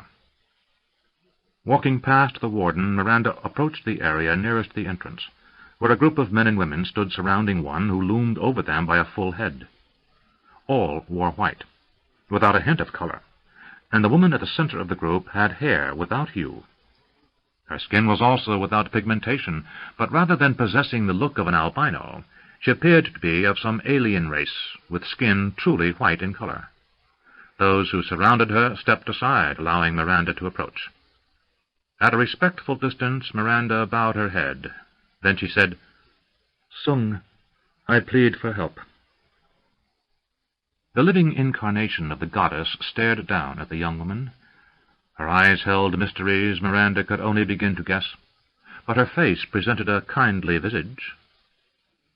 Yet no answer was forthcoming. Miranda pressed on. "A great evil arises here, one that, unchecked, will release forces to rival even your own. I must seek aid." For a long moment the goddess studied Miranda. Then, with an economy of motion, she indicated the woman should move to another area. "Seek one not yet come among us." Miranda hurried to another quarter of the hall, in which an empty area stood ready, but unoccupied. Shifting her perceptions through each phase of sight she knew, Miranda searched for some hint of what she might find here. A glyph shimmered in a spectrum of light beyond the ability of most men to see, yet Miranda saw it. She turned to discover the warden had followed her, floating a foot above the stone floor. "Who placed such a mark here?" "One who recently visited, like you." "What does the symbol mean?" "It is the mark of Wodan Hosper, one of the lost gods, whom we await." "You await the return of gods lost during the Chaos Wars?" she asked in surprise. "Everything is possible in the Hall of the Gods." "What was the name of this man?" "I may not say." "I am seeking Pug of Stardock," said Miranda. "At the inn in the Hall of Worlds I was told to come here." The warden shrugged. "Such matters are not my concern." "Has he been here?" "I may not say." Miranda thought, then asked, "If you can say nothing else, where might I go next to find this man?" The warden hesitated. "It may be that you need to look at that place where you were misled." Miranda said, "I thought as much."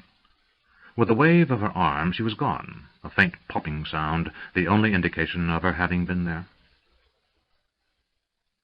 One of the people attending a nearby guard turned and threw back his hood. He was short of stature, his eyes the color of dark walnut, aged and stained, his beard as dark as that of a lad of 20, but his manner and size did little to disguise the aura of power that surrounded him. Stepping over to where the warden waited, he said, "You've served your purpose." With a wave of his hand, the figures in the hall vanished, leaving only a vast emptiness of rock and ice. Cold air rang in through the now unprotected opening, and bit with enough harshness to make him gather his cloak tightly around him. Glancing around to see that no trace of illusion remained, he was raising his hands to will himself to another place when a voice said, "Gods, it's cold without that illusion." The man turned, and standing a yard away was the woman. "Pug of Stardock?" The man nodded. "Neatly done, lady. There are few who could have seen through the ruse." She smiled, and something oddly familiar hinted at recognition, then was gone. "I didn't. But things just didn't feel right, and I thought if I could seem to have left, then perhaps I might learn something." The man smiled. "You simply turned yourself invisible and made the proper noise." The woman nodded. "You are Pug?" The man said, "Yes, I am Pug of Stardock." The woman's face took on an expression of concern, and again there was something hauntingly familiar about her. "Good. We must go. There is much to be done." "What are you talking about?" asked Pug. "Kuiper has fallen, and Lanada is undone by treachery." Pug nodded. "I know this. But for me to act too soon, and the Pantathians counter your magic with their own, I know. But there is more here than a simple bashing of magics, like rams banging heads in the mountains." Her breath hung in the frigid air, and she waited.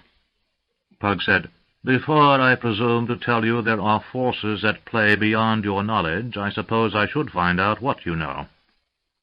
He vanished. "Damn," said Miranda. "I hate it when men do that."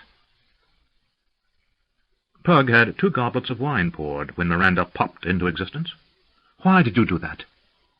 "If you couldn't follow me, then telling you anything was pointless." Pug handed her a goblet. "There's something vaguely familiar about you," he observed. Miranda took the wine and sat down on a divan opposite a writing desk. Pug pulled out the stool that went with the desk and sat down. "Where are we? Stardock?" She glanced around. The room was small and lacking any decoration. All she could see indicated that this was a library. Books lined every wall save one narrow space that held a window, and besides the divan, desk, and chair, the room was devoid of furniture. A pair of lamps burned, one at each end of the room. Pug nodded. "My quarters. No one can get in or out but myself, and no one expects me to visit, as no one has seen me here in 25 years. Miranda looked around. "Why keep it so?" "I made a major display of breaking off my ties here, after my wife died." He spoke of her death in a matter-of-fact tone, but Miranda could see a tiny tension around the corners of his eyes as he mentioned this. "If someone is to come looking for me, they'll look on Sorcerer's Isle. I have left enough people who work magic there that any spell designed to detect magic will be ringing like a dinner bell." "And as magic is being practiced here every day, if you do decide to do some work, no one will notice." She sipped her wine and said, "Very neat. And this is very good." "Is it?" asked Pug. He sipped. "Yes, it is. I wonder which—" He held up the bottle. "I have to ask Gothis if there is more of this in the cellar at Sorcerer's Isle when I return." "Why all the misdirection?" asked Miranda. "Why were you looking for me? I asked you first?" Pug nodded. "Fair enough. The Pantathians are wary of me and my arts. They've discovered ways to neutralize me, so I make sure they and their agents can't find me." "Neutralize you?"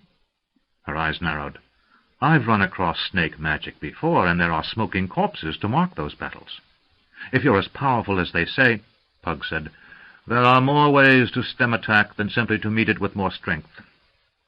What if I were to hold a child you love and put a dagger to her throat?" Miranda said, "So, if they don't know where you are, they can't threaten anyone you care about." "Yes. Now, why are you looking for me?" Miranda said, "The Oracle of Aal enters her birthing cycle, and we lose her ability to help us." "I have been asked—" "By whom?" interrupted Pug. "By some people who would rather not see this world end any time soon," she snapped. "I have been asked to help preserve the Life Stone." Pug stood. "How do you know of the Life Stone?" Miranda said, "I am Keshian. Do you remember one who came to support the king's army at the battle?" "Lord Abdur Rahmad Mimo Hazarakan," answered Pug. Miranda nodded. It took years to penetrate the illusions and false trails, but after a while those few who entered to speak to the oracle and leave with whatever wisdom she gave them, even with that statue at Malak's cross as the transfer point, even after decades, the truth was known. "So you work for the Emperor?" "Do you work for the king?" countered Miranda. "Boric and I are something of cousins," said Pug, sipping on his wine again.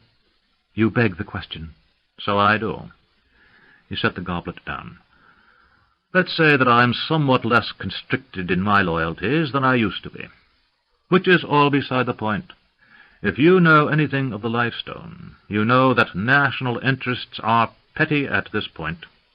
If the Valheru reawaken, we will all perish." "Then you must help me," said Miranda. "If those foolish men I helped recruit for the prince survive, we'll know who and what we face." Pug sighed. "You, a Keshian, recruiting for the prince?" "It seemed the prudent thing to do to serve my real master's interests." Pug only raised an eyebrow. "So which foolish men are these?" "Callus leads them." "Tomas's son," said Pug. "I haven't seen him since he was young. It must be 20 or more years." "He's still young, and angry and confused." "He's unique. There is no other creature like him in the universe. He's the product of a union that should not have borne fruit, and he will die some day. Unique." "And alone." Pug nodded. "Who else?" "A band of men condemned to die, none known to you, and Nakor the Isolani." Pug smiled. "I miss his rambling brilliance, and his sense of fun." Miranda said, "Fun is far from his mind these days, I fear. With Arutha's death, Nicholas becomes the hope for the Western realm, the kingdom, and the world. He has grudgingly adopted his father's plan, but he has little enthusiasm for it." "What plan is this?" She told him of the previous voyages to Novindus, and of the destruction endured by Callus and his men the last time. She told him of the plan to send men down to join with the conquering army, men who would return with the truth about what was facing them. "Do you think," asked Pug after she finished, "that this is anything but a full-scale consolidation of all the armed might in Novindus, so that an attack can be launched across the sea to seize the Life Stone?" "The Pantathians lack subtlety," answered Miranda. "But it could be someone is manipulating them the way they manipulated the Moradel during the Great Uprising." Pug conceded that this was true. "But every indication is that they are seeking to put all Novindus under their sway, to create the largest army ever seen in this world, and from that it is just one logical step to assume they are going to throw that army at the kingdom, perhaps sail right into Krondor harbor, then march across half the kingdom to Sethanon." Pug was silent for a moment, then said, "I don't think anyone is using them in the sense you suggest. The Pantathians are too alien by other beings' standards, judging by everything I've seen. They have a view of the universe that is so warped it defies logic, but it is so ingrained in their very nature that they have not allowed more than 2,000 years of observing the way in which the universe really works to sway them from their fanatic devotion to their unique view of things.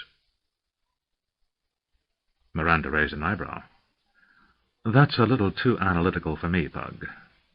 I have encountered other fanatics, and reality doesn't seem to sway them much either. She waved off a comment he was about to make. But I see your point. If they move for their own dark purposes in such numbers, then it's clear they risk all or nothing on this massive undertaking. Pug shook his head no, and sighed. Not really. The damnable thing about all this is we can defeat them again, perhaps destroying every man and creature they send across the sea. But what does this gain us, save wholesale ruin on our own shore?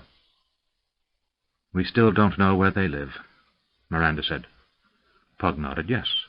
We have only vague rumors. Up north, near the headwaters of the Serpent River, the Serpent Lake, down in the great South Forest, somewhere deep in the heart of the forest of Irabek. No one knows. You've looked? Pug nodded. I've used every magic spell I could find or dream up, and have travelled on foot across a great deal of that continent.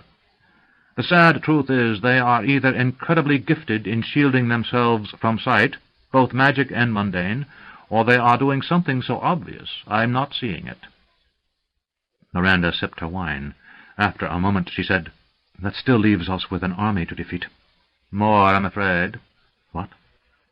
Pug said, I believe that Callus is going to find something far more powerful at the heart of this particular campaign, and I can't tell you why. He went over to a bookshelf. There are several tomes here that speak of doorways, pathways, and routes between different levels of reality. Like the Hall of Worlds? Pug shook his head no. That place exists in the objective universe as we understand it, though it is somewhat of an artifact of creation, allowing those who travel the halls to exist beyond certain limits of that objective reality. Do you remember how real the Hall of the Gods looked? Yes, a most convincing illusion. It was more than an illusion. I tapped into a higher level of reality, a higher energy state, for lack of a better description. A long time ago I went into the city of the dead gods, and entered through a seam into the hall of the goddess of death. I spoke to Lim's Gragma. Interesting, said Miranda. Pug looked at her and saw she was not mocking him. It was really the goddess of death you spoke to? That's the point I'm trying to make.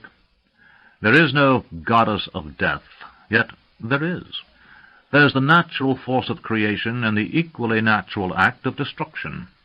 What breaks down a once-living being provides food for new life. We understand so little of these things, he said, showing a hint of frustration. What, these personifications, these gods and goddesses, they may be but a way in which we, who live in one state of reality, can interact with forces, beings, energy from another reality. Interesting theory, said Miranda. Actually, most of it is Nakor's. But what has this to do with all the murder about to be done? Beings from these other states exist. I have faced the dread, to name but one. Really? She said, obviously impressed. The stealers of life are not to be trifled with by all reports. That's the first clue I had. Pug's face grew animated as he said, When I fought the dread for the first time, I sensed a different rhythm, a different state to the energy of his being. When I bested him, I learned a few things. Over the years, I've discovered other things. Living on Kellowan, that surrounding homeworld, for a number of years, gave me insights I never would have gained here on Midkemia. One thing I've discovered is that the dread do not drink the life of living beings on this world. They change the energies to a state they can use. The unfortunate side effect of that change is the death of the creature they touch. Such academic considerations are of little interest to those who die, I'm afraid. True, but you see it's important. If they can do that, why can't forces we can't see in our normal frame of reference not be able to reach out and manipulate energy here in our world? Where are we going with this? Asked Miranda, betraying impatience. "What was the life stone like when you last visited the oracle?" asked Pug. "What do you mean?" "Did it appear as it always did?" "I don't know." Miranda looked puzzled. "It's the only time I've ever seen it." "But there was something odd about it, wasn't there?" Miranda shrugged. "I had a feeling." "That the Valheru trapped inside was somehow doing something?" Miranda had a faraway look. "Stirring, I think that's what I said. They were stirring more than usual." "I fear they may have found a way to interact directly with someone or some group within the Pantathian community, perhaps with this so-called Emerald Queen who now leads them." "That's a chilling thought." Pug said, "There is something few know. Have you heard of Makros the Black?" Miranda said, "By reputation." Her tone was dry, and Pug assumed she didn't believe the inflated tales about the black sorcerer. "Much of what he did was theatrics, but much was an order of magic beyond even my understanding today. He was able to do things with time that I can only speculate on, for one example." Her eyes narrowed at that. "Time travel?" "More. Thomas and I were trapped in a time well with him, and we traveled to the dawn of time and returned. But he could use his mind and will across eons." "How do you mean?" "He used his skills and powers to fashion a relationship between Thomas, a boyhood friend of mine, and Ashen-Shugar." "The Valheru, whose armor he wears," supplied Miranda. "It was never a simple case of an ancient magic lingering in a mystic suit of armor. Makros used that armor as a vehicle for his own manipulation of my friend centuries later, so he could act as he did during the Rift War." "That wily bastard," muttered Miranda. "What if Thomas's armor isn't the only vehicle for such manipulation?" Miranda's eyes grew wide. "Is it possible?" "Of course it's possible," said Pug. "The older I get, the more certain I become that there is very little that isn't possible." End of Side 9. Side 10. Shadow of a Dark Queen, by Raymond E. Feist. Continuing on page 303. Miranda stood up and began to pace the tiny room. "How would we know?" "We wait for Callus to return, or somehow get word to us. When last I saw Nacor, I asked him to travel with Callus if possible, for he is uniquely suited to spying out this sort of problem. I suggested the possibility I just spoke of to you more than 3 years ago. Now that you tell me he's gone with Callus, I am content to wait until they return, and we keep out of sight until then, so as not to provide the Pantathians with a target. I could protect myself for a while, as you can, I am sure, but constantly having to defend myself would prove wearisome and divert me from certain studies." Miranda nodded. "What was that business of the clue and the rest with the Hall of Worlds and the City of the Gods all about, anyway?" "I wanted a way to keep to myself and yet be found if someone with the wit and talent needed to find me. Had you gone prowling the hall, asking questions on any number of worlds, well, you would have encountered difficulty." "I was warned of your assassins," she countered. "Who told you?" "It was the gossip of the day at Honest John's." Pug said, "The next time I hire someone for a quiet undertaking, I think I will avoid the inn. Who directed you to Mustafa's?" "Boldar Blood." "When you left Mustafa, I went ahead to the mountains to wait for you. The simple trick of telling you to go somewhere else was my last trick." He smiled. "Had you not proved so agreeable a guest, I would have disposed of you up on those cold peaks, so as to be as far from Stardock as possible when the Pantathians noticed the display." Miranda gave him a sour expression. "Lacks subtlety." "Perhaps, but time goes short, and I have much work to do while I wait for Callus and Nacor." "Can I be of help? Boldar Blood is waiting for me in an inn in Lamut, if he can be of service." "For now, send word to him to wait. Let the mercenary enjoy Tabbert's girls and ale," said Pug. "As for you, there are any number of tasks around here that I could use help with, if you don't mind." "I won't cook," she said, "or mend your small clothes." Pug laughed. He was genuinely amused. My, that's the first good laugh I've had in a long time." He shook his head. "Hardly. I can get all the dinner and laundry I require on Sorcerer's Isle. I inform Gathus, and when all is ready, I transport food in and linens out. No, I need you to start digging through a large part of a very old library, looking for clues." "Clues to what?" asked Miranda, now obviously intrigued. "Clues to where we may have to go to find someone, if the need arises." Cocking her head to one side as if she already knew the answer, she said, "Looking for whom?" Pug said, "If Callus brings me the news I fear most of all, we're going to have to find the only being I know of who can counter the sort of magic we'll face. We're going to have to try to once again locate Makros the Black." 20. Passage. Callus signaled. Silently the men behind him halted in place and raised hands to warn the others farther down the line to stop. Since entering the tunnel 2 days before, they had adopted silent travel. All communication was done by hand gestures, and noise was kept to a minimum. While every man in Callus's company had been trained in such practices, the clansmen under Hatonis and the mercenaries hired by Pragi had been a noisy bunch at first. They had learned quickly, however, and no longer needed constant reminders to keep silent. Of the 111 men who had left the rendezvous, the 66 men in Callus's command and the 45 with Greylock, Pragi, Vaja, and Hatonis, 71 had survived the clash with the Sa'aur above. Above was how they now thought of the plain of Jams. The tunnel had moved continuously down until Nacor estimated they were close to a quarter-mile below the surface. At camp the night before, he had whispered to Eric that someone had once badly wanted to trade on the plains above to have built such a long and deep passage. Either that, or they had wanted their front door a very long, defensible distance from their home.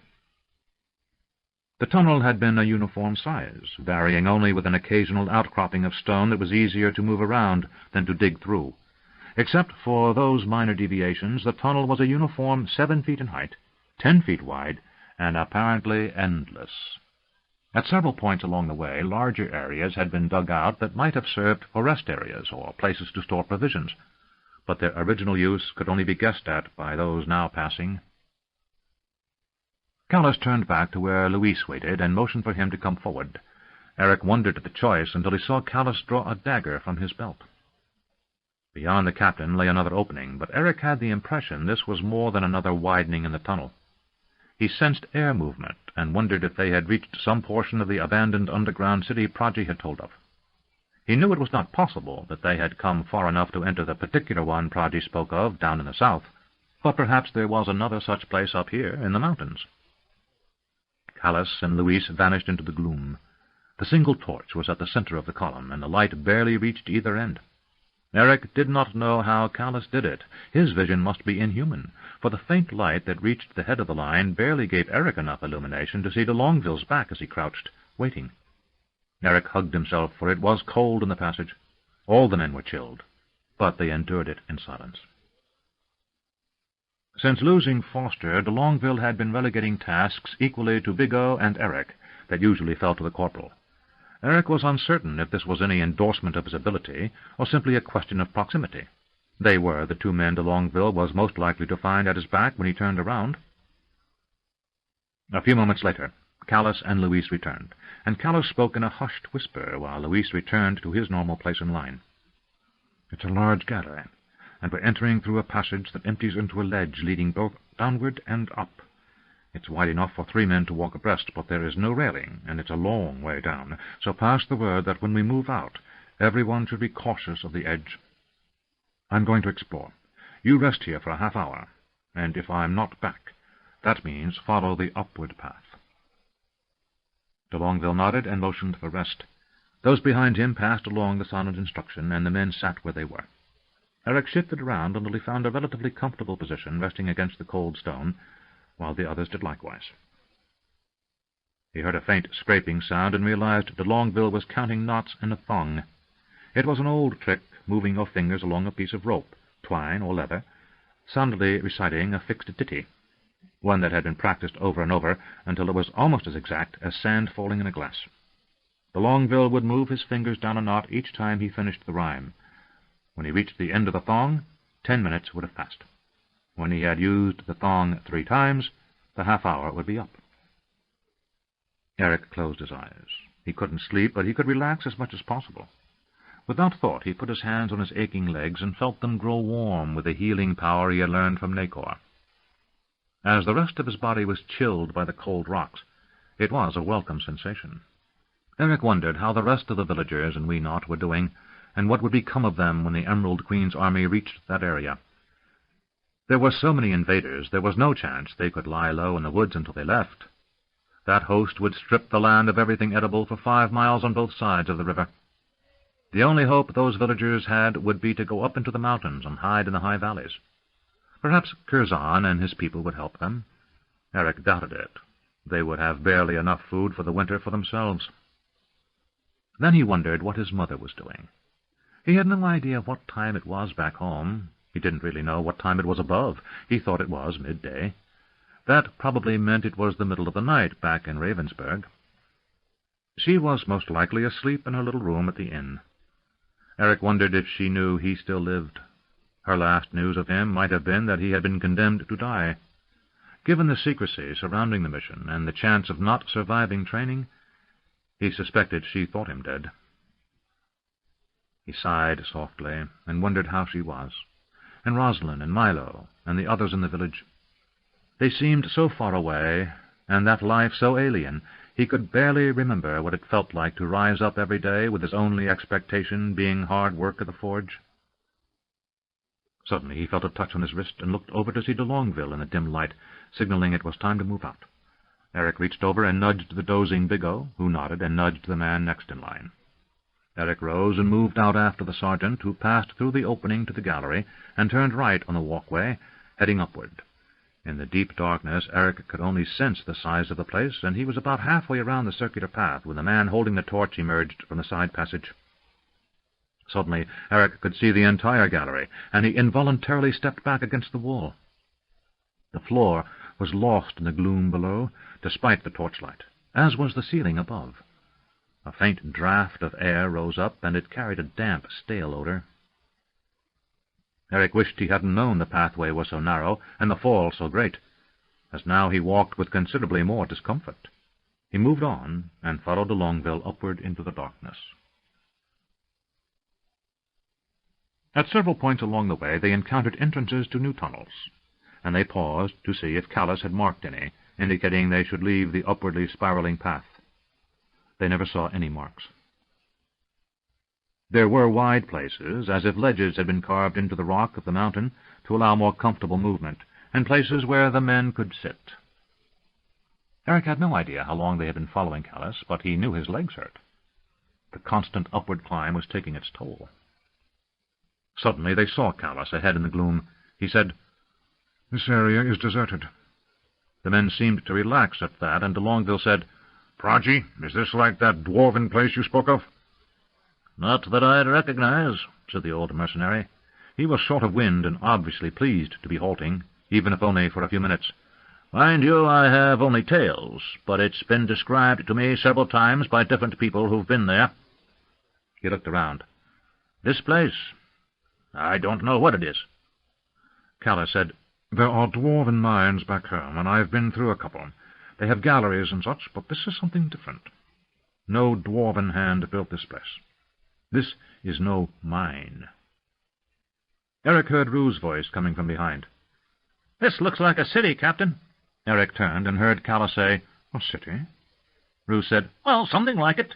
Those tunnels lead to other places, maybe. Sleeping quarters or places to store goods.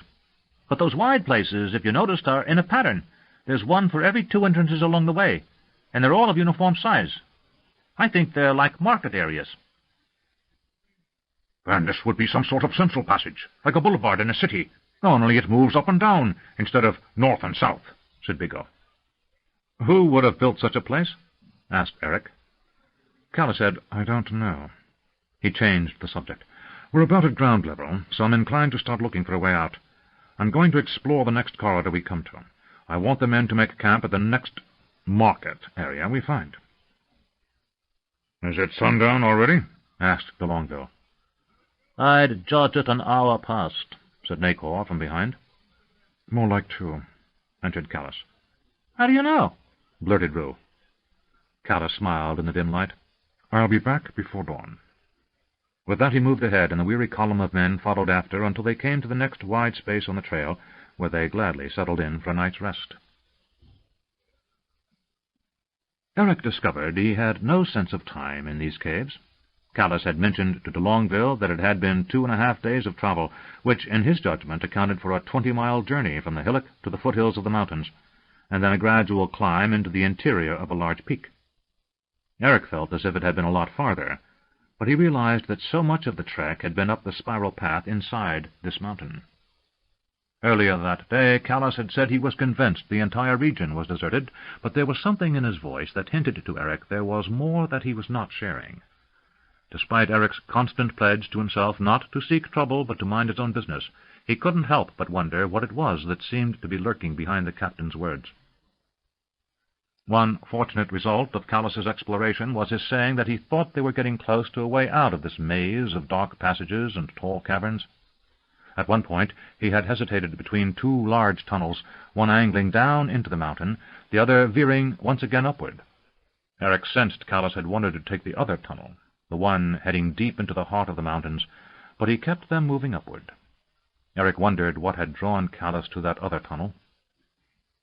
Late the next day, the soldier carrying the bundle of torches said they were running low. Callus acknowledged the report, saying nothing else. Eric felt an unexpected stab of fear at the thought of being in these mines without light. They had been extinguishing the torches when they slept. On the first night he had awakened in total darkness and had to fight back the urge to shout in alarm. He had never awakened to so utter a blackness, and he had lain there listening in the dark. He realized he was not the only one awake, for he could hear the rapid breathing of men not able to sleep in such conditions, and the quiet weeping of 1 or 2 who felt terror so profound he could understand it even if he couldn't name it. Another fitful night was spent in utter darkness, and then they resumed their march. At noon on the 5th day they broke for the midday meal, more dried rations. Water was a problem, as they had only 2 large skins and a handful of smaller ones, filled at an underground pool the morning before. But there was no sign of water anywhere nearby, and Callus ordered the men to drink as they had in the desert, 1 mouthful, no more. As they were readying to move out, a distant clatter rang through the tunnel, as if someone had dislodged rocks. Callus motioned for everyone to stand still. After a while, de Longueville whispered, "Rock slide." "Perhaps," answered the captain, "but I need to be sure." He pointed up and toward the left. "If I am correct, somewhere up ahead you should come either to an opening that leads directly to the surface, showing you some light, or a big passage leading up and away to the left. Ignore any passages that clearly lead downward or off to the right." He smiled slightly. "You should be on the surface by the time I catch up with you. I will follow as soon as I am sure there is nothing behind us." "Do you want a torch?" asked de Longueville. "I can find my way without one. If we are being followed by the Sahara, I don't want any light to show them where I am, if I get too close." Eric wondered how he could find his way through the dark, and even if he could, how he was willing to give up the torch's reassurance, scant as it was. Callus moved down the line, offering a quick tap on the shoulder or nod to each of the men as he passed them. De Longueville motioned for hand signals only, and indicated they should follow him. Eric discovered he was now second in line. He peered into the gloom, barely able to see 10 feet beyond the sergeant into the murk, as the flickering torch in the middle of the line caused the shadows to dance. He fervently hoped that Callus was correct, and they were getting close to getting out of these caves. They moved forward. Faint noises echoed through the passages as the torch burned low. De Longueville judged Callus had been gone for almost a half-day. The men were tired, and it seemed an appropriate time for sleep. Motioning for a halt, he whispered back, "How many torches?" The answer came, "We have 2 after this one." De Longueville swore. "If the captain doesn't get back soon, we may be truly lost in the dark tomorrow, unless that passage he spoke of is nearby. Put out that torch, and make sure you have everything needed to light it quickly if there's any trouble. I want 2 shifts, first 4 hours and second 4. Then we walk out of this God's-forsaken hole." Eric knew he would be among those sleeping first, so he lay down and tried to get as comfortable as possible. Despite being tired to his bones, he just couldn't find it easy to sleep in the pitch darkness on rock. He closed his eyes and heard muttering which told him that the torch had been extinguished. He was not alone in being troubled by the total absence of light. He kept his eyes closed and turned his mind to pleasant thoughts. He wondered how the harvest at home this year had gone, and how the grapes looked. He recalled the growers bragging about a record crop, but that was nothing unusual. You could usually tell if they were just talking to hear themselves talk, or if they truly meant it by their manner. The more earnest they were that it was to be a great year, the more you could suppose it wouldn't be. But if they spoke of the harvest in a matter-of-fact, nearly indifferent way, it would be a great year. He then wondered how the other young men and women in the village were. He thought about Gwen, and regretted he hadn't gone to the orchard with her on the occasions he might have. Having a woman was a great deal more than he had imagined, and the memory of the whore's softness roused his flesh despite his fatigue. He thought of Rosalind, and found himself both fascinated and disturbed by remembering her without her clothing. He had seen her numerous times as a child, bathing, but seeing her woman's breasts as she lay before the tree... He found the memory now oddly disturbing, as if there must be something wrong to think about how she looked as the result of a rape. Eric tried to turn over, and succeeded only in making himself less comfortable. Maybe he could talk to Nacor about this unsettling memory of Rosalind. The funny man seemed to know a great deal, and perhaps could tell Eric why he was suddenly aroused by such a repulsive memory. Yet when he thought of that night, the rage and anger were distant, and the murder seemed as if it happened to someone else. But those small, firm breasts... He groaned slightly and sat up, suddenly disoriented in the darkness. He started to berate himself for being as depraved as any man living, when it struck him suddenly there was light coming from ahead in the tunnel.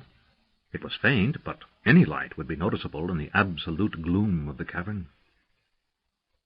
He sensed more than saw the form of de Longueville before him, and saw that the soldier who was to have been on duty had dozed off. He felt no anger for the man. Remaining alert in total darkness was almost impossible. The sound of slow breathing everywhere told Eric he might be the only man remaining awake who was close enough to the head of the column to see the light. He gently reached past de Longueville and nudged the sentry. The man came awake, saying, "What?" De Longueville was awake an instant later, and also whispered, "What?" Before the sentry could say anything, Eric said, "Mark thought he saw light ahead, Sergeant. He was asking me if I saw it too." Turning to the sentry, he said, "Yes, there is light up there." De Longueville said, "Wake the others, quietly.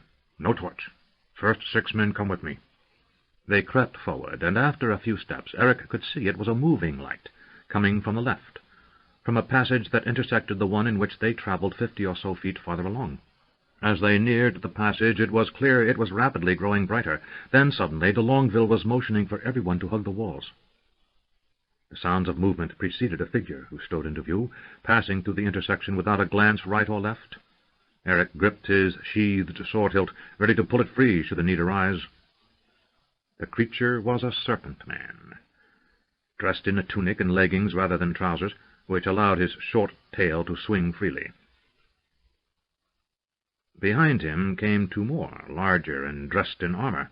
Eric had had a good look at the Sa'ar, a better look than he would care to repeat, but these creatures were of a different stripe.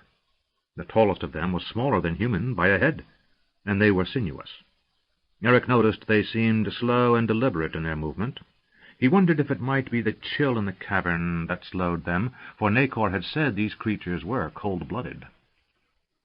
Another pair of guards passed through, one glancing in their direction. Eric waited, but the creature moved on without comment or alarm.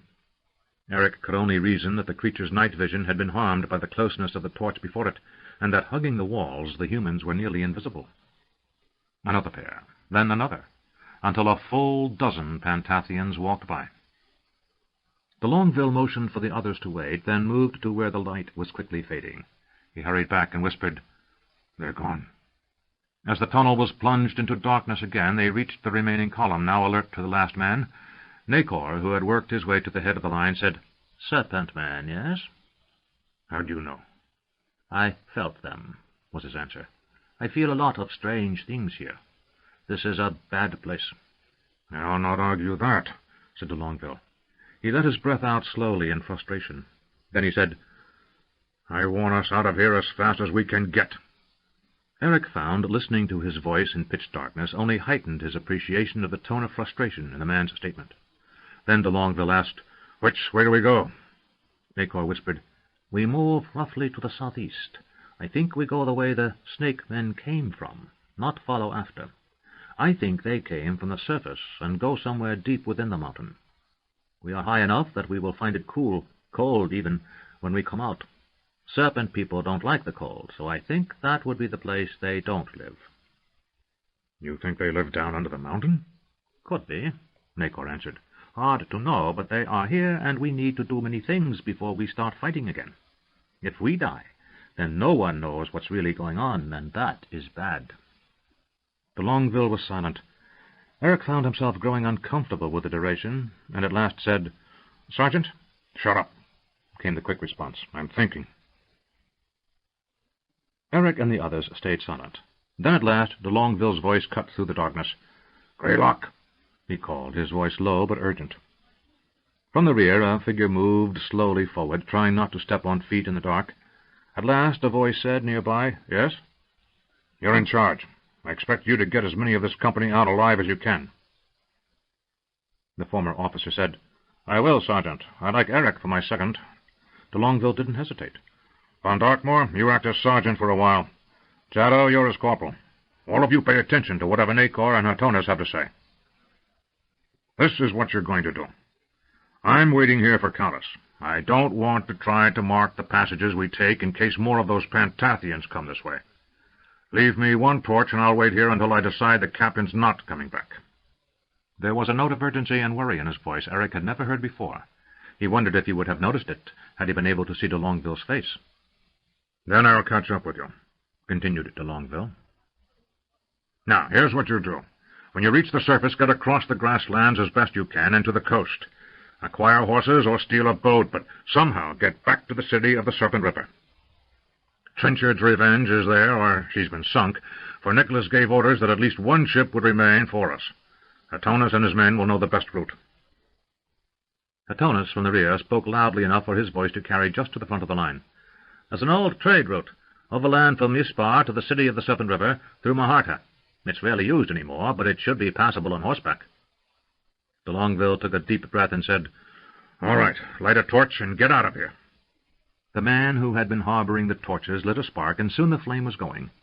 Eric found he had to squint, which surprised him, given how far back down the line the light was. He turned and saw de Longueville. The sergeant had his usual mask of determination in place. Eric decided he wouldn't have noticed the sound of worry if he had been looking at the man. Without saying anything, Eric reached out and quickly placed his hand on de Longueville's arm, gave a quick squeeze, and released it, the only gesture he could make without saying something. The sergeant looked at him, giving him only a brief nod of acknowledgment, before Eric moved down the tunnel. Greylock reached the junction of the tunnels, peered both ways, then motioned for the men to follow to the left. Eric reached the junction, and as he started to turn the corner, he fought down the urge to look back to where de Longueville waited. "If only the captain were here," he said to himself silently. Where could Callas be? Callas held close to the wall as he stared in wide-eyed amazement. He and his father had spoken many times of what it would be like to confront their unusual heritage, a legacy of ancient magic warped by the skill of Makros the Black, and used to bring to his human father the powers incarnate of the legendary Valheru. Tomas had wooed and won the hand of Aglarana, the queen of the elves, and had fathered Callas, impossible fruit of a union unique in history. Callas was young by the reckoning of the elven people, little more than a half-century old.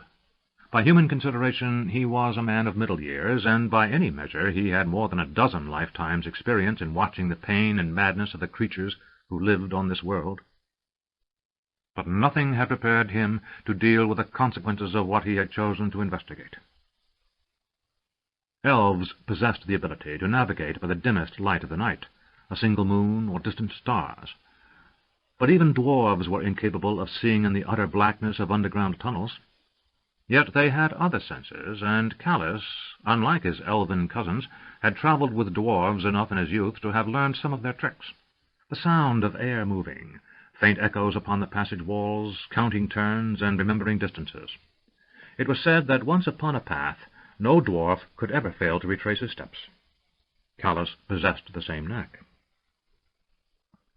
After leaving the company, he had moved back down to the vast gallery, the circular central hall of the city within a mountain, for that was what he was certain it had been, once, in ancient days, a city beneath the mountains, as Rue had supposed. But the youth from Ravensburg had no idea what sort of city. From what he had studied with Tathar and the other spell-weavers of Elvendar, Callus had suspected from the first that this was a city of elven construction rather than dwarven. But the elves who had built this place were as unlike Callus's people as they were unlike any other mortal race. Those elves had existed as slaves to the Valheru, and only by command of their ancient masters could such a place have come to be built by elven hands.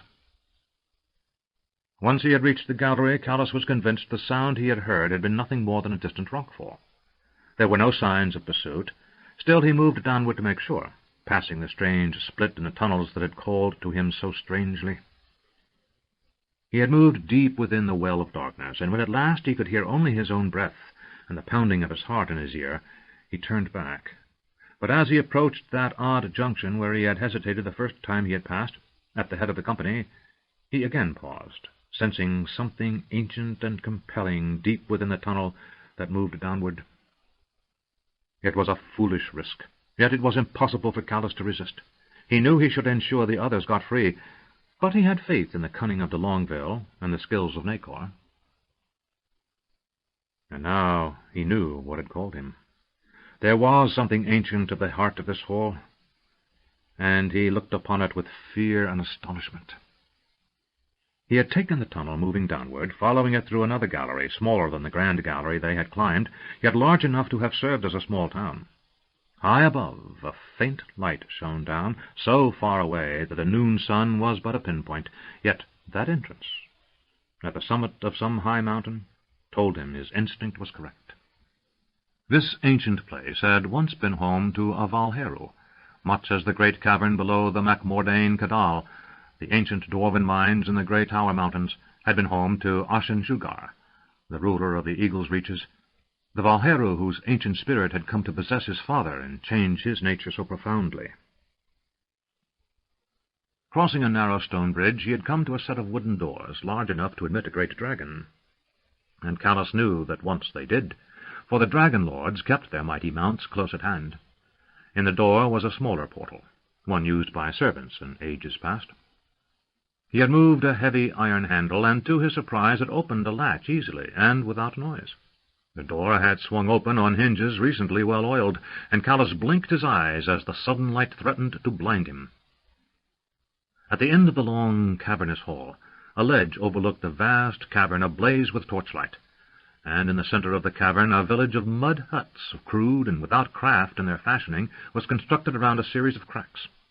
Steam rose, heralding an underground source of heat, and at the center of the largest vent a heat shimmer danced in the air. As he had approached, Callus had been bewildered by the sudden rise in temperature. Where he had been feeling damp chill when he left the others, he was now sweating as much as he had been in the desert. The thermal vents showed that this Valheru hall was fashioned inside what had once been a volcano. The air was pungent with the smell of decay and the stench of sulphur on the air. Callus felt his eyes burn at the sting of it as he looked down on the scene below. Throughout the hall roamed serpent-men, and at the center rear of the hall, on a high dais, a great throne rose against the wall. Upon that throne, where once sat a dragon lord, now sat one of their tribe, a creature of scales and claws, but its eyes were fixed upon space, for it was ages dead. The Pantathians nearest the motionless figure appeared to be priests, wearing vestments of green and black, and to the mummy of some ancient reptile king they paid homage. Callus was no spellweaver, but he felt the bite of magic in the air, and around the base of the throne he saw artifacts from eons past. It was the presence of these items that caused him to suffer. He ached to march into the hall, brushing aside those creatures, and to mount those steps to the top of the dais, casting down this lesser creature, to take possession of the items of might that lay at its feet. for Callus was certain these items were indeed relics of the Valheru. Never had his blood sung so, save once when his father had allowed him to hold the shield of white and gold he wore into battle. Callus fought back such foolhardy urges, and tried to make sense of the scene before him. It would be too easy to count this simply a Pantathian village, for there were too many strange things to account for. He wished Nacor was here. The little man's ability to see things clearly would have been invaluable.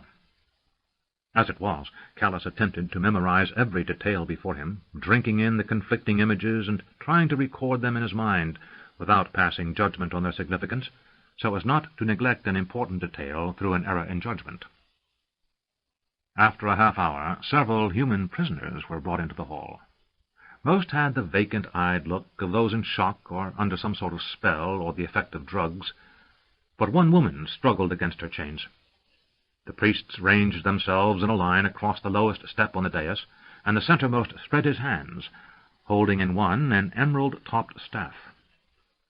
He spoke in a hissing language unlike anything Callus had heard in his travels, and motioned to guards to take the prisoners and move them to another place. Callus wished for his bow that he might kill this priest. Then he wondered where such a violent rage came from. Then the priest motioned for the first prisoner to be brought before the throne, and 2 guards moved to carry out the command. A series of ritual passes of the staff was punctuated by guttural croaks and deep hisses, and the emerald at the top of the staff began to glow brightly. Death magic surged in the room as one of the guards held the first prisoner's head back, while another quickly struck with a long knife, cutting the head completely from the body. Callus held himself motionless, despite strong anger surging up within. The guard threw the head into a corner, and Callus followed its flight, watching as it landed with a wet thud among a pile of heads, some rotting, others now skulls, that sat behind the throne. The 2 serpents holding the man's body lifted it, carried it to a recessed chamber, and tossed it down out of sight. The screeches of hunger that answered caused Callus to swallow hard. The woman, who seemed unfazed by the drugs, started screaming, and Callus felt his nerves grow taut. He clutched his sword hilt and ached to charge this den of monsters. One by one the drugged prisoners were slaughtered, their heads tossed to the pile after dark magics seized their life energy, and the bodies were fed to the Pantathian young. The woman screamed continuously as she crouched on the floor, her terror outracing her fatigue. At last she remained alone before the priests. The priest with the emerald-topped staff motioned for the guards to take the woman next, and they lifted her up, ripping her tunic free, so she stood naked in front of the priest, who ignored the warm, sticky puddle he stepped in as he walked through the pooling blood of the victims.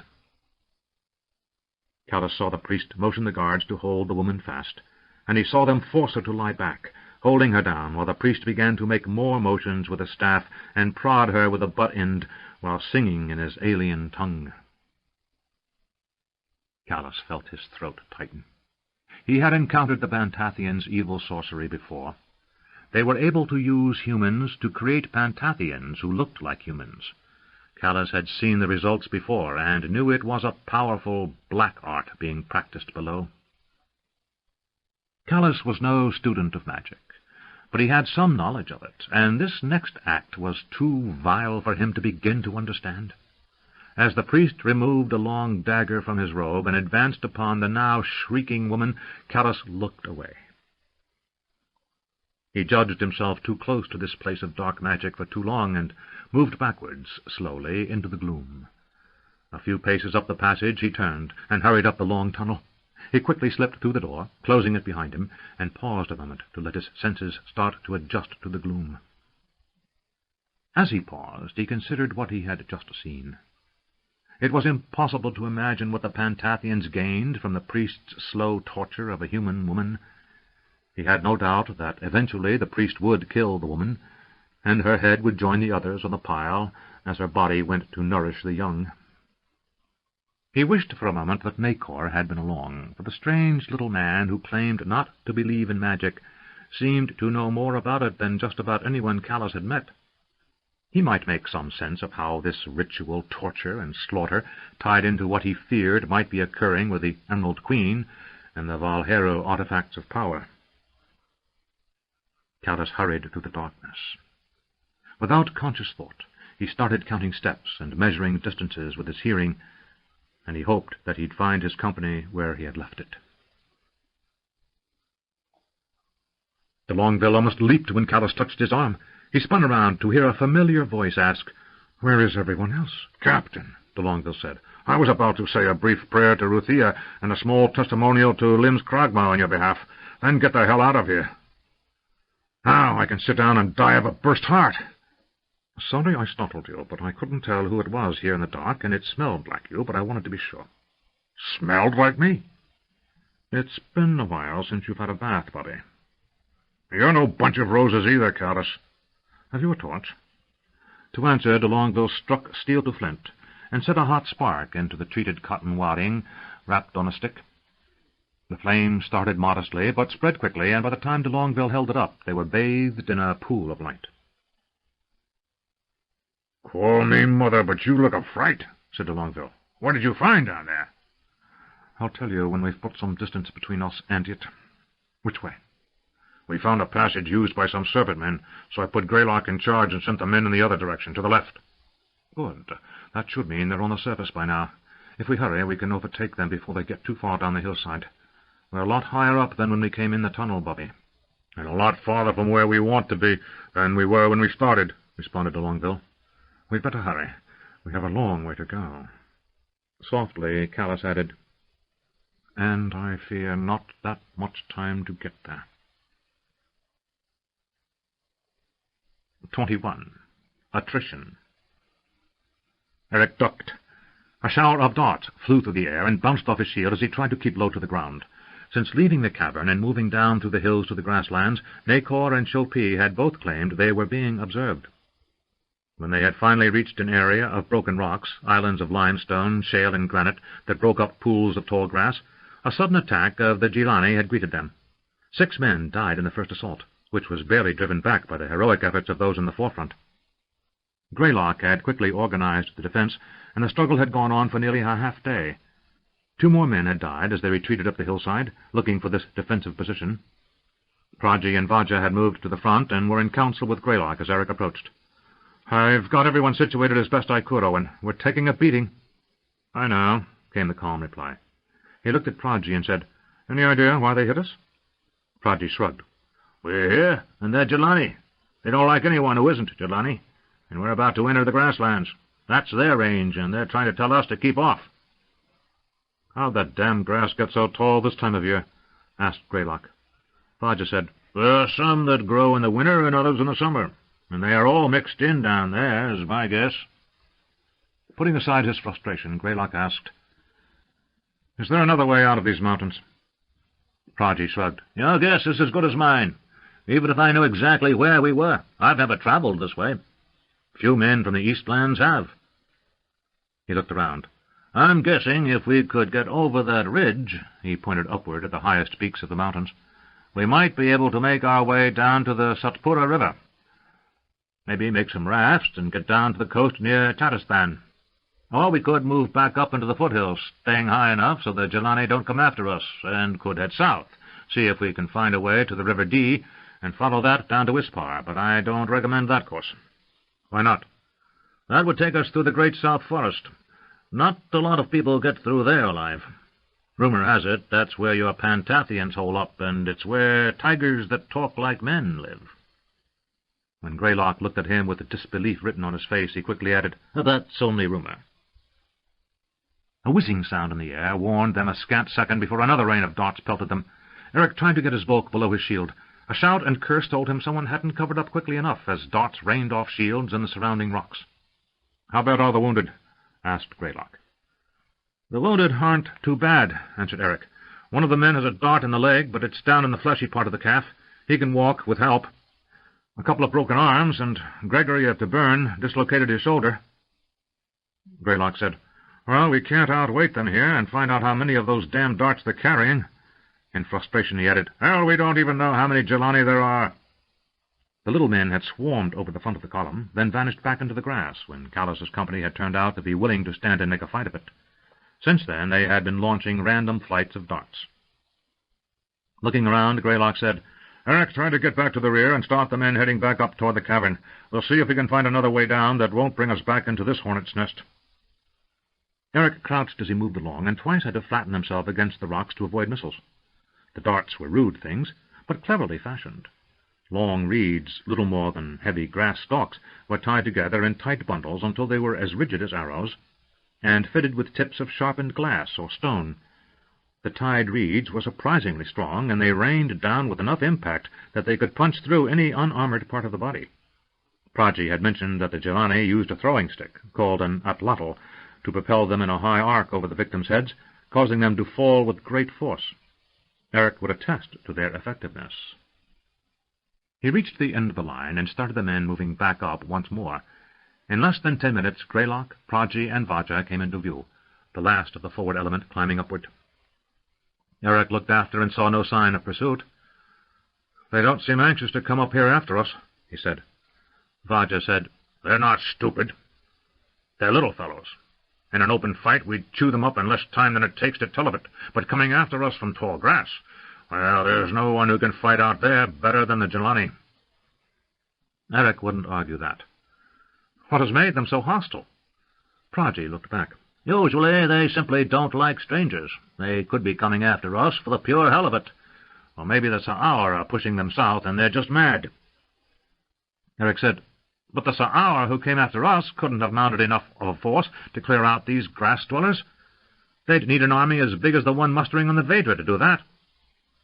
Vaja tapped Eric on the shoulder and pointed up the hill. Callas and de Longueville were hurrying downward to meet them. When the captain reached the men, Eric could see by more than one face in the company that many were relieved to see the Eagle of Crondor back among them. He retrieved his longbow from the man who held it for him and said, "Why are you climbing back up?" Greylock quickly explained, and Callas said, "We can't get over the mountains. There's nothing like a pass up there I could see on the way down, and we can't risk going back into the cavern to see if there is a way through." He thought it best not to tell anyone of what he had seen until he compared notes with Nacor. Turning to de Longueville, he said, "Send Chopi and Jaro ahead. Tell them to find us a trail heading south. If we can move along the face of these mountains, then down behind these Jelani, so we can then cut across to Maharta, we still may get through this without too much more damage." De Longueville nodded and went up the line to give the order to the men who would scout for them. "How's our water?" asked Callas. "We're fine if we can find a source every day or two," answered Greylock. "We've got 8 fewer men who need to drink than we did a couple of hours ago." Callas nodded. "Pragi, what's water like out there?" "Might as well be a desert," came the answer. "The plain of Jams has some streams and waterholes, but if you don't know where they are, you can wander by one, never see it through the grass, and die of thirst." "Any birds you can follow?" "A few, but damn me if I know what they look like," admitted the old mercenary. "If we get far enough to the south, the foothills along the coast are kinder. Lots of springs, lakes, and creeks, from what I've been told." "South it is," said Callas. Ignoring his own fatigue, he hurried past the men in line so he could take over his position at the head of the column. Eric trudged upward, trying to be equally stoic as his legs burned with fatigue. Each step up the slope took its toll, and he was more than grateful when Callas at last ordered a rest. Eric waited with anticipation as the water-skin was passed his way, and drank deeply. They had passed a pool on the way down, so there was no reason to stint right now. As he handed the skin back, he looked out at the distant plain, and something caught his eyes. "What's that rippling movement in the distance?" he asked no one in particular. Pragi heard him and came down to where he stood. Squinting, he said, "My eyes aren't what they used to be." Turning to face up the slope, he called out, "Captain, you should take a look out there." He pointed at the horizon. Callas stared for long minutes, then said, "Gods above, it's the Sa'ar." "But that's impossible," said de Longueville. "For that many to be marching this far south." "There had to be a second army," finished Pragi. "No wonder those bastards were so determined to keep us away from that entrance to the mountains," said Vaja. Callas said, "They must have been using the lower portions of the cavern as a staging area. So that's why our short friends in the grass are so out of sorts. They just got through having an army ride through their homes." De Longueville said, "They mean to hit Lanata from the rear." After another minute, in which most of the men commented or swore, Kala said, "No, they move southeast. They're heading for Maharta." Praji said, "If the Raj has sent his war elephants to fight with the priest king's army at Lanada, Maharta will be defended by the palace guards and mercenaries." The Longville swore. "The bastards weren't keen on having us serving them. They were just anxious to keep us from joining the other side." He almost spit. Kala said, "How long before they reach the city?" Praji said, "I only have a rough idea where the hell we are." He thought and said, "Maybe a week, 10 days at the outside. If they don't waste their horses, 2 weeks." "Can we get there before them?" "No," came the flat answer. "If we had wings, certainly, or if we hacked our way through those Jelani and had fresh horses waiting for us on the other side, maybe. But if we keep going south, there's no way we can reach the city within a week of those lizard men." "Can the city hold out for a week?" "Maybe," answered Praji frankly. "It depends on how much chaos is going on due to the host that's got to be fleeing southward. With so many people trying to get in, they may already be under siege." Eric said, "Can we get around them?"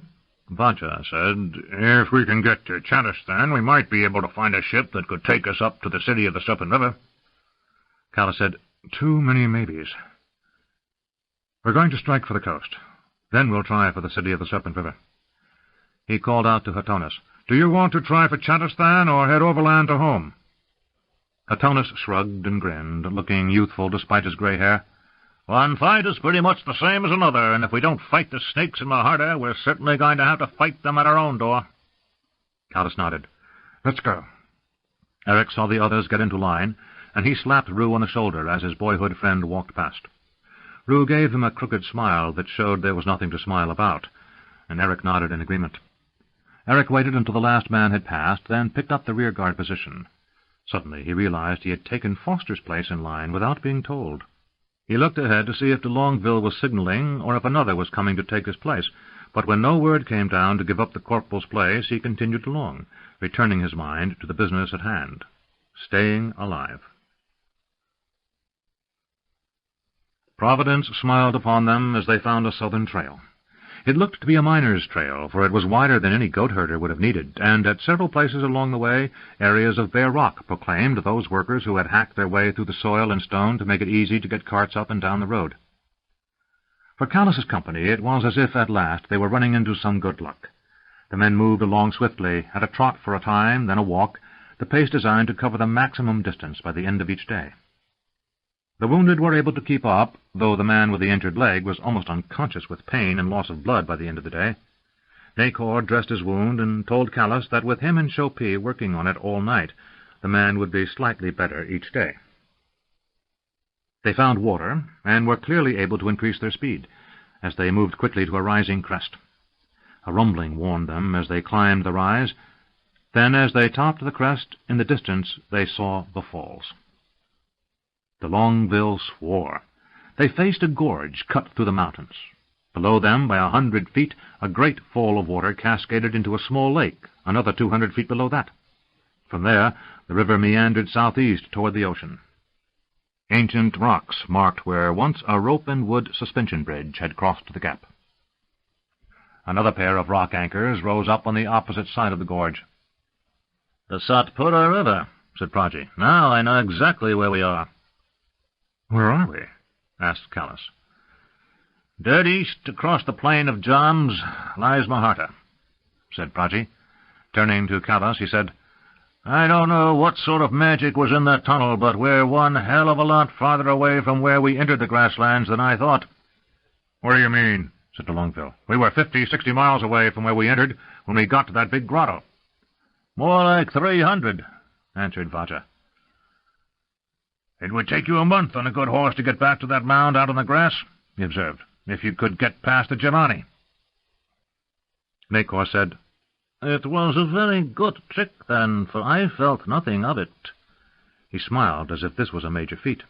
Then he grinned. "Bet it was as soon as we moved from the barrow. Bet you there is no tunnel there. It must be an illusion." He shook his head. "Now I really want to go back and look." Callus said, "Some other time. How far to Maharta?" Praji shrugged. By caravan from Palands to Port Grief a month. No one goes there to Maharta overland. They take a ship. But there is that old coast road, if you don't mind the bandits and other low-lifes that haunt it." "Where's our best course?" asked Callus. Prajee rubbed his chin a moment. "I think we send Shopi and Jado that way," he said, pointing down the slope near the gorge, "to see if there's a trail down nearby. If so, we take it. If we follow the river, we should be less than a week from Palamds. We can find a caravan, or buy horses, and then we ride to Port Grief. From there, a ship, and we're on our way to wherever you need to go." "I need to get back to Crondor," said Callus, and several of the men nearby cheered when they heard that. Nacor said, "No, first we must go to Maharta, then to Crondor." "Why?" asked Callus. "We haven't stopped to ask why the Emerald Queen is taking the river cities." Vajra said, "Good question." "Hatonis, Prajee, you have any ideas?" asked Callus. Hatonis said, "Conquest for its own purposes is not unknown in this land. For booty, to enlarge one's domain, for honor. But this simple taking of everything—" He shrugged.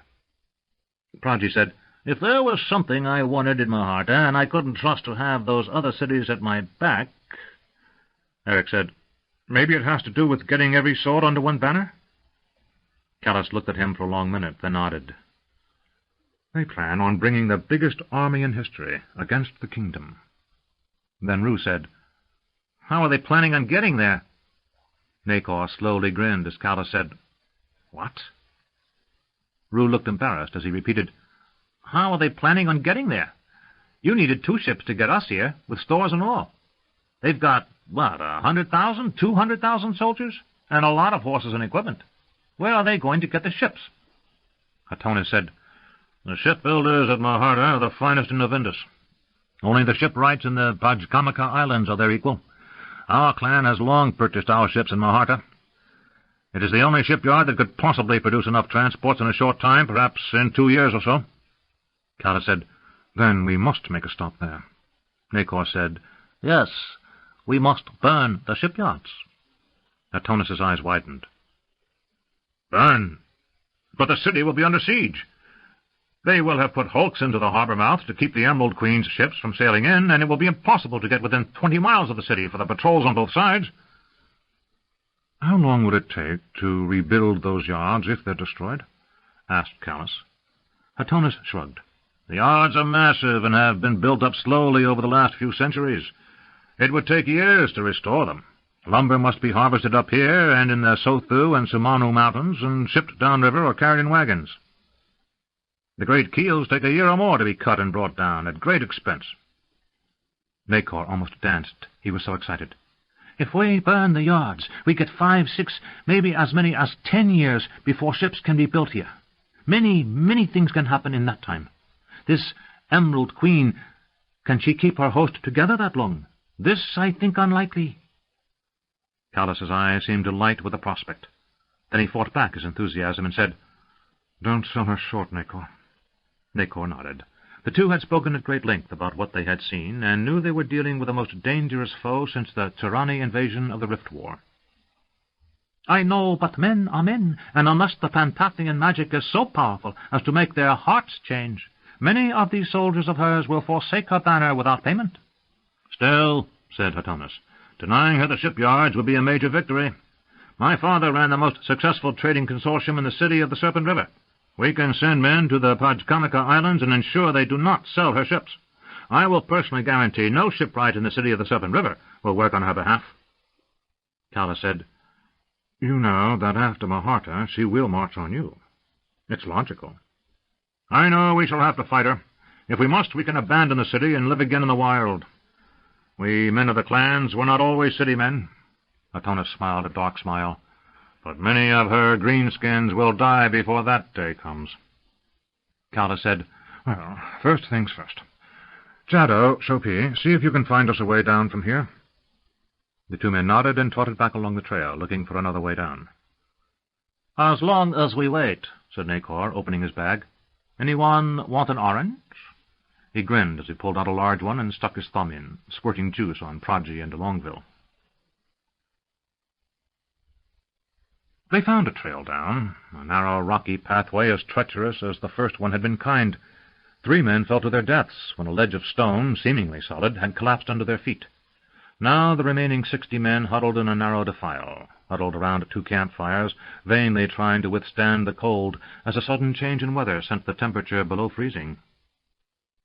Callas and another 3 men had gone hunting, for the remaining rations were gone, but could only come back reporting no game was near. The company was too large, said Callas, and game was staying clear. He said he'd leave before first light and try to get as far down the trail as possible to see if he could find a deer or other large game. Proggy said there were bison roaming the plains, and many of them lived in the woodlands of the foothills. Callas said he'd keep that in mind.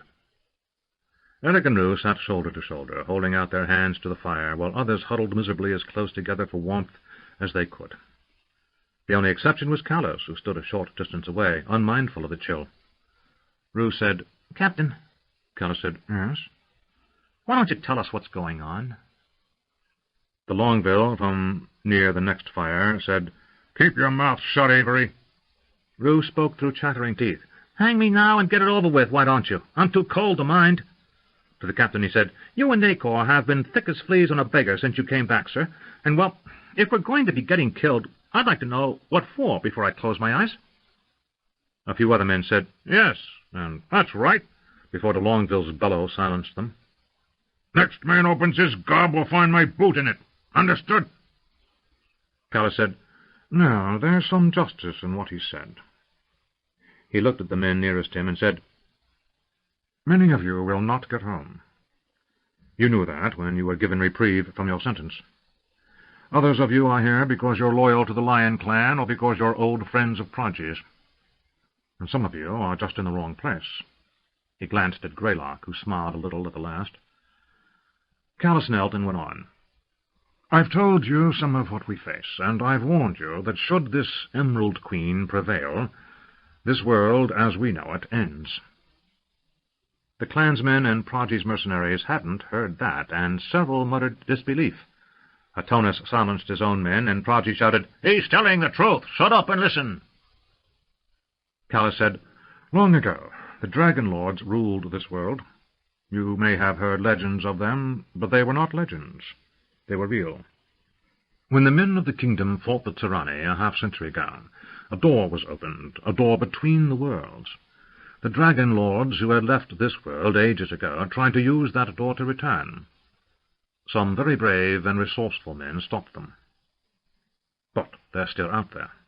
He pointed into the night sky, and several men looked up at the distant stars.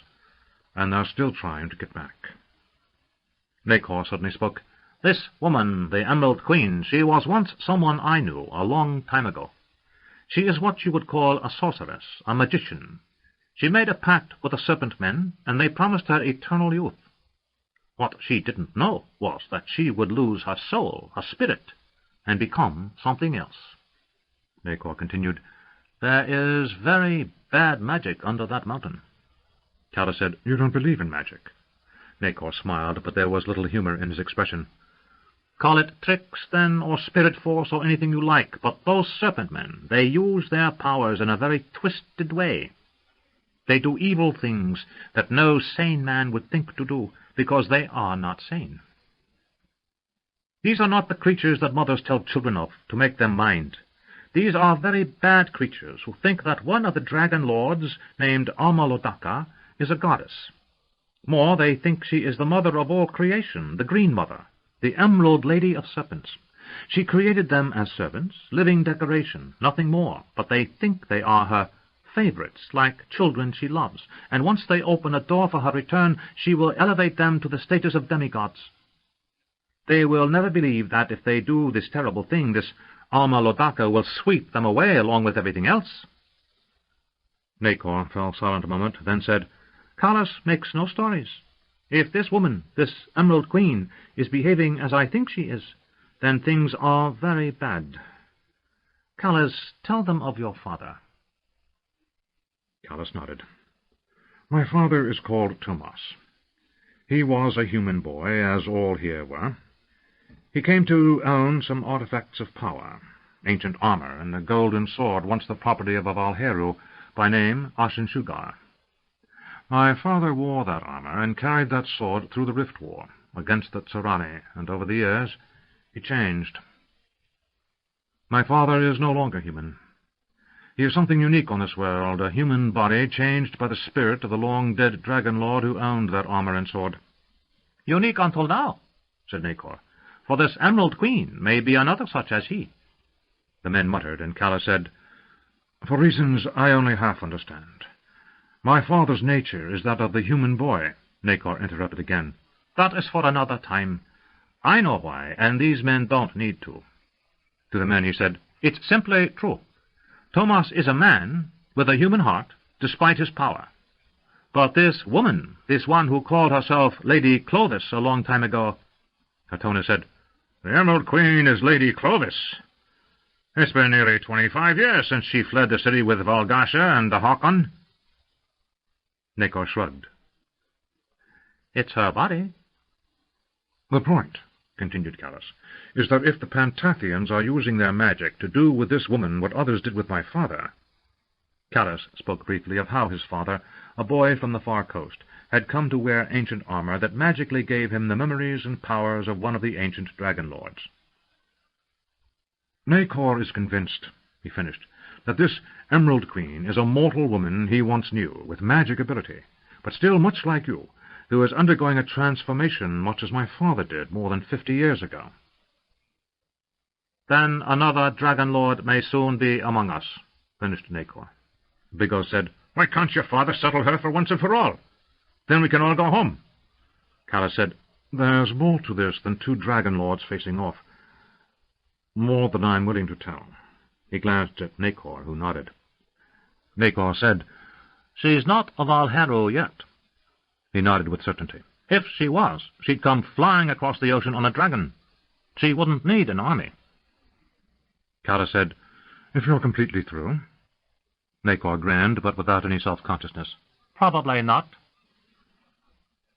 In any event, someone must return to Krondor, and tell Prince Nicholas what occurs here. What if only one of us gets back? Asked Luis.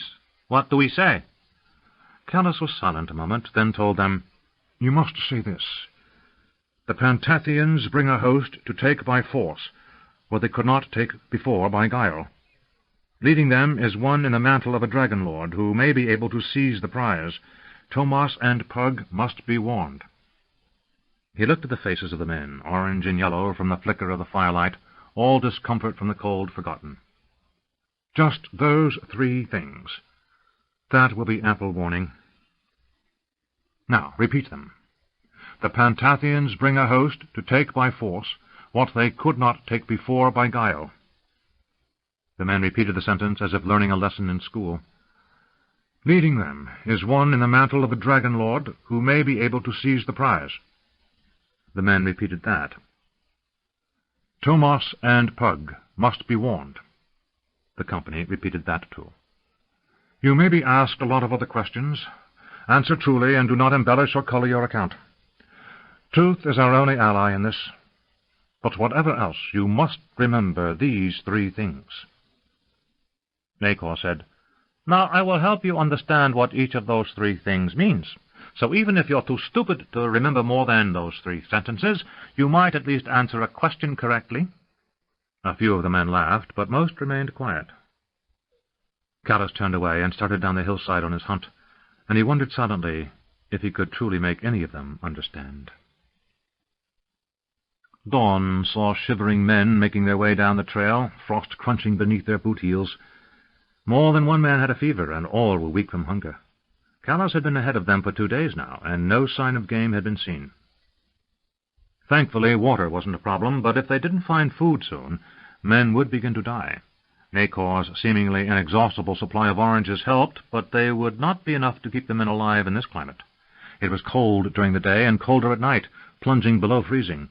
Without much body fat, through training and the rigors of travel, the men needed more substantial food. Already some were plagued by the stomach flux from eating too many oranges and nothing else. Eric had never seen Rue look so pale, and he knew he must look the same. They were moving through fairly thick woodlands, devoid of color as the leaves of fall blanketed the ground. De Longueville turned to signal a halt, when suddenly a shriek cut through the air and arrows came flying. "Defensive square!" shouted de Longueville. Eric snapped his shield to the front, kneeling to cover as much of his body as possible, while the other men in his squad did the same, forming a large square, roughly 15 men to a side, ready to take the attack. The brush and nearby piles of leaves exploded with the forms of the men who had been hiding there, and others came running from nearby hiding places. Eric saw the green armbands and shouted, "It's the Snake's men!" Steel clashed and swords answered, and Eric was suddenly swinging with all his might at a man wearing a full helm. He cleaved through the man's shield, his sword cutting deep into the left arm. Then he was dodging a counter-thrust as the man fell forward. Rue stepped behind him and took the attacker under the sword arm, killing him before he hit the ground. Eric spun to his left and struck at another, while Rue turned to face one running at him full force. The second man leaped forward, smashing shield against shield, knocking the smaller Rue backwards. In the hollow of the square, de Longueville, Greylock, and 3 other men formed a flying company, ready to plug any breach. De Longueville stepped forward and quickly killed the man on top of Rue, yanking him off and shouting, "Get back in line, Avery! You trying to avoid work?" Rue rolled to his feet and shook off his dizziness, then half-ran, half-jumped back into place beside Eric. The battle hung close, with neither side taking the advantage, and Eric wondered how long he could keep this up, as weak from hunger as he was. Then a shout, quickly followed by another, and men at the rear of the forward portion of the square saw attackers falling, struck from behind by arrows. Callus stood down the trail, quickly taking bead and letting fly, and before they knew someone was behind them, 4 attackers had fallen. With a small pause on that one front, de Longueville shouted, "Charge them!" and led his 5 companions toward the strongest section of the attack. The attackers were expecting anything but a counterattack, which threw them off balance. Seconds later, they were running for their lives. Eric chased 2 men down a narrow pathway, overtaking one and striking him down from behind. The other swung to face him, raising his sword high, and Eric sought to take him with a quick thrust. The man anticipated this, and Eric's head rang with a shock of a shield bashed to the face. Red lights exploded in his vision, and he staggered back, raising his shield in reflex. Hours of training saved his life, as an instant later a sword blow rang on the shield. Eric swung blindly and felt his own sword strike his opponent's shield. His vision cleared in time to avoid another strike, and the 2 men backed away a step, acknowledging that, in the other, each faced a dangerous opponent. From somewhere behind, Eric heard de Longueville's voice cut through the woods. "I want a prisoner!" Eric tried to shout and found his mouth didn't work. He spat and felt a tooth wiggle. He tasted blood and felt his right eye burning as it began to blur with the blood running into it. Gathering his wits, he shouted, "Over here!" The man facing him, a large, weather-beaten figure of middle years, stood hesitating for a moment, then took another step backwards. "Over here!" Eric shouted again as he attacked the man, rushing him. The man stood to take the attack, but rather than strike an overhand blow, Eric ducked, threw his shoulder behind his shield, and bashed the man, hoping to knock him down. The man staggered backwards, and Eric drew back his blade, then danced backwards as the other swordsman lashed out. Eric again yelled, "Over here!" and circled to his right, attempting to cut off any avenue of escape. The man tensed, and Eric made ready to counter a blow, when suddenly the man let his sword fall from his hand. He quickly tossed down his shield and took off his helm, which he also threw to the ground. Eric glanced behind and saw Callus drawing a bead on the man. Eric breathed hard. "Took you long enough." Callus looked at Eric and smiled slightly. "It just seemed like a long time." Once the man had surrendered, he was affable enough. His name was de War, and he was originally from the city of Hamsa, but for the last 7 years a member of a company called Nahout's Grand Company. Callus, de Longueville, and Greylock interviewed the man, while Nacor and Chopin tended the wounded. Eric's wounds were superficial, a small cut to the forehead, a cut lip, some loose teeth, and lots of bruises. Chopin gave him some herbs to take and told him to sit with his hands over his face doing reiki for at least a half-hour, and he might keep those teeth. He sat on a rock with his hands over his face, elbows on knees, while others around him groaned in pain, those able to do reiki on their own wounds or being cared for by others. 17 men had died in the battle. Of the enemy, 24. When Callus had struck from their rear, they had assumed another company was coming, and it had broken them. Otherwise, it would have been worse. De War said that 100 men had lain in wait. Having spotted Callus passing the day before, a scout of Nahout's had backtracked, seeing the company coming down the trail above, and had returned in time for their captain to organize the ambush. "Nothing personal," said de War. "It was orders. We got this trail, and we was told to kill anyone comes this way. It's that simple." "Who gave you the orders?" Eric heard Callus ask. Someone high up in the Queen's command. Maybe Fadawa himself, I don't know. Nahut's not about to go around explaining everything, you see. He just tells us what to do, and we do it. Callus said, "So they're keeping their flanks covered." "I guess. Things are pretty crazy, and everyone's running around like chickens in a thunderstorm. We don't even know who's coming to relieve us." "When are they due to relieve you?" said de Longueville. Eric felt the heat from his hands healing him. Otherwise he would love to have removed them to see what was happening. "Don't really know," said de Warr. "A couple more days, maybe a week. We've been out here almost a month, and it's just about got the captain chewing his saddle." Callus said, "Take him over there." Eric heard de Warr say, "Captain, I'm wondering, are you giving me a day, or are you going to offer me service?" "Why?" asked Callus. "Well, we're a hell of a long way from anywhere, that's all. My horse is down at the end of this trail, along with all my personals, and it's cold, as you may have noticed. I'd just as soon not be running from your men come sundown tomorrow." Callus said, "Can we trust this one?" It was Proggy's voice Eric heard next. "As much as you can trust any of these mother-lovers. I know Nahut by reputation. He's not one of the worst, but he's certainly far from one of the best." "You'd fight against your own companions?" "Much as any of you would. Rules of war. I've been given no bonus to die for lost causes." His voice dropped to a near mutter. "Hell, Captain, none of us have been paid in more than a month, and we're far from looting anything, unless it's nuts from squirrels." There was a moment of silence before Callus said, "Guide us to where your former company is, and we'll give you your horse and turn you loose. No one will follow you as long as you head for Pomams." "Sounds more than fair, Captain." Eric heard the man being led away, and then he heard de Longueville's voice, low but carrying. "Are you mad? There's still something like 70 or so swords down there." "But they won't know we're coming at them," said Callus. "Advantage of surprise?" said de Longueville, his tone one of disbelief. "It's the only advantage we've got, Bobby," replied Callus. "We're out on our feet. We need rest and food. There's food down there, and horses. If we can take that company, we might even be able to get back to Maharta without interference." "What are you thinking?" asked Greylock.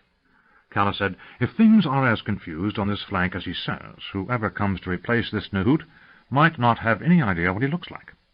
If we're waiting for them in the agreed-upon place, wearing those green armbands—" De Longueville groaned, and Eric was glad his hands covered his face, to hide the grimace he made. Eric waited. Ahead, Callus, Chopin, Louis, and Jadot crept along, looking for the sentries they knew must be there. Callus held up his hand, motioned to his right, then handed his bow to Jadot. He tapped Chopin on the shoulder and pulled his dagger from his belt. Chopin laid his sword and shield on the ground, pulling his own knife. Louis had his out, and Callus motioned for him to circle to the left. Callus pointed to Jadot, indicating he was to wait.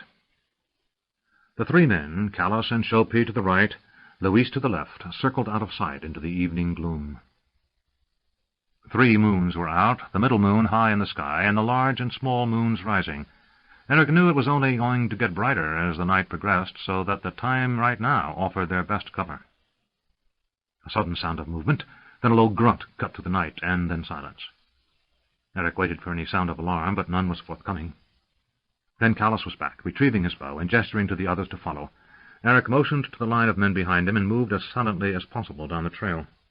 A few yards beyond where Callus and the others had stopped, he found the dead guard, eyes staring vacantly skyward. He gave the man a quick glance, then got his mind back to the matters at hand. His nose still hurt, but it was only a dull throb, and his lips were now puffy. His teeth wiggled when he touched them with his tongue, so he tried not to, but found himself constantly probing the loosened teeth. They had rested less than an hour. Then Callus had abandoned the dead and left the wounded behind, and had ordered de Warr to show him where his former company's camp lay. 2 of the walking wounded now guarded him back up the trail until after the coming fight.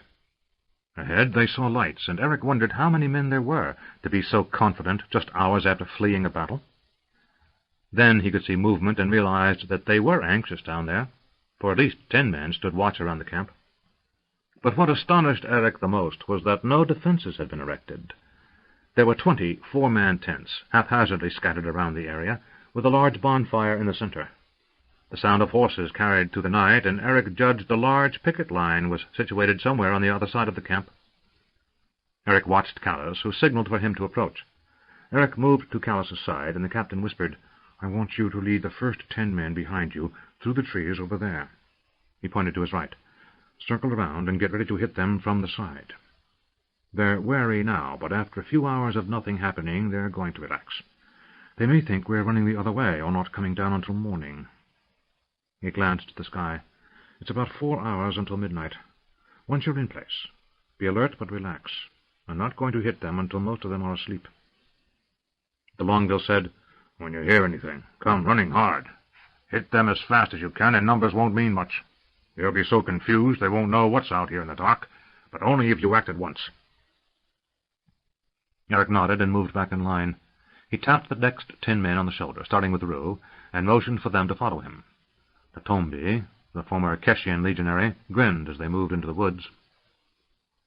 Eric was quiet as he could be, but he was certain at any minute the alarm would sound. When he was approximately 1/3 of the way around the camp, he halted the men. A couple of sentries stood opposite their position, barely visible through the trees, but obviously more interested in talking to each other than in maintaining vigilance. Eric hoped Callas was right. He motioned for the men to sit, indicating they should rest. He signaled Rue to take the first watch. Eric sat down and put his hands back over his face.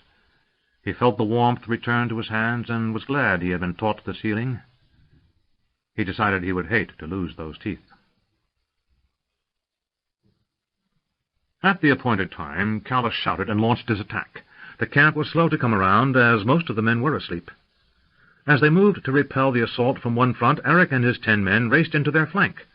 Eric was on a man coming from a tent before he had his pants on. The man died before he could pull a sword. Another was down before he could turn, then suddenly one faced him, astonishment on his face. He shouted, "They're behind us!" Eric bashed as hard as he could with his sword, and the man went down screaming. Natombi shouted some Keshian war cry, and Bigo let out a bellow to freeze the blood. Men were scrambling from their low tents, and Eric knocked several unconscious with the flat of his blade before they could gather their wits. Then, before he knew it, men were throwing helms, shields, and swords to the ground. De Longueville hurried along, commanding the prisoners be taken to the fire. Half-dressed, dazed, and dispirited, several of them swore openly when they saw how few attackers had routed them. Eric glanced around, still suspecting treachery, but found only defeated men looking around in amazement. Of Callas's 43 men, only 37 had been fit for this fight, and they had almost bloodlessly captured nearly 2 times their own number. Suddenly Eric felt like laughing. He tried to fight it, but couldn't. He let out a chuckle at first, then started laughing aloud. Then others in his company joined in, and soon there were cheers as Callas's Crimson Eagles had their first victory in a long time. Callas moved through and said, "Get Nehut over here." A man among the captives said, "He's dead. You killed him up the trail yesterday." "Why didn't the war tell us?" asked de Longueville. "He didn't know, the bleeder. We carried Nehut down here, and he died at supper, gut wound. Messy." "Who's leading?" "I guess I am," said the man, stepping forward. "Name's Kelka." "You're the sergeant?" asked de Longueville. "No, the corporal. Sergeant got his head split, too." De Longueville said, "Well, that partially explains why there was nothing like a defense." "Begging your pardon, Captain," said Kelka. "Are you going to offer us service?" "Why?" asked Callas. "Well, we haven't been paid in a while, and as we've got no captain and no sergeant. Hell, Captain, you kicked hell out of us with only half our number. I figure you've got to be better than anyone else we're likely to run into if you give us the day's grace." "I'll think about it." "Captain, if you don't mind, you going to take our tents?" Callas shook his head. "Get back over there. I'll tell you what I'm going to do once I decide." Callas motioned for de Longueville and said, "Get some food into the men, and send someone up the trail to lead the wounded and Dewar down here. I want everyone here by noon tomorrow." He motioned to the captives. "We'll figure out what to do with them in the morning." Eric sat down, feeling his legs shake. It had been a very long day, and he was exhausted, as he knew everyone else in the company was. Then de Longueville's voice cut through the air. "What? Who told anyone to rest? We've got a camp to make ready." End of Side 10. Side 11. Shadow of a Dark Queen, by Raymond E. Feist. Continuing on page 335. Men began to groan as de Longueville ordered, "I want a trench and breastwork dug, and I want stakes sharpened. Bring in the horses and stake them nearby. I want a full inventory of stores, and I want to know who's injured. Then after we've got this camp in shape, maybe I'll think about letting you get some sleep." Eric forced himself to stand, and as he moved, he wondered aloud, "Where are we going to find shovels?" The Longville shouted back, "Use your hands if you have to, Von Darkmoor." 22. Infiltration. Callus whispered. Eric couldn't hear the captain's conversation, but he saw Proggy and Greylock nodding agreement. The prisoners had been moved to a small wash, where a handful of men could easily guard them. The Longville was interviewing them against what plan of the captain's Eric had no idea. The traditional head start for the losers who surrendered was a day before any hostilities would be resumed. Usually, according to Proggy, those who cleared out were left alone, if they kept moving. Eric was lost in thought when Rue approached. "How are the horses?" asked Rue. "They're a little scrawny. The grass is poor this time of year, and they've been kept too long in the same place, but otherwise they're fine. If we move them a couple of times over the next week, they should put some weight on, especially if I can find a place to shelter them at night from the wind. It's the cold takes weight off them as much as anything else. Their heavy coats are starting to come in, so they'll be all right." Rue said, "What do you think the captain has in mind?" Eric said, "I don't really know. I find it strange he's talking about heading down for Port Grief loud enough so those prisoners can hear." Rue grinned. "Not if that's where we want the Queen's army to look for us. What next?" "We've got plenty to do," said Eric, "and we'd better get on it before de Longueville comes back. He finds us loafing around, and there'll be hell to pay." Rue groaned. "I'm dying of hunger." Suddenly Eric realized he hadn't eaten except for a quick mouthful the night before. "Let's grab something," he said, and Rue's expression brightened. "Then we'll get back to work." Rue's expression turned dark again, but he followed his friend. They had done a complete inventory the night before, and found that while Nahoot's men hadn't been paid in a while, they certainly were well provisioned. Eric and Rue made their way to the tent they shared with Luis and Bigot. Chopin and Atombi had moved in with Nacor and Jado in another four-man tent, and found the other two sleeping inside. Half a loaf of trail bread, baked only a couple of days before, and a bowl of grain and nuts were sitting by the entrance, so Eric sat, let out a sigh, and picked up the bread. He tore it in half and gave a hunk to Rue, and then scooped up a handful of grain and nuts and started to eat. The air was chilly, but the sun warm, and after eating, Eric felt drowsy. Looking at Luis and Bigot, he felt the urge to follow their example, but fought it off. There was still work to be done, and he knew de Longueville would make it harder on them if he had to tell them. Eric got up and woke Luis and Bigot. They saw Rue and Eric, and Bigot said, "It had better be good." "It is," whispered Eric. "Come with me." Luis looked at Eric with eyes made even more dangerous-looking by the dark circles underneath. As he rose, Eric asked softly, "Got your knives?" Luis whispered, "Always," and whipped his dagger from his belt in a motion so swift it was almost unseen. "Are there some throats in need of cutting?" Eric said, "Follow me." He led them through the tents, moving quickly and pausing often to look around, as if to see if they were being observed. Eric moved to where the digging continued, as men made the quickly dug trench of the night before a deeper, wider barrier. Reaching the work, he pointed to a stack of freshly cut dowels laying in a bundle and said, "Quickly, before they get loose. Those need to be sharpened and placed around the perimeter." Rue and Bigot smiled and picked up a piece each as they pulled their belt knives, but Luis glowered. "You'll walk me for this?" "Better I than de Longueville, isn't it?" Luis stared hard at Eric a moment. For a second he held his knife point directed at Eric. Then with a grunt he leaned over, picked up a dowel, and started to sharpen it.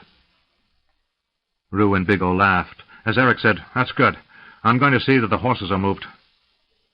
As he laughed, he looked over his shoulder at the men sharpening stakes. Anyone coming across that trench would have a difficult climb over the rampart because of the stakes, and once they broke camp they could pack them away. Eric moved to the other side of the large defensive square. He joined two men fashioning a drop gate out of wood cut from nearby trees. The lack of proper tools was making the job difficult, as they were basically having to cut the timber with the one axe Nahoot's company had carried, then trim the planks with knives and daggers. Eric would have given a small amount of gold in his purse for a proper drag plane and some iron working tools. Eric knew a little about woodwork, so he suggested they carve some notches and dovetail the planks together as best they could, then lash the whole thing with cord. They could run it out when they needed from inside the compound. They wouldn't be able to break it down and carry it with them, as they had with the gate they had built at Weenot.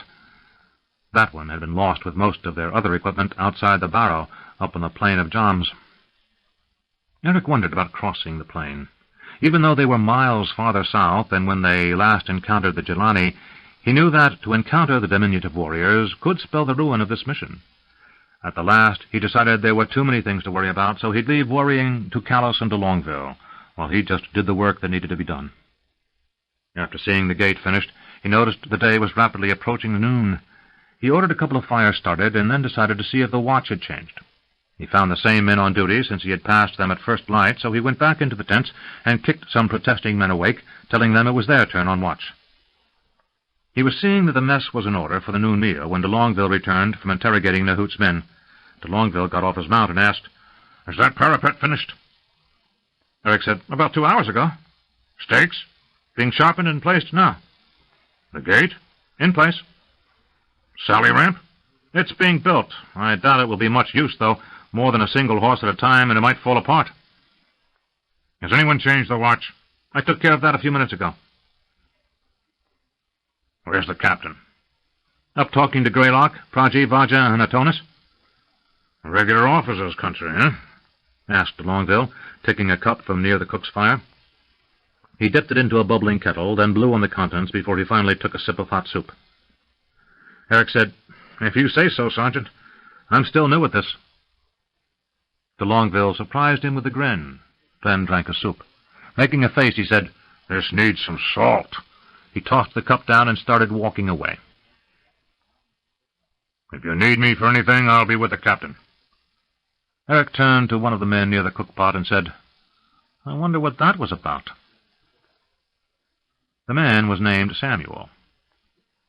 He had served with one of the first groups taken from the gallows and had been around de Longueville for a long time. "Sergeant has his reasons for doing what he's doing." Then he paused. After a moment he added, "But it's the first real smile out of him since Forster died, Corporal."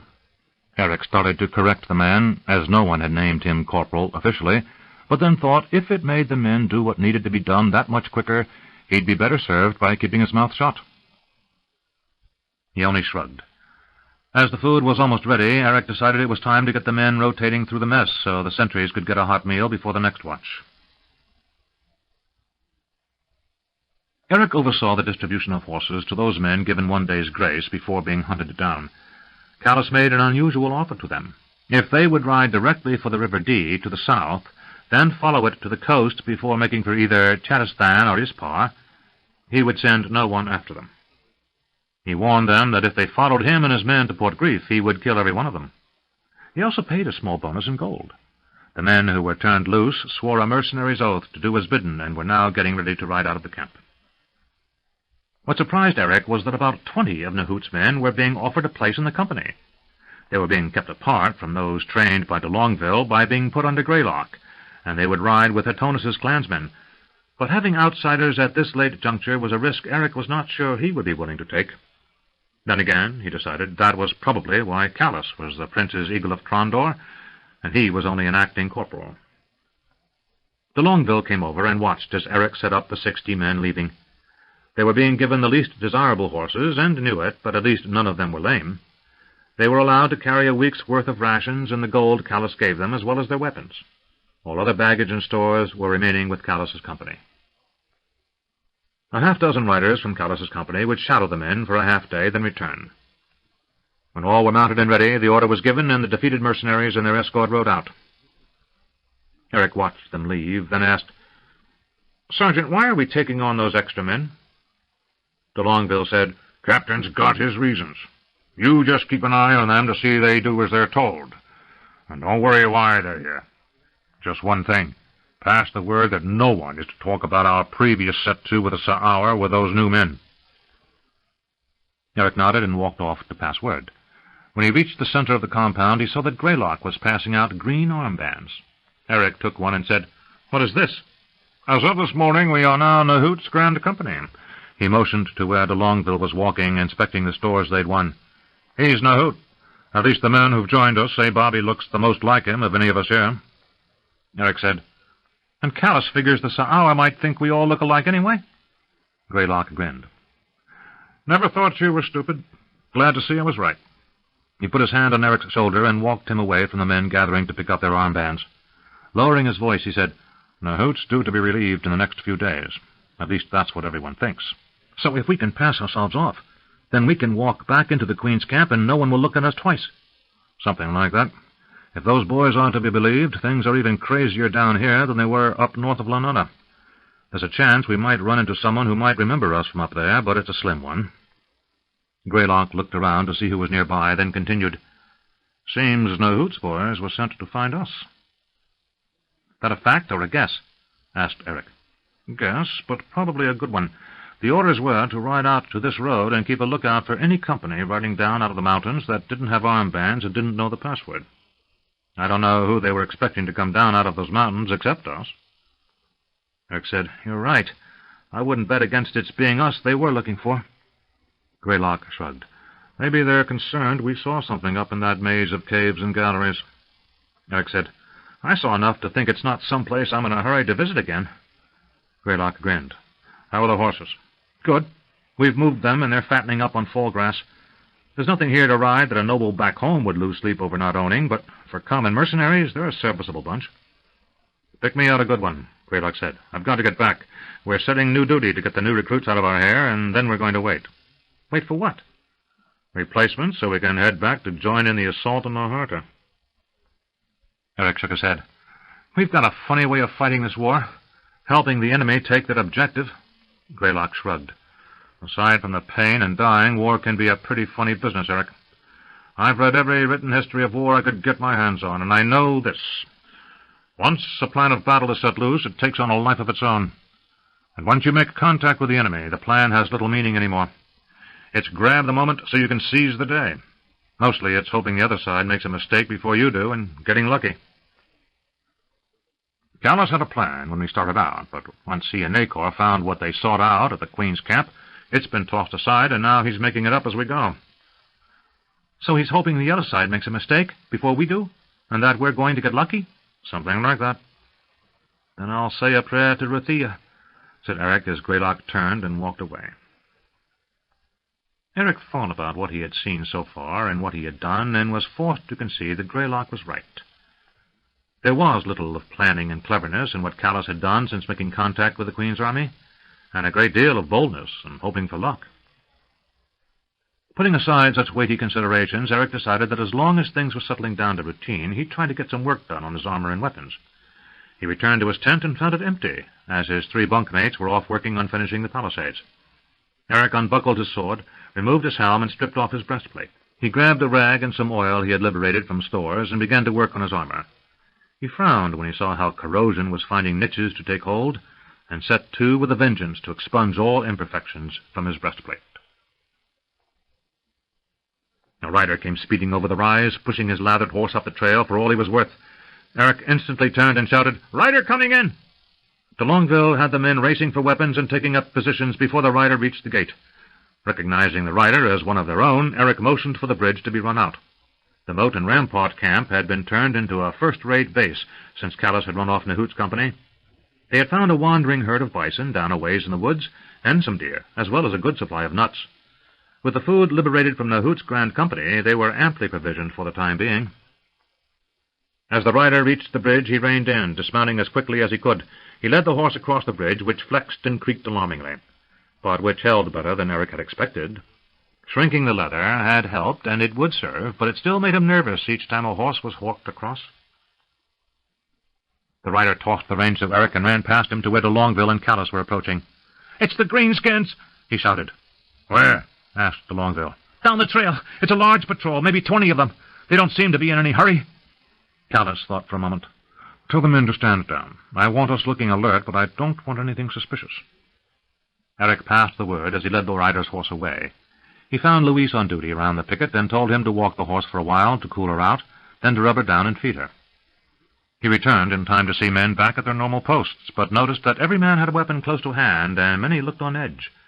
As he walked by, he quietly said, "Take it easy," or "Relax. You'll know soon enough if there's going to be trouble." Still, it was a painfully slow 20 minutes until the first of the Sa'aur hove into view. Eric studied them, for he had been too busy staying alive the last time he saw them mounted to study them carefully. Rue came to stand beside him and said, "That's some sight." "Say what you will about the greenskins, but they know how to sit those impossible mounts of theirs." The Sa'aur rode with long legs and easy seats, as if they had spent their lives on horseback. Each rider had a short bow slung across the back of his saddle, and Eric said a silent prayer that the company they had faced before had tried to charge them rather than stand off and shoot. Most of them carried round shields made of hide over wood, marked with symbols alien to Eric. The leader wore a plume of horsehair dyed blue, tied up in a large obsidian ring, affixed to a metal skull-cap. The others wore simple metal helms that had large flaring sides and bar nasals. When the last riders came into view, Eric quickly counted. There were 20 of them, followed by a baggage train of 4 more horses. When they reached the camp, they halted, and the leader shouted, "Where is Nahut?" His accent was thick, and he tended to roar, but he could be understood. De Longueville, wearing a helm that covered his eyes, moved to the other side of the bridge. "What is it?" he shouted. "What have you to report?" Callas had thought on this, and had instructed every man, save the new recruits from the Hoots Company, in what was coming next. "We were ambushed by some men trying to come down this road. We routed them and chased them back up into the mountains." "What?" roared the Sa'aur leader. "You were told to send a messenger if you found any of those trying to leave the mountains." "We sent one," shouted de Longueville, trying his best to sound angry. "Are you claiming he never reached you?" "I claim nothing, human," shouted the angry Sa'aur. "When did this happen?" "Less than a week ago." "A week?" The Sa'aur shouted something in his own language, and half his company started up the trail. The leader said, "We need provisions. You will leave and return to the host. I am not pleased." "Well, you can bet I'm not pleased. You went and lost my runner," shouted de Longueville. "I'm going to make sure General Fadawa hears of this." "And imps of the evening will come to have sex with you because you are so lovely," snapped back the officer. Eric suddenly relaxed. If the Sa'aur was going to fight, he wouldn't be trading insults with de Longueville while dismounting. Whoever this officer was, he had accepted that de Longueville was Nahoot and was content to trade insults with him while the two companies changed places. "Any trouble with the Jelani?"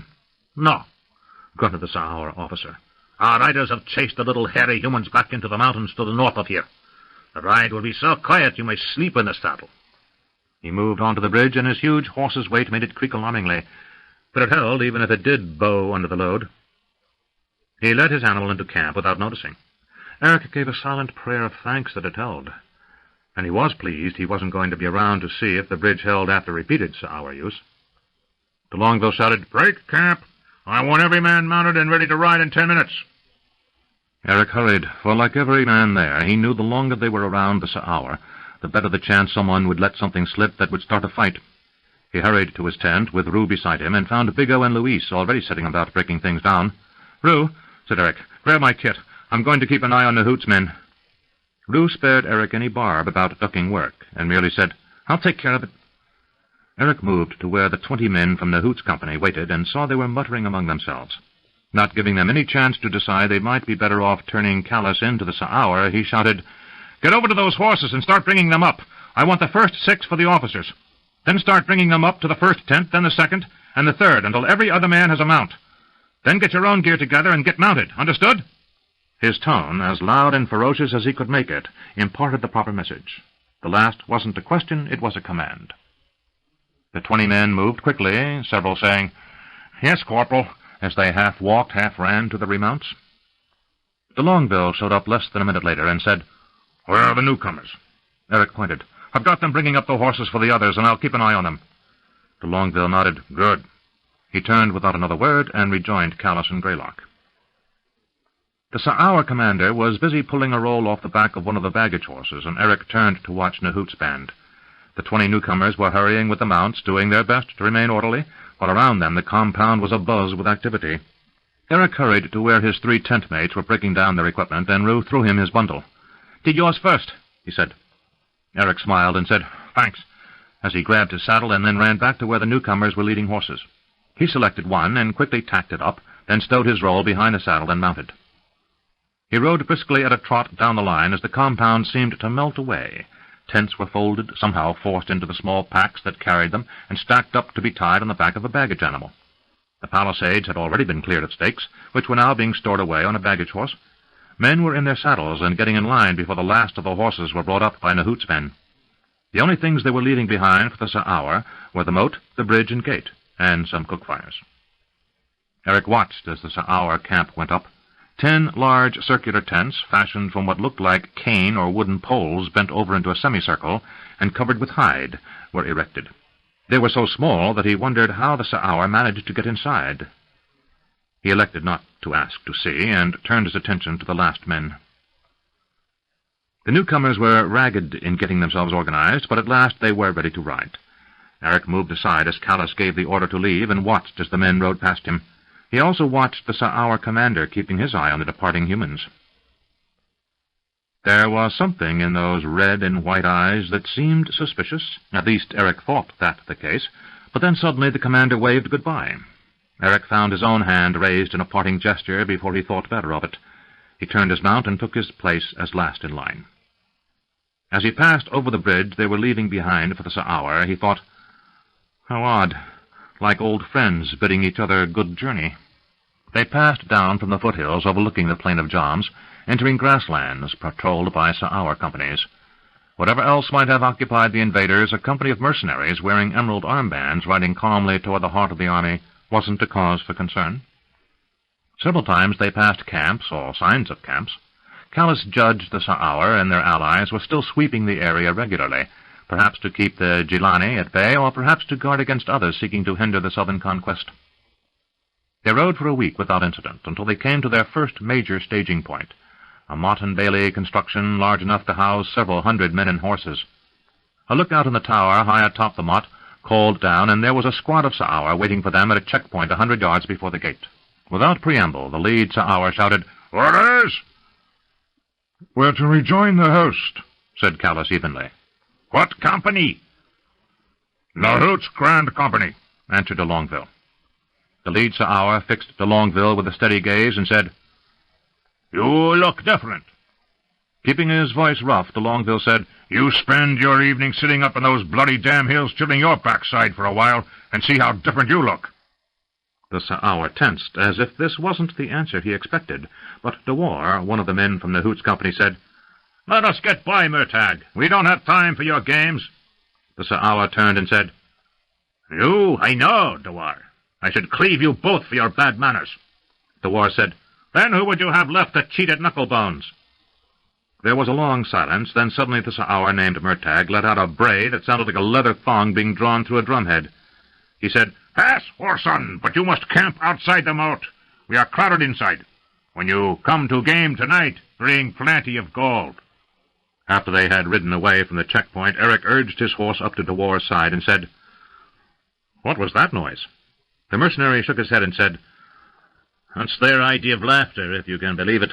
Murtagh's a bully of sorts, but it's all bluster. Oh, he could cut you in two if he had a mind, but he'd rather have you trembling and pissing your pants, or insulting him back. It's the indifferent ones that get on his nerves. I've gambled with him enough to know. After he's had some drink, he's pretty good company for a lizard. Knows some funny stories." Eric smiled. "You've earned a bonus." A calculating look crossed de War's face. "You and me should talk later, Corporal." "After the horses are bedded," answered Eric. Eric made his way quickly to where de Longueville and Callus rode, leaning over in his saddle so he could speak quietly to de Longueville.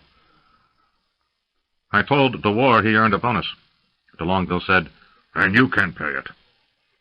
Callus motioned for the company to fan out on the east side of the moat, near another company of men who ignored their arrival. He turned his horse around and said, "What is it?" "Young von Darkmoor here is giving away your money." Eric explained, and Callus said, "What's troubling you?" "He was too quick and easy to bluff us past the Sa'aur. I don't trust him. I remember he was pretty quick to end the fight as well, almost as if he wanted to be captured," finished Callus. De Longueville grinned, and Eric said, "What is it?"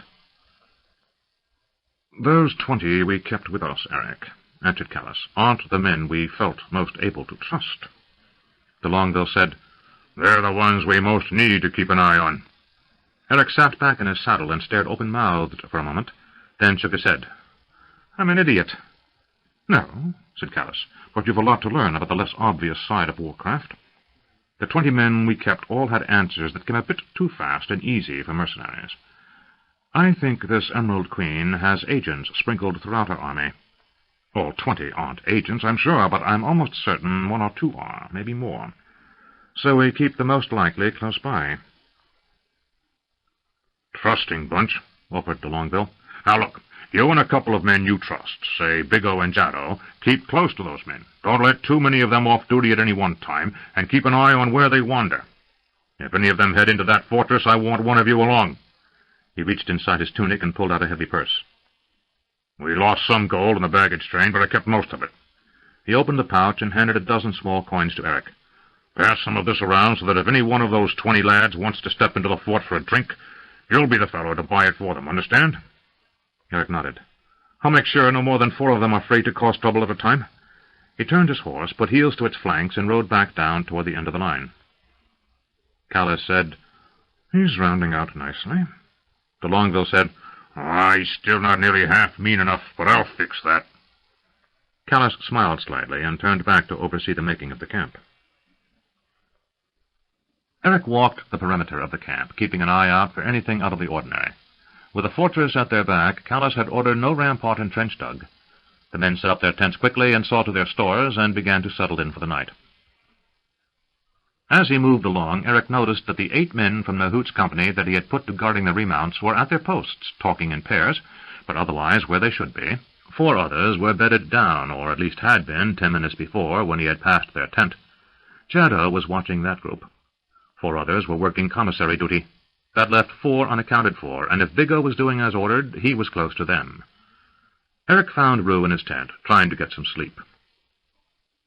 "I thought you had duty," said Eric, sitting down to pull off his boots.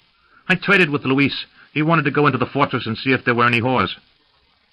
The thought of women suddenly had Eric interested, so he stopped pulling off his boots. "Maybe I should check up." Rolling over, Rue said sleepily, "You do that." Eric quickly made his way to Callus's command tent, where he found Callus and de Longueville talking with Greylock, who had somehow found a pipe and tobacco. Eric found the habit noxious, but had put up with it all his life. Smoking was common enough in the tap-room at the Inn of the Pintail, though it was discouraged when serious wine-tasting was underway. For a moment, Eric wondered what had become of the fancy flint and steel lighter he had possessed back home. "What?" asked de Longueville. "I'm going into the fort," said Eric, "if that's all right. Luis is in there, and I think Bigelow is there, too." De Longueville nodded. "Keep alert," he said, with a dismissive wave. Eric walked up the damp hillock upon which the fortress had been erected, and made his way along the perimeter until he reached the gate. It was still open, and the guards on duty were almost asleep. A pair of Sa'aur, one wearing what Eric took to be an officer's mark on his breastplate, were talking inside a hut at the gate, but they ignored him as he walked in. De Longueville had called the fort a classic motte-and-bailey, and Eric was fascinated by its construction. An earthen hill had been raised up, and a tower built high upon it. Around this hill and tower, a large open area, the bailey, had been left, with the buildings nestled against the wall, sheltered by it. Suddenly it struck Eric that this is the sort of construction Callus had undertaken at Weenot, but on a much more modest scale. This tower could house a half-dozen bowmen with little discomfort, on a platform 30 feet above the ground. A 15-foot-high log wall had been erected around a small village, complete with wooden rampart and earthen reinforcement. An army would have little trouble with such a fortress, but most single companies would have had more than enough trouble to take such a fortification. Inside there were a half-dozen buildings, all made of wood and covered with daub made from dried mud and straw. Smaller wattle and daub huts had sprung up around the larger buildings, and a fair-sized town had evolved. Eric could see when the Sa'aur at the gate had ordered them to remain outside. It was quite close inside this fortress. He heard laughing and moved toward what he assumed would be an inn, and once inside he knew he had been correct.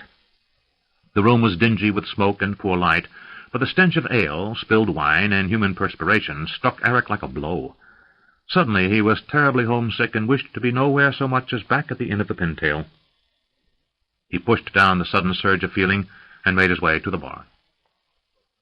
The barkeep, a stout man with a florid complexion, said, "What'll be?" "Got any good wine?" asked Eric. The man raised an eyebrow. Everyone else seemed to be drinking ale or fortified spirits. but he nodded and produced a dark bottle from beneath the counter. The cork was intact, so Eric hoped the bottle was fresh and not resealed. Old wine tasted like vinegar mixed with raisins, but you couldn't convince the average tavern keeper he couldn't just stick the cork back in at the end of a day and unseal it again the next and not have his customers complain. The barman produced a cup and poured. Eric sipped. The wine was sweeter than he would have liked, but not as cloying as the dessert wines made to the north of Yabon. Still, it was acceptable, and he paid and indicated that barkeep should leave the bottle. He glanced around the room and saw Big O on the far side, trying to look inconspicuous, and failing mightily. He leaned against the wall behind a table where 5 men gamed with 2 sa'aur. The lizard men were too large for their chairs, but they hunkered down as best they could, and seemed intent upon the game. Eric recognized the sound of knucklebones, as they called dice here, rattling across the table, and the accompanying shouts of the winners and groans of the losers. After a few minutes, Dewar stood up and left the game. He came over to Eric and said, "Got a minute?" Eric motioned to the barkeep for another cup and filled it. Dewar sipped and made a face. "Nothing like the wine from the grand vineyards of home, is it?" He said. "Where's home?" asked Eric. Dewar said, "Far from here. Let's go outside for a minute." Eric picked up the bottle and let Dewar lead him outside into the fresh, cold night air. The man looked one way, then the other, and signaled for Eric to follow him around the corner, into a dark place next to the wall, sheltered above by the palisades. "Look, Corporal," began Dewar, "let's have an end to the mummery. You're the company Nahoot was sent to keep from coming this way." "What makes you think that?" said Eric. "You're the ones that jumped us." "I wasn't born this morning," said the man with a grin. "I know your captain's not your captain, but the slender blond fellow is." "What do you want?" "A way to get rich," said Dewar, a greedy glint in his eye. "How do you propose to do that?" said Eric, moving his hand slowly down to his sword. "Look, I could maybe get myself a gold coin or 2 for telling Murtagh you're not who you say you are, but that's a gold coin or 2, and then I'm back looking for a company to join." He glanced around. "But I don't like what I'm seeing lately with this grand conquest. Too many men dying for too little gold. There's not going to be much left of use to anyone if it keeps on, don't you see? So I'm thinking I might be a help to you and your captain, but I'll want more than wages and found." "You'll get ample chance for loot when we take Maharta," Eric said noncommittally. Dewar took a step forward, lowering his voice. "How long do you think you can keep this up? You lot are not like any company I've seen, and I've been around more than most. You talk funny, and you have the look of, I don't know, some sort of soldiers, without the parade ground nonsense, but tough like mercenaries. But whatever you are, you're not what you want people to think you are, and it ought to be worth something for me to stay quiet." "So that's why you covered for us at the gate?" "Sure. Most of us look alike to the Sa'aur, and Murtagh's pretty stupid. Don't make that mistake about most Sa'aur. Which is why he's stuck out here running this garrison and not with the main host. I figure I can turn you in any time, but I thought I'd first give you a chance to make me a better offer." "I don't know," Eric said, holding his wine cup to his lips with his left hand, while his right moved to the hilt of his sword. "Look, Von Darkmoor, I'll stick with you until the end if the pay's right. Now why don't you talk this over with Captain Callis?" Suddenly a figure loomed up behind Dewar in the darkness, and large hands reached around and gripped him by the shoulders. They jerked him around, and as he spun, they grabbed the back of his head and his chin and forced it in the opposite direction, and with a loud crack, his neck was broken. Eric had his sword out as Big O stepped forward. "We found a spy," he whispered. "How could you be sure?" hissed Eric, his heart pounding as he returned his sword to the scabbard. "I'm pretty sure no one's called you Von Darkmoor since we met up with this lot. But I damn well know no man's called the captain by name since then." Eric nodded. Strict orders had been passed not to mention Callis by name. "How would he know who you were?" Eric's heart sank. "I didn't even notice." Big O grinned in the faint light. "I won't tell." He picked up Dewar's body and hoisted it across his shoulder. "What are we going to do with him?" asked Eric. "Why, we're going to take him back to the camp. It wouldn't be the first drunk carried out of here by his friends, I'm certain." Eric nodded, picked up the fallen wine cups and bottles, and motioned for Big O to leave. Eric set the cups and empty bottle down next to the door and hurried after the large man. For a tense moment Eric expected a challenge at the gate, but as Big O had predicted, the guards thought nothing of one drunk cheerfully carrying another back to the camp. They rode out at first light. Eric had told de Longueville and Callis of the encounter with Dewar. They had disposed of the body down in a wash, not too far from their campsite, making sure it was fully hidden by rocks. There had been a brief discussion after that, and Callus had said whatever they chose to do, they'd do it far from the Sa'aur and the other mercenaries. The only attention they received as they got ready to depart was one Sa'aur warrior who came down to ask what they were doing. De Longueville merely repeated they had been ordered to rejoin the host, and the warrior grunted and returned to the fortress. As Callus had suggested, this fortress was as much for keeping deserters from heading south as it was to keep the main army's flanks free from attack. At noon, while the men rested and ate trail rations, Callus told Eric to get 5 of the men from Nahout's company and bring them over to where he waited with de Longueville. When they appeared, Callus said, "One of your companions, de War, got into a fight last night over a whore. Got his neck broken. I don't want to see any repeat of that stupidity." All 5 men looked baffled, but nodded and left. Another group of 5 was brought up to Callus, then another. At last, the final 4 men were fetched to Callus, and he repeated the admonishment. 3 of the men looked blank, but one of them tensed at news of de War's death, and instantly Callus had his dagger out at the man's throat. De Longueville said, "Take them away," to Eric, as he and Callus, with Greylock, led the man away to be questioned. As Eric escorted the 2 men back down the line, several of the men asked what was going on. Eric said, "We caught another spy." A moment later, a scream cut through the air from behind a small rise some distance away. Eric looked over while the scream lingered, and when it ceased, he let out his breath. Then it started up again, and Eric found every man looking off at the ridge. A few minutes later, de Longueville, Callus, and Greylock returned, all with grim expressions. De Longueville looked around and quietly said, "Get them mounted, Eric. We have a lot of ground to cover and little time to do it." Eric turned. "You heard the sergeant. Mount up!" Men scrambled, and Eric found the sudden motion a release. The sound of the spy dying under torture had set his nerves on edge and made him angry. The sudden movement seemed to lift that anger from him, or at least to give him a place to focus it. Soon the column was moving, heading toward the main army of the Sa'aur and the assault on Maharta. 23. Onslaught. Eric blinked. Acrid smoke filled the air for miles, making it difficult to see any distance. Stinging wind carried the smell of charred wood and other less aromatic victims of the widespread fires. Nacor rode back to where Eric brought up the rear. "Bad, very bad," he commented.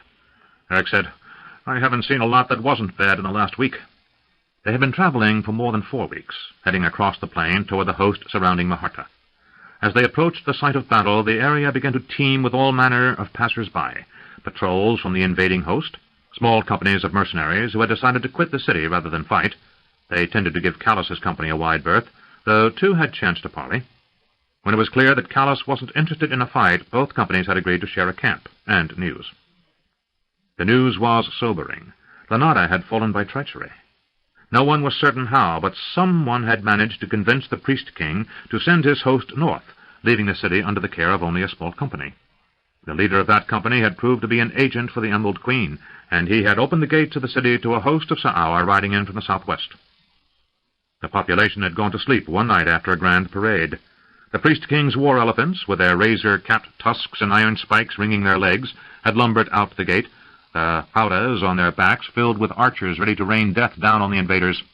At their side had marched the royal immortals, the Raj of Maharta's private army of drug-induced maniacs, each man capable of feats of strength and bravery no sane man could achieve. The immortals had been promised great glory and a better life when reborn, if they died in the service of the Raj. The next morning the city was in the hands of the Sa'aur, and the populace awoke to the sounds of wailing as the invaders turned each household out, herding everyone, to the last man, woman, and child, to the central plaza, to hear the priest-king. He had been marched out under guard and had informed the citizenry that they were now subject to the rule of the Emerald Queen. He and his cadre of priests were taken back into the palace and never heard from again. The host of Lanada that had been sent north to face an army already behind them returned under orders from the priest-king's general of the army, who handed over command to General Fadawa, then joined his lord in the palace. Rumors flew through the city, ranging from the priest-king, his ministers and generals being quickly executed, to them being eaten by the Sa'aur. One thing was clear, this conquest was coming to a head. With Lanada's downfall a near certainty, General Fadawa had held back a token force at his position north of the city, and sent the entire bulk of the host in a circling move around Lanada and down the far side of the river to Maharta. They had moved out only days after Callus's company had deserted. The benefit to the Queen's army had been a swift strike south with almost no opposition. The detriment had been finding themselves on the wrong side of the river. Now the northern element from Lanata was moving down the main road between the two cities, while engineers were throwing temporary bridges across the river some miles north of the mouth. Eric looked at the blackened landscape. Some locals had fired the dry winter grass to avoid being captured by the Sa'aur, he judged, for the brush fires had been started in several places. Only a cold rain had prevented a major conflagration on the plain. Eric reflected on the cold weather and realized it was after midsummer back home. By the time they left Maharta, if they left Maharta, it would be nearly a year since he had fled Darkmoor. One benefit to Callus's company from the swift mobilization of Fadawa's host southward was that most of the invading army was in the grip of turmoil and confusion. Moving closer to the front was surprisingly easy. A day earlier, an officer had tried to demand passes from Callus, who had said simply, "Nobody gave us anything on paper. We were told to move to the front." The officer had been totally baffled and simply waved them past the checkpoint. Now they were at the crest of a rise overlooking the river valley below, where the Vedra emptied into the blue sea. Eric squinted at the scene below.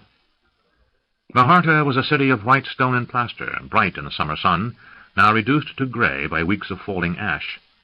It spread across two main islands, while several suburbs had arisen on smaller islands in the delta. The main city was surrounded by a high wall on the northwest, north, and northeast, while the remaining sections were flanked by river, harbor, or sea. Several estuaries and inlets provided a variety of anchorages in the deep channel of the river, as well as along the coast. Sprinkled across numerous islands were villages, and on the western shore of the river, a large suburb with its own wall. Nacor peered at the distant city. "Things move close to a finish." "How can you tell?" asked Eric. Nacor shrugged. "See the garrison on this side?" Eric shook his head. "No, there's too much smoke." Nacor pointed. "Look, there, at the river and sea, where they join in the delta. There were many bridges there. You can see blackened foundations where they were burned, and some villages on the smaller islands, but there, on this shore, there's a good-sized town with its own wall." Eric squinted against the smoke and fading sunlight, and saw a spot of light gray against the darker water. Studying it, he thought it might be a walled town, but he couldn't be certain. "I think I see it." "That is the western precinct of Maharta. It is still holding." Eric said, "Your eyes must be as sharp as the captain's." "Maybe, but I think it's that I know what to look for." "What are we going to do?" asked Eric. "I don't know," said Nacor. "I think Callus knows, but then maybe he doesn't. I do know that we need to be over there." He pointed to the far side of the river. Eric looked at the massive host marshaled along the river bank and said, "That seems to be everyone's problem, Nacor." "What?" "Thing over there."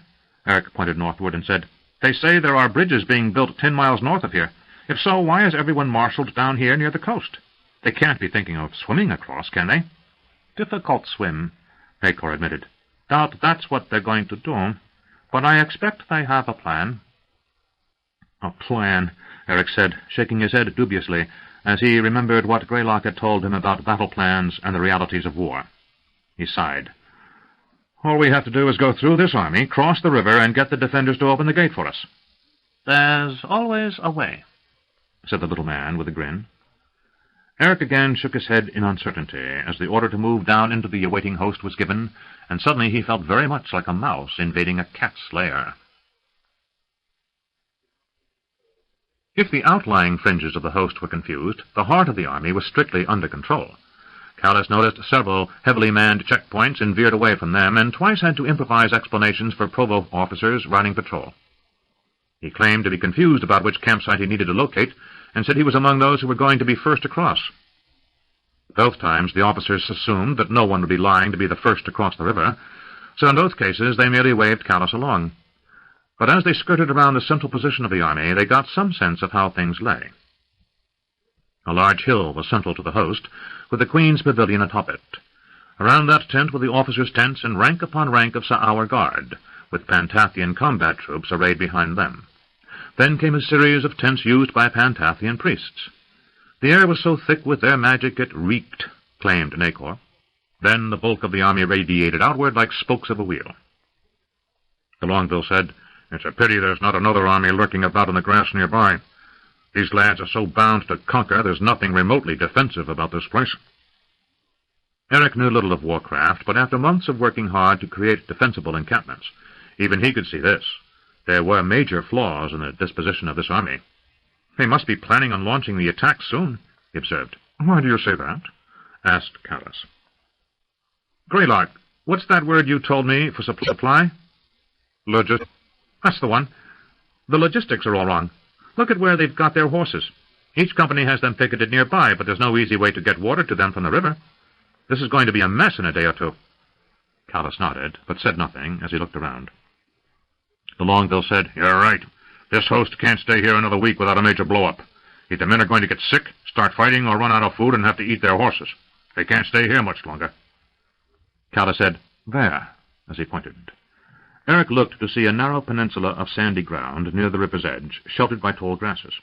They rode down a long incline, through some rocky gullies carved out by rain, and down to a sandy stretch, then back up a small rise, and at last reached the indicated area. Eric jumped from his horse and knelt near the water's edge. He cupped some in his hand and found it brackish and salty. "They can't drink this." "I know," said Callus. "Form a team and haul water down from upriver to give the horses something to drink." Looking around as the sun began to set, he said, "We're not staying here very long." Camp was quickly made, and Eric saw to it that the 18 remaining men from the Hoots Company were always under surveillance. They were not certain exactly what had happened to DeWar and the other man, but they knew it had been fatal, and it was clear they didn't wish to meet a similar fate. De Longueville had remarked there might be another agent among them, but if there was, Eric was forced to concede he was far more clever at disguising his nature, for not one of those men tried anything suspicious. Still, Eric billeted them closest to the river, with his own men and the horses on one side of them and the river on the other. Rue came and found Eric as he was checking to see the horses were fit. "Captain wants you over there." He pointed to where Callus stood with de Longueville, Nacor, Greylock, and Hatonis. Reaching the mound on which they stood, Eric heard Nacor saying, "3 times. I think there is something strange here." Callus said, "That's a well-defended position." "No," interrupted Nacor. "Look closely. The walls are good, yes, but there is no way to bring in reinforcements. Yet the man said they were facing fresh soldiers every time they assaulted the walls. 3 times in one day." De Longueville said, "Camp gossip." "Maybe," said Nacor. "Maybe not. If true, then there is a way from that place," he pointed toward the small western precinct of the city on this side of the river, "to over there." He then pointed to the distant lights of Maharta. "It might be why they tried so hard to take it last week. If not for a way in, why not leave it and let them starve?" De Longueville scratched his chin. "Maybe they don't want trouble at their back." "Bah," said Nacor. "Does this army look like it's worried about trouble? This army is trouble. Trouble soon if they don't get across that river. Soon there'll be no food. Bad—" He turned to Eric. "What was that word?" "Logistics." "Bad logistics. Baggage train all strung out from here up to Lanada. Men pissing into the river upstream, and soon men downriver got belly flux and bad runs. Horse dung everywhere up to your knees. Men don't get food. Men fight. It's simple. They take this precinct," he made a diving motion, "and take tunnel under river, then up into city." "There was that tunnel under the Serpent River before," conceded Callus. Hatonis said, "But there's lots of bedrock under the city of the Serpent River. Our clans dug those tunnels over a period of 200 years because of the storms of summer, the monsoons. You can't safely cross the bridges when the seas are high and the wind is that strong." "They get big storms here in Maharta?" asked Nacor. "Yes," admitted the clansman, "but I don't know what the ground around here is like." "Doesn't matter," said Nacor. "A good builder, he'll find a way." "Certainly a dwarf would know a way," said Greylock. Callus showed a small flash of irritation. "Whatever. We take a risk of getting killed no matter what we do. That's not the point.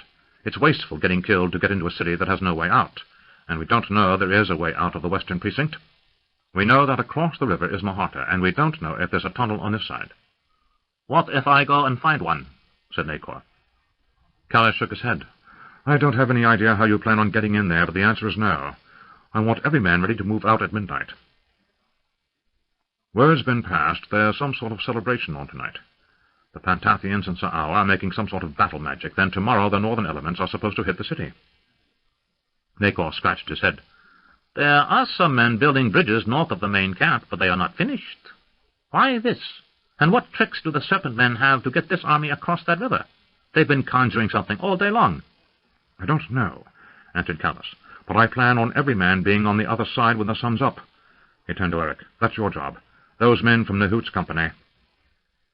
Suddenly Eric's stomach tightened. He knew what Callus was about to say. "Yes?" "Put them around the horses and give them this to drink." He handed Eric a large wine-skin that sloshed.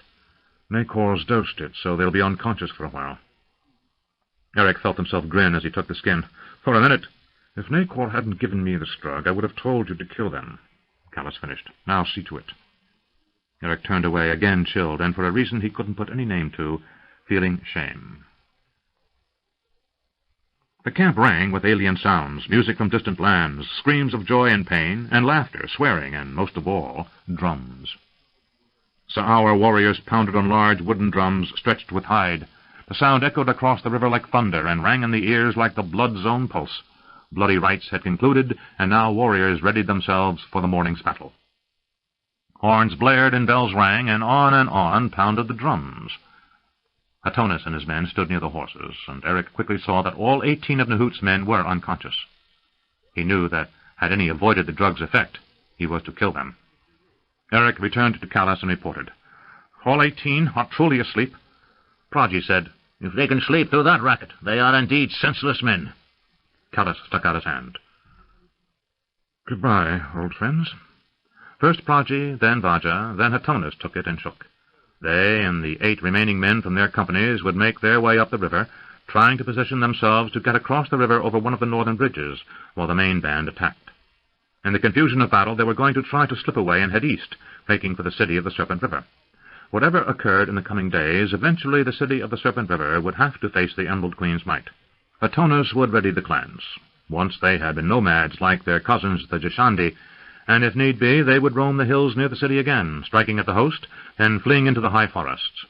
For Atonus knew that this struggle would be settled far from his native city, and more than mere strength of arms was needed. The night was dark, as swift clouds from the ocean blew into the shore, keeping the moon's light masked. Only those of especially good vision might notice someone moving along the river's edge from any distance away. Nakor sniffed the air. "Rain coming, I think. Tomorrow, almost certainly." Callus motioned, and Eric turned and signaled the first company into the water. The plan was simple. Swim across the swift-running but shallow delta to one of the tiny islands near the city wall, and look for a way to climb the southern breakwater and slip along atop it into the greater harbor. They would still strike for the southernmost quarter of the harbor, the shipbuilder's estuary. That small firth fed off the main river and joined with the larger harbor to form a natural launch point for ships. Callus had complete intelligence from agents who had been on this continent for years, but he knew little about the harbor beyond that. It had never occurred to anyone else that the Emerald Queen might need a navy, until Rue brought it up. After the burning of the shipbuilding facilities, the plan was still simple. Steal a boat and sail up the coast to the city of the Serpent River. Eric thought, not for the first time, that simple didn't mean easy. The water was chilly, but Eric quickly got used to it. The men had wrapped their swords, shields, and armor for quiet, and some of the men had abandoned their heavier arms so as to be able to swim better. The path taken brought them perilously close to both a picket of the Emerald Queen's host and lookouts in the suburb fortification. Torches on the walls showed clearly that the ruckus from the Queen's camp had alerted the garrison that something was up. Eric hoped they were all watching the lights on the top of the hill and not the rocky shore below their walls. Every man in the company was a competent swimmer. Those that hadn't had the knack had been trained at the camp outside of Krondor. But when they reached the distant spot that marked their first meeting point, a small sandy island in the mouth of the river, 3 men were missing. A quick head count showed 32 men on that island, exposed to view save for some tall grass and one lone tree. Callus signaled back into the water, and Eric waited until everyone else was in before taking one look around for the 3 missing men. Then he followed after the others. The channel deepened, and the current got stronger as they neared the city, and the water tasted saltier. A cough, sputter, and splash nearby were followed by a choking sound, and Eric knew someone else was in trouble. He swam toward the sound of splashing in the darkness, but as he reached the spot, only silence met him. He glanced around in the gloom, then listened, and finally started swimming toward the distant shore. Suddenly he skinned his knee, and found he was clambering across an underwater islet. Then he was suddenly sucked downward and pulled back into a deeper, swifter current, and struggling to keep his head above water. His armor weighed him down, and Eric had to will himself to keep his head above water. He had trained for hours to swim with the sword and shield on his back, but nothing in training had prepared him for this nightmare of laboring through a wet, inky darkness. His chest burned, and his arms felt leaden, and he had to force himself to move forward, lift one arm and throw it forward, and kick, lift the other and kick. He moved forward with no idea how far he had come and how far he had left to go. Then he heard a change in the sound before him, and realized it was water lapping against rocks. More, he heard men quietly coughing, cursing, and blowing water from their noses. He lashed out with his last vestige of strength, and hit a rock face first. A red light exploded behind Eric's eyes, then collapsed into a ball that receded away from him in a tunnel of inky blackness. Eric choked, spewed water from his mouth and nose, then vomited. He turned over and struck his head against a large rock. Rue's voice sounded in his ear. "Don't! You'll knock your wits out of your silly head again! Lie still!" Eric hurt. His body felt like one large cramp, and he had never felt so foul in his life. "You drank a lot of ocean," said Big O nearby. "If I hadn't been standing on the rock you swam into, I don't know if we'd have found you to pull you out." "Thanks," said Eric weakly. His ears rang, and his face ached, and his nose hurt, and generally he wasn't certain he was glad to be alive. Callus came and said, "Can you move?" Eric stood wobbly and said, "Of course." As much as he might like to sit for a while, he knew that the alternative to moving was being left behind. Eric looked around, then his eyes narrowed, and he counted. 13 men stood on the rocks. Looking at faces, he turned to Big O and said, "Luis?" "Out there," said Big O, with an inclination of his head toward the river. "Sweet gods," said Eric.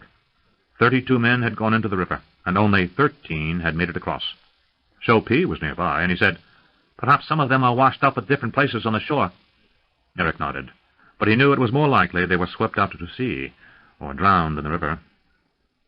Eric saw they were out on the tip of the southern harbor breakwater, a long finger of rocks built up to prevent tidal flow interfering with shipping in the harbor. Callus motioned, and each man fell into line. They moved carefully along the heavy rocks, piled high to form the breakwater. In the darkness, the footing was dangerous.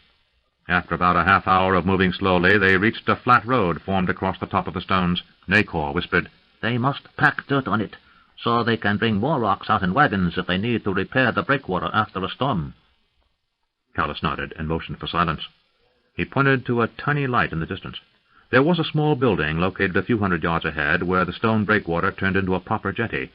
It was certain to be defended. Glancing toward the harbor mouth, Eric felt his stomach contract. "Captain," he whispered. "I've seen," came the answer. Eric looked back and saw the others had followed his gaze and were now looking at the harbor. 3 ships had been sunk in the harbor mouth, to ensure no raiders from the invading fleet could enter the harbor, and nestled like chicks against a mother hen, a flotilla of ships hugged the docks. But none of them looked to be of shallow enough draft to get past the hulks blocking the harbor. The pair of guards in the watch building were vigilantly watching across the river, so they were taken without knowing that Callus had slipped up behind.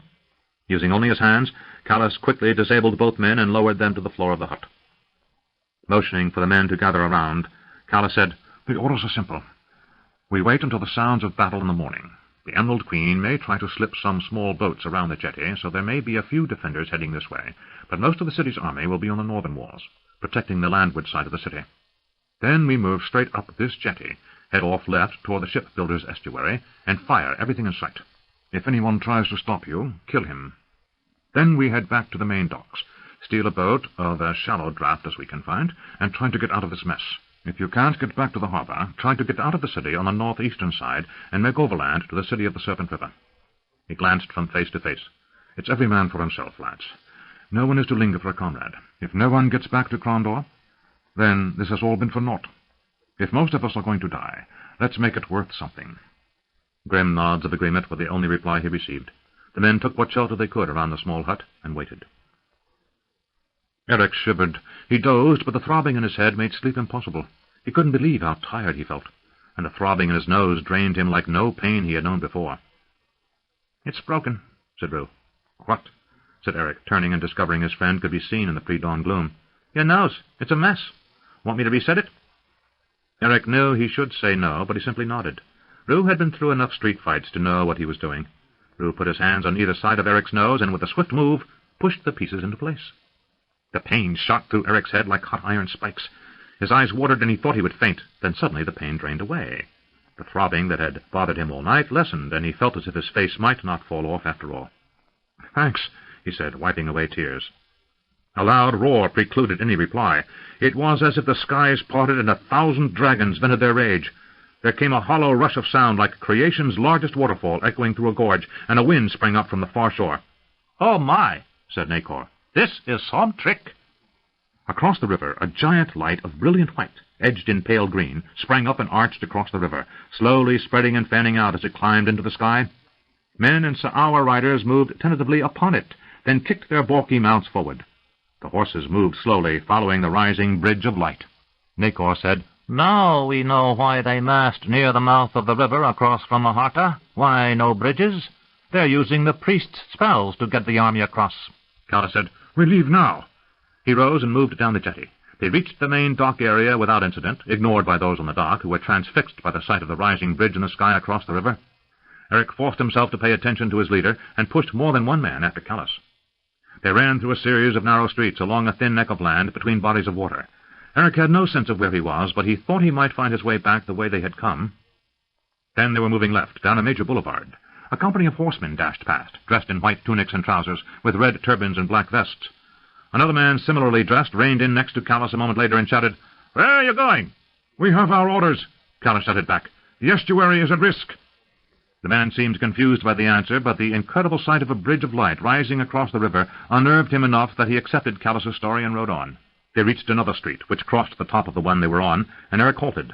Ahead was a dry dock. It loomed high into the sky, and upon it was the keel of a great ship pulled up for hole-scraping. The wooden frame stretched back for what Eric judged a full 400 feet, and the rear of the ship protruded out beyond that. He looked beyond it and saw the estuary, a mighty lake adjacent to the main harbor. The estuary was ringed by construction yards like this, forming a nearly perfect three-quarter circle around it. Either end was more than a quarter-mile off. The Longbill said, "Take some men and go that way." He pointed off to the right. "Go to the far end and start burning everything in sight as you come back. Try to get back to the harbor. But remember, it's every man for himself." At the last, he reached out and put his hand on Eric's arm and squeezed briefly. Then he was off, running to the left. Eric said, "You three," indicating Rue, Shopi, and Nacor, the men nearest him. "Come with me." As he ran, his head thundered, and he tried to ignore the pain. His knees were wobbly, but his heart pounded and his nerves were taut, and after a few moments he felt his head clear a bit. Riders came speeding past, heading back the way Eric's men had come.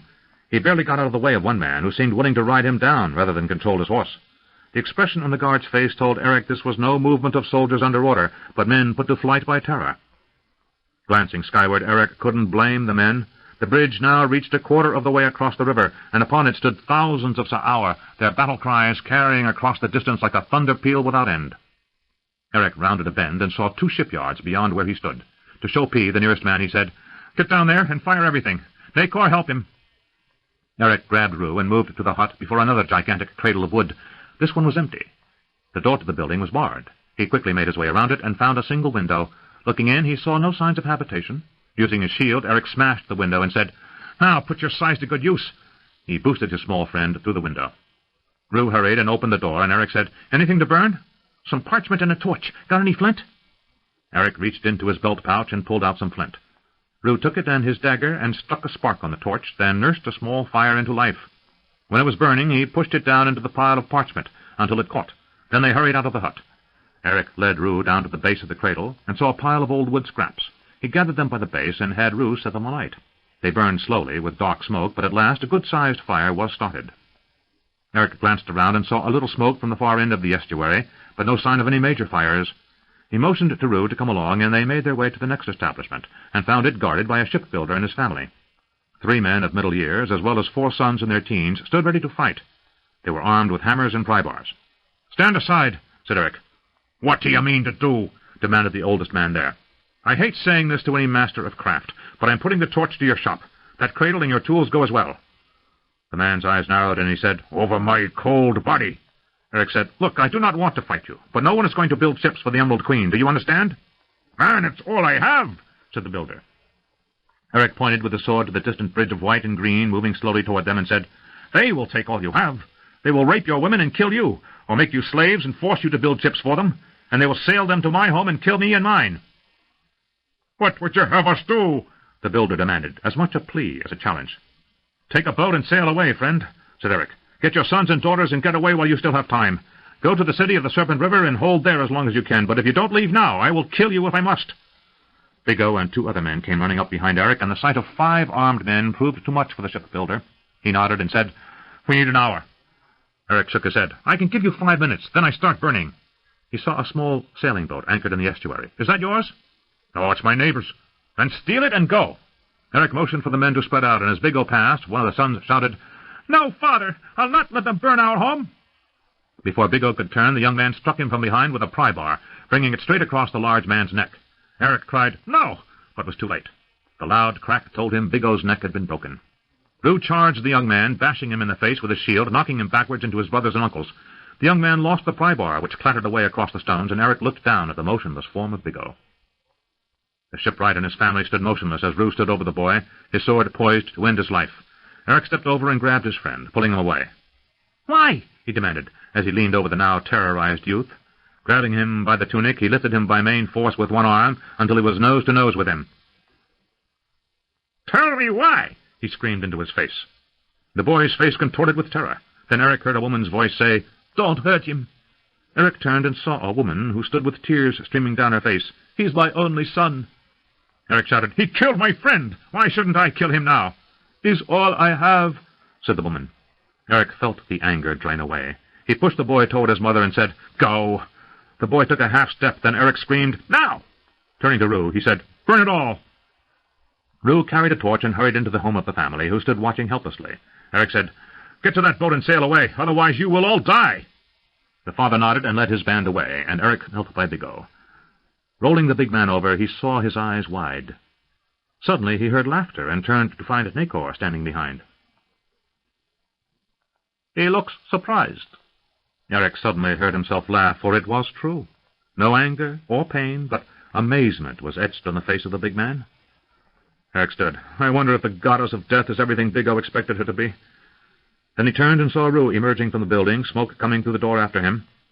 "Come on," Eric said. "We're almost out of time." Rue looked across the distant river and saw the bridge was now arching upward toward the midpoint of the river. Sounds of battle, screams, and the clash of arms rang from the north, and Eric knew the wall was likely breached or would be soon, as the defenders ran in terror from the magic of the Emerald Queen and her army. From the far end of the estuary, clouds of smoke rose, heralding the work done by Callus and his company. Chopin and 2 other men raced to the next building and set it ablaze, while Eric and Rue went down a series of stone steps to a low assembly point, a series of wooden sheds on a rocky point.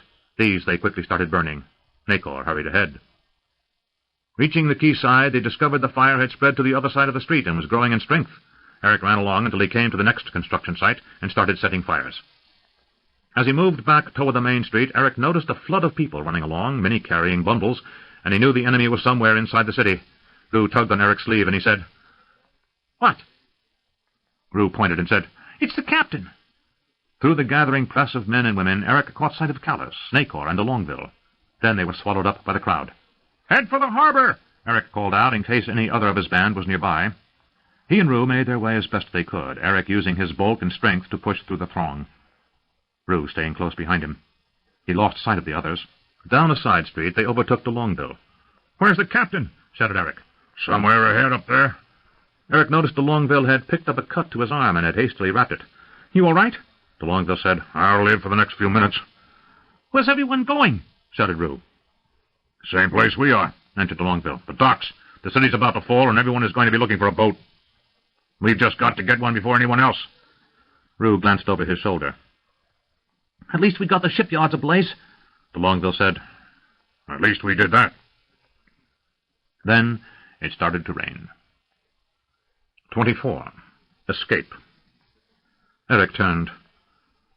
"The fires!" "What do you expect us to do?" the sergeant asked as increasing numbers of people swarmed by him.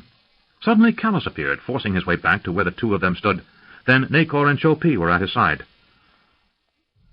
"We have to go back," shouted the little man. "What can we do?" demanded de Longueville. "We have to keep the fires burning," said Nacor. As if to taunt them, the rain increased in urgency, turning from a light sprinkle to a more insistent tattoo. "If we get them hot enough, only the worst storm will put them out." Callus nodded. They started moving toward the fires, and Eric looked around for Rue. In the faint hope he could be heard over the din, Eric shouted in the king's tongue, "Back to the estuary! Back to the fires!" Whatever else might be taking place in the city, there was a full-scale riot brewing near the waterfront. Soldiers sent to keep order were joining in the general run for the ships. That the harbor mouth was now jammed by the hulks, and only shallow draft boats could manage to slip out, seemed to be of no concern to the citizenry of Maharta. Ships' crews tried their best to fend off citizens seeking a haven, and several captains raised sail to put some distance between the docks and their craft. A half-dozen horsemen rode furiously down the street, and men and women screamed as they attempted to get out of the way. Eric shouted, "Get the horses!" And as the lead animal shied at the press of humanity before it, Eric leaped and took a hold on the arm of the rider, catching him off guard. Eric found surprising strength as he yanked the man from his saddle, given how beat up he felt. With one crushing blow, he knocked the man unconscious, throwing him to the ground. It was probably a death sentence, as the crowd would trample the man, but Eric had no sympathy for someone who would ride down women and children to make good his own escape. The horse's eyes were white with fear, and its nostrils flared. It tried to back up and felt the horse behind, and without hesitation it kicked out. The flying hooves caught an innocent trader carrying his last half-dozen jars of valuable unguents, sending them flying through the air to smash on the stones as the stout man was knocked almost senseless. Eric spared a moment to grab the man and haul him to his feet with one hand, while gripping hard on the horse's reins with the other. He shouted at the merchant, "Stay on your feet, man! If you fall, you die!" The man nodded, and Eric let him go, having no more time to spend. He mounted and saw that Callus and the others had followed his example, save for Nacor, who was being attacked by the one remaining rider. Eric kicked hard at the flank of his animal, and the frightened gelding leaped forward. Eric's sure hands guided him through the press to where Nacor struggled to avoid being skewered by a scimitar. Eric took out his own blade, and with a single roundhouse blow took the rider out of his saddle. Nacor sprang to the now empty saddle and said, "Thank you. I grabbed the reins before I thought of how I was to get him to give up his horse." Eric urged his animal past Nacor's and took off up the street after Callus and DeLongville. The two remaining riders seemed content to let them keep the horses as long as they were allowed to keep their own, and did not try to interfere with their passing. The bulk of the horses parted the swarming mob that would have swept away men on foot. Once they were back on the street leading to the fires, the crowd thinned out. The rain was steady, and as they rounded the corner alongside the estuary, they saw the fires were beginning to abate. Eric kept as close to the flames as possible, as there he had the least trouble passing the throng running through the street. The horse continued to shy from the flames, but Eric's firm seat and short reins kept the animal under control. At the end of the estuary, where the first fire was set, the large ship's cradle and hull were almost completely intact, save for some scorching, and the once brisk fire was now guttering. Eric saw an abandoned house across the street and rode there. Leaping from the saddle, he swatted the horse on the rump, sending it away. Running inside the house, Eric found furnishings turned every which way. Looters, perhaps, thought Eric, or a family desperate to clear out their few valuables before the fire reached them. He grabbed a chair and ran across the broad street to the top of the jetty that overlooked the fire and tossed the wooden chair into the flames below. He made several quick trips across the rainy street, and every loose piece of furniture made its way into the fire. As Nacor predicted, once reaching a certain heat, the fire grew despite the rain, which seemed to be leveling off at a steady drizzle rather than a serious downpour. In the next house, Eric found more loose flammables and threw them into the growing fire. At last he felt certain the cradle and hull would stay alight, but as he looked down the quayside his heart sank. His was the only fire burning strongly enough to withstand the rain, and there was only so much one man could do. He hurried to the next fire, which was almost extinguished, and found a store across the street. The large wooden doors had been forced open, one hanging from a single hinge while the other lay on the street. Eric picked up the one door and carried it to the edge of the street overlooking the shipyard below. He tossed the wooden door as far as he could, and it sailed down to land on the edge of the sputtering flames. If anything, it banked the fire even more. Eric swore as he hurried back to the shop. The front of the store was almost intact. Whoever had pried open the doors had taken one look and run off. The store was a chandlery, with nothing of value to a looter. Eric hurried through, and in the rear he found yards of sail. More, he found sealing pitch in barrels. He quickly rolled one out through the ruined storefront and across the street. There he picked up the barrel. He threw it so it landed squarely on the flames. The barrel struck with a satisfying crack, and quickly the pitch began to burn. Eric took a step away, and then a fountain of flame sprang skyward. Nacor ran up and said, "What did you find? That was a good whoosh." "Pitch," answered Eric. "Inside." He turned, and the little man followed after. Nacor scurried around, looking at everything he could find. He came away with several smaller kegs and put them aside out front, then hurried inside. A moment later he came out, stooped over, pushing a barrel as Eric was returning from putting a second barrel on the flame. Eric paused and turned to look at the western sky. The Bridge of Light was nearing the apex of its arc, the Sa'ar and mercenaries at the leading edge standing hundreds of feet above the water. Nacor said, "Wish I had a trick, boy. If I could make that thing vanish." He snapped his fingers. "That would be something, watching them all fall into the river."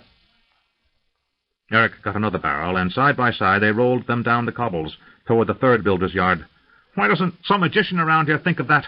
he asked, nearly panting from the exertion. "Battle magic is difficult," said Nacor as he pushed the barrel along.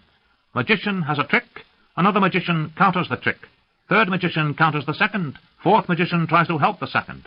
They're all standing around trying to best one another, and the army comes along and chops them up. Very dangerous, and not many magicians willing to try. Surprise is the thing." He paused as he reached the ramp leading down to the lower landing where the main building of the shipyard was ablaze, and let the barrel roll away with a guiding kick. "That trick there would be very easy to counter if you gave a powerful magician the time to study it. Lots of Pantathians working together on that bridge. Lots of serpent priests concentrating together. Very difficult. Easy to disrupt. Like unraveling a bag. You pull the right thread at the seam, and it all falls apart." Eric looked at him expectantly. Nacor grinned. "I don't know how, but Pug of Stardock, or maybe some Sarani great ones, could do it." Eric closed his eyes a moment, then said, "Well, if they're not going to show up to help, I guess we have to do it ourselves. Come on!" As they ran back toward the Chandlers, Nacor continued, "But if Pug or some other powerful magician was to try, the Emerald Queen has even more magicians ready to burn him to a cinder if he—" He stopped. "I have an idea." Eric halted, gasping for breath. "What?" "You go find the others. Tell them to steal a boat here in the estuary. Don't wait. Leave now. Get out of the harbor fast. I'll take care of the fires." Eric said, "Nacor, how? Tell you later. You gave me great idea. Now go. Leave soon." The little man hurried back toward the Chandlers, and Eric took a deep breath and turned. He willed his exhausted body into one more run and set off to look for Callus and the others. At the far end of the estuary, Eric found Callus, de Longueville, and Chopin working hard at stoking a fire. 2 dead guardsmen nearby told him someone had objected. The rain increased in tempo, and Eric found himself soaked to the skin as he reached Callus. "Nacor says to get a boat and leave now." Callus said, "There's too much left here intact." "He said to tell you he'd take care of it. He's thought up a great trick." Instantly, Callus dropped a long board he was about to toss on a sputtering bonfire and said, "Did you see any boats?" Eric shook his head. "Well, I wasn't looking for any." They hurried back up the road until they came to the first stone stairway leading down to a lower section of the docks, where some small fire still smoldered. The rain was starting to fall in earnest, a drenching downpour that obscured the mystic arch that now hung more than half the way between the opposite bank and the city. Peering through the rain, Eric said, "There's something out there." He pointed. Callus said, "It's capsized." They moved along the edge of the estuary, and more than once thought they had seen something, only to find an overturned hull or smashed bow. Then Chopin said, "There, moored to a buoy." Callus tossed aside his weapons and dove in. Eric took a breath and leaped after him. He followed his captain by the sound of splashing more than anything else. Each stroke threatened to be his last, as fatigue and cold seemed to leach what little strength Eric had left. But then he came alongside the craft. It was a fishing smack, with a deep center compartment half filled with brine to keep the fish fresh. The single mast lay along the port gunwale, lashed in place. "Any small boat sailors?" asked Callus. Half falling as he pulled himself inside the boat, Eric said, "Just what I learned on the Revenge. I'm from the mountains, remember?" De Longueville peered inside the sail locker. "No sails anyway." He reached down along the gunwale of the boat and found 2 pairs of oars. Callus sat down and took 1 pair and fit them in the oarlocks, while de Longueville cut the boat free from the mooring buoy. By the time Callus had taken a 3rd pull, de Longueville had unshipped the 2nd set of oars and was pulling along in time with Callus. Chopin found a rudder and tiller and set them up, while Eric sank deeper into the boat. He was soaked to his skin, battered and exhausted, but he almost gave thanks for being able to simply sit and not have to move. "Anyone see Rue?" asked Eric. "Or Jado, or Natombi?" De Longueville shook his head. "Where's Bigot?" "Dead," replied Eric. Then de Longueville said, "Find a bucket. We're going to be swimming if we keep taking on water." Eric looked around, and in a bait box found a large wooden bucket. He stood there a moment, then asked, "What do I do?" "Look for pools of water. Fill the bucket and pour it over the side," answered de Longueville. "It's called bailing." Eric said, "Oh," and knelt. The boat had a bilge grate, and he saw water collecting under it. He moved the grate and dipped the bucket and filled it half full. Water wasn't coming in, save for the rain, and he didn't have to work hard to keep the water contained in the bilge. Eric looked ahead. A shallow flow out of the south end of the estuary provided a direct course into the river's mouth. Callus shouted to Chopin, "Steer that way. The deeper channel for the big ships leads into the main harbor. This smack might be able to steer between the hulks and the harbor, but I don't want to chance it." Eric said, "With the chaos in the harbor, we would be trading one mess for a bigger one." De Longueville said, "Just keep bailing." Pug sat up. as a strange keening filled the air. It was the dead of night at Stardock, and he had been asleep. He pulled on his robe as the door to his sleeping quarters was pushed open. Miranda, wearing a very short and sheer sleeping shift, said, "What is that?" Pug said, "An alarm. I've established wards throughout Novindus so I could keep track of what's going on down there without risking calling too much attention to myself." He waved his hand, and the sound ceased. "The city of Maharta." They had come to share a quiet sense of each other over the weeks Miranda had been staying with Pug. She found it amusing that so many of the mysteries surrounding him were really nothing more than sleight of hand. When he vanished, he was usually nearby, but keeping out of sight. He used a magical gate to leave Stardock and return to Sorcerer's Isle at will, and usually appeared there at night. Meals were waiting for him, as well as his laundry, much to Miranda's delight. Pug regarded the dark eyes that studied him. "What do you intend to do?" she asked. "Go there?" "No," said Pug. "There might be a trap. Come along. I've got something interesting to show you." He led her out of his personal quarters in the tower at the center of the keep of Stardock and down the stairs. "And why don't you put some clothes on? You're quite a distraction in that nothing you sleep in." Miranda gave him a half-smile as she ducked into her own quarters, grabbed a dress, and slipped it over her head. Stockings, shoes, and the rest she'd worry about later. She returned to the hall and followed Pug down the stairs. She had sensed over the weeks they had been together that Pug found her attractive, and on several occasions had wondered about him in a more personal way, but neither had broached the topic or acted upon it. She had slept alone in a room close to his every night since following him to Stardock. A strange sort of trust had built up between them, for while Miranda refused to reveal much about herself, she had a quick mind and fast wit, and the same dry sense of humor Pug had developed over the years. He had given her the run of the place, and she had been in most of the rooms, but not all. A few rooms were locked, and when she asked about them, he said they were things he was unwilling to share with anyone, and would change the subject. He made a motion with his hand as he approached one such door, and it swung open without a touch. She understood the principles involved in the spell, but had sensed nothing of magic when she had investigated the door a month earlier. End of Side 11. Side 12. Shadow of a Dark Queen, by Raymond E. Feist. Continuing on page 372. Inside the room was a large assortment of scrying devices. A round object lay beneath a blue velvet cover, and as he removed this, she saw a perfect globe of crystal. "This was a legacy from my teacher Kulgan, who died many years ago. It was fashioned by Alphafane of Kars." She nodded in recognition of the name of the legendary artificer of magic items. As he passed his hand over it, the heart of crystal turned opaque, a milk-white cloud forming within the ball. With another pass of his hand, he brought a rosy glow to the cloud within the orb. "This device gave him the first hint I had some talent." His voice fell low as he added, "A very long time ago." "What can it do?" "It's a sighting device, and the wonderful thing about it is that it is very subtle. Those being watched have to be very alert to sense its use." He sat on a stool and motioned for Miranda to sit nearby. "The problem, though, is that what makes it subtle makes it very stupid. If you don't know what you're looking for, it's no help at all. Fortunately, I know where I placed each ward." He squinted a little, and Miranda felt magic turning and being adjusted as Pug said, "Let's see what is happening in Maharta. It must be mid-morning there." He focused his will, and the city of Maharta was revealed in the glass as if viewed from the clouds by the birds. It lay in smoke and cloudy darkness. "What tripped your ward?" asked Miranda. "That's what I'm trying to... Here, I think." The point of view in the glass shifted, and across the river he saw a bridge of light and an army upon it. After viewing it for a moment, Pug closed his eyes. He opened them again after a moment. "One thing about the Pantathians. There's little about them one might call refined. Unless I attacked them directly, there's no possible way they could know I was watching."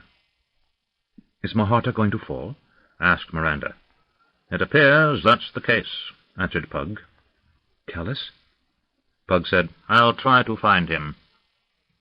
Pug closed his eyes, and the scene in the ball shifted, and as he opened them again, the colors swirling in the ball resolved themselves into an image. A small fishing boat, rowed by 2 men and holding 2 others, struggled through rough waters. Pug brought the image closer. and they could both see that the first man in the boat was Callus, pulling with his more-than-human strength against the choppy water. Miranda sighed. "I suppose helping him is out of the question." "Difficult, without letting the Pantathians know where we are. A few I could deal with. Those guarding that bridge." "I know," she said. Pug looked at Miranda. "You're fond of him, aren't you?" "Callus?" She was silent for a while. "In a way. He's unique, and I feel a connection with him." Pug sat back, his face a mask. "It's been a long time since I felt that with anyone." Looking back into the ball, he said, "We could attempt—" Suddenly there was a flash of orange light in the ball. Miranda said, "What was that?" "What was that?" shouted de Longueville as orange light exploded at the docks. They had been making steady headway against the running tide as they crossed the boundary of the estuary and entered the river proper. The winds were picking up and the rain increasing to the point where Eric was bailing in earnest. No one had spoken for a while. Despite their efforts to stoke the fires before leaving, the rain had been defeating them. Even the biggest fire was starting to diminish, and whatever Nacor's idea, it hadn't been manifested. Then a hum had sounded in the distance, followed a moment later by a bolt of white energy arcing down from the bridge to strike the center of the shipyard. A huge ball of orange flame climbed into the air, followed by a rising column of black smoke. The sound of the explosion had hurt their ears even at this distance, and a moment later a hot gust of air struck them like a stinging blow. "Keep rowing!" yelled Callus. Eric bailed, but he looked over his shoulder past Chopin, who also looked back. "Look!" shouted Chopin, as a tiny dart of blue light rose from the docks and struck at the leading edge of the Bridge of Light. Within seconds, another massive bolt of energy rained down on the harbor, exploding buildings and sheds into flame. Two previously intact ships resting at anchor, waiting to be hauled out for repair, caught fire as flames touched their sails. Now half the shipyard was aflame, and hot enough, apparently, for the rain to have little impact. Callus and de Longueville pulled hard, and a few minutes later another blue bolt of light rose up and struck the bridge. The third blast from above was as large as the first two combined, and fully half the waterfront was engulfed in fire.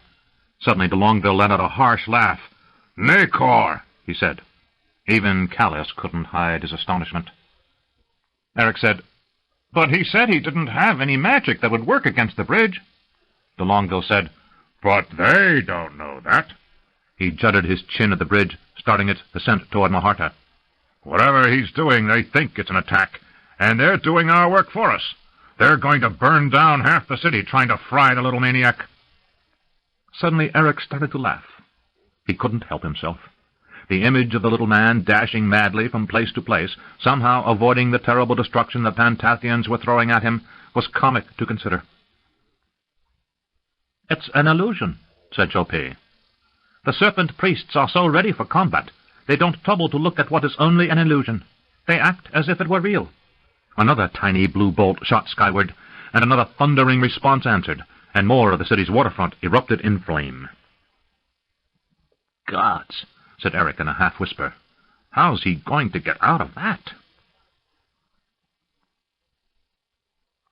Miranda squinted against the bright image in the ball. "What is going on?" "Someone has the Pantathians convinced they're under attack, and they're spending a great deal of energy trying to destroy whoever it is." "Can we help?" Pug said, "There's enough going on that I think I can slip something in to make merry hell for this Emerald Queen." He closed his eyes, and Miranda felt power flowing toward him. He moved his lips slightly, and, like music, the pitch of the energies in the room shifted. Miranda sat back to watch and to wait. Each time the flames grew, and Eric was convinced Nacor must finally be dead, another tiny blue bolt would strike the bridge, and another globe of hellfire would descend on the city. The entire waterfront was now ablaze, from the shipbuilder's estuary to the main harbor. As they took the river to the ocean and rode the outgoing tide past the harbor mouth, they could see mighty ships burning at the dockside. Eric tried not to imagine Rue stuck on the docks in the midst of that fire and panic, trapped with no way to escape but to jump into the harbor. As they steered clear of the rocks, they began to follow along the long breakwater they had used to enter the city. Movement caught Eric's eye, and he said, "What's that over there?" In the rain he could barely see, but Callus said, "Some of our men." He told Chopin to move closer, but pulled up short of letting the boat get too close to the rocks. Eric looked and saw 3 of the men who had been lost in the river the night before. One looked seriously injured, and the other 2 waved frantically. Callus stood and shouted, "You've got to swim! We can't risk coming any closer!" The men nodded, and one slipped into the water. The other helped the injured man in, and the 2 aided him as he slowly swam to the boat. One of the men was Jadot, and Eric was glad to see a familiar face. But of his own company, only Chopin was left. Rue and Louis were not with these men. Neither was Greylock. As Callus sat down to start rowing once more, Eric heard something. It was faint and distant, but familiar. "Wait," he said, looking down the breakwater. In the distance, a tiny figure picked its way along the rocks. As it got closer, Eric felt a weight lift from his shoulders, for Rue was limping along toward them. "Hey!" he shouted, waving his hand above his head. Eric stood and waved back. "We see you!" he shouted. Rue came to the closest point he could, then jumped feet first into the water. He thrashed through the water, and Eric was over the side before anyone could say anything. Near exhaustion a moment before, he gained renewed strength from Rue's plight, and he struck out through the water as if he had all the strength he had ever possessed. Reaching the smaller man, he took him by the shirt and half carried, half dragged him back through the water. He pushed Rue into the boat, pulled himself up half over the gunwales, and let the others pull him aboard. As he fell into the bottom of the boat, Eric said, "What kept you?" "Some damn fool turned loose a horse that kicked me. Damn near broke my leg." He sat up. "I knew there was too much going on near the harbor, so I figured if any of you got out, you'd be coming this way. So, here I am." "Smart," said de Longueville, as he and Callus began to row. "Now start bailing." "What's bailing?" said Rue. Eric pointed to the bucket in the bottom of the boat. "Take that, fill it there." He pointed at the bilge, "then dump it over the side." "I'm injured," Rue protested. Looking around the boat, where no man sat without a scar, Eric said, "My heart bleeds for you. Bail." "Notombi? Greylock?" asked Eric. Rue said, "Notombi's dead. He was hit from behind by a soldier while trying to get past another.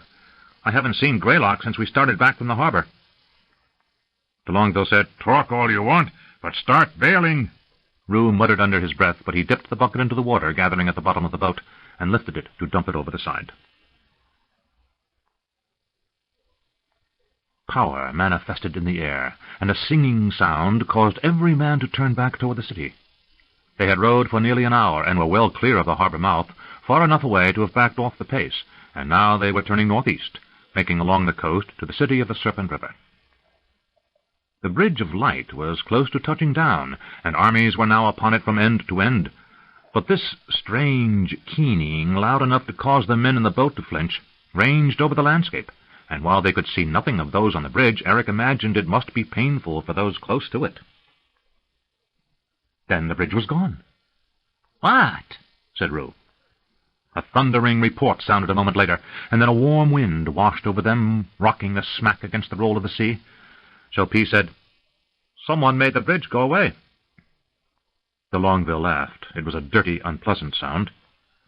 Eric looked at him and asked, "What?" "I hope those Saour on the bridge know how to swim." Jadot, his broad grin lighting up his face in the gloom, said, "As high as that bridge was, man, I hope they know how to fly." Rue winced. "Must have been a few thousand of them up there." "The more the better," said de Longueville. "Now, one of you lads needs to take over for me." Suddenly he was falling forward into the boat. Rue and Chopin moved him, while Eric took his place. "He was wounded in the arm," said Eric. Chopin examined him. "And in the side. He's lost a great deal of blood." Jadot took the tiller, and Callus said, "I mean to row until dawn. Then we'll put in. That should put us ahead of most of those fleeing up the coast, and maybe we can find a place to lay up." Chopin stood up. "Captain." "What?" Pointing ahead, he said, "I think I see a ship." Callus stopped rowing and turned to look. Looming up out of the late afternoon darkness, a white sail rose against dark thunderclouds. "I hope they're friendly," said Rue. After a moment, Callus turned, and there was no masking the broad grin on his face. "Thank the gods! It's the Ranger!" "Oh, man, I'm going to kiss that captain," said Jadot. "Shut up," said Rue. "We want him to stop, not run away." The others laughed. Then Callus said, "Start waving anything that will draw their attention." The men stood and started waving swords, trying to catch the late afternoon sunlight, as faint as it was, and reflect it from the blade, or wave a shirt. Then the ship started to turn and make its way toward them. After a seemingly endless time, it came close enough for a man in the bow to shout, "Is that you, Lord Callis? Get some help down here. I've got injured men." The ship slowed, and sailors scrambled down and helped get the injured aboard. The smack was left to drift, and once they were all on deck, the captain came forward and said, "Good to see you again." Eric's eyes widened. "Highness," he said. "Nicholas, Prince of Crondor," said, "Here, I'm just Admiral." "How did you convince the king to let you come?" asked Callis. "As soon as the Ranger returned with the intelligence you'd sent back, I just told Boric I was going. Erland's in Crondor with Patrick, acting as his son's regent, so we're both where we want to be. I'll catch you up on court politics later. Right now, let's get you below and into some dry clothing." Callis nodded. "We need to get far from here, and there's much to speak of." Nicholas called out, "Mr. Williams." "Aye, sir." "Turn us around and set as much sail as she'll carry. We're making for home." "Aye, aye, sir," came the reply. Eric was certain he heard relief in the first mate's voice. Sailors led Eric and the others below, and somewhere between then and the next morning, Eric passed out and was undressed and put into a warm bunk by someone. Miranda said, "You took a chance." Pug smiled. "Not much of one, given the circumstances. All I did was irritate them, really. The city was already theirs." "What next?" "More waiting," said Pug, and for an instant she saw his chafing at the need to do so. "When the Queen is ready to make her next move, and she shows us how she's going to dispose of those things in her possession, then we'll know what we must do next." Miranda stretched. "I'm thinking we need to travel." "Where?" "Somewhere warm and pleasant, with empty beaches. We've been locked up over these books for months now, and we're no closer to finding the key to the puzzle." "There you are wrong, my dear," said Pug. "I've known what the key is for some time. The key is Makros the Black. The problem is, where is the bloody lock?" Miranda stood up and knelt next to him. Putting her arm around his shoulder in a familiar gesture, she said, "Why don't we worry about that some other time? I need a rest. You do as well." Pug laughed. "I know just the place. Warm beaches, few distractions, if the cannibals don't notice you, and we can relax." "Good," she said, kissing him lightly on the cheek. "I'll go get my things." As she left the room, Pug sat back and pondered this strange woman. The light brush of her lips on his cheek was a small gesture, but the touch lingered, and he knew it was an open invitation, if a demure one. He had not found time to become involved with any woman since his wife had died, nearly 30 years before. He had known lovers, but they had been companions or distractions. Miranda was possibly something else. Suddenly he smiled and stood up as he considered that a lonely beach without distractions was the perfect place to begin unraveling her mysteries. The northern great archipelago would be lovely this time of the year, and there were far more deserted islands than populated ones. As he returned to his own quarters, Pug felt a spring in his step he hadn't experienced since he was a boy, and suddenly he felt the troubles of the world were far away, at least for a little while. Eric looked at the whitecaps as the ship sped through the ocean. Rue had caught him up on the gossip. Prince Nicholas had come down from Crondor with a returning Freeport Ranger, and had taken personal command of the situation. He had read the reports Callis had sent downriver from his first meeting with Atonis, and had kept himself abreast of the enemy's movement. He had kept Trenchard's Revenge anchored at the city of the Serpent River, and had come down the coast against the possibility of Callis and his men having to flee that way. They had been anchored in the harbor at Maharta for a month when agents in the city got word to him of the coming blockading of the harbor. He had raised anchor and sailed out past a skiff full of city guards and an angry harbor-master, then sailed away from a pursuing cutter. He had stayed out to sea for a week, then returned to find the harbor mouth sealed. Nicholas had then sailed up the coast for a day, keeping out of sight of the city against the possibility of enemy ships coming up the coast. When he had seen the smoke from the first battle, he had given the order to hug the coastline as closely as safely possible, to determine what was occurring on the land. He had been sailing toward the harbor for a better look when he'd spied the fishing smack carrying the last of Callis's party. The Longville came up on deck, his arm and ribs bandaged, and came to stand next to Eric. "How goes it?" Eric shrugged. Well enough. Everyone's resting. I'm still sore, but I'll live. De Longueville said, You did well back there. I did what I could, answered Eric. What do we do next? We, said de Longueville. Nothing. We're going home. It's back to the city of the Serpent River. Give the clan chieftains what we know in case Atonus and Pragi don't get there. Then we pick up Trenchard's revenge and head back to Crondor. Once we're there, you're a free man. Eric said nothing for a while until... That's a strange thought. What's a strange thought? Asked Rue, limping as he came up beside them. He yawned. Never thought I'd live to see the day I'd enjoy waking up on a ship. I was just saying, said Eric, that the idea of being a free man is strange.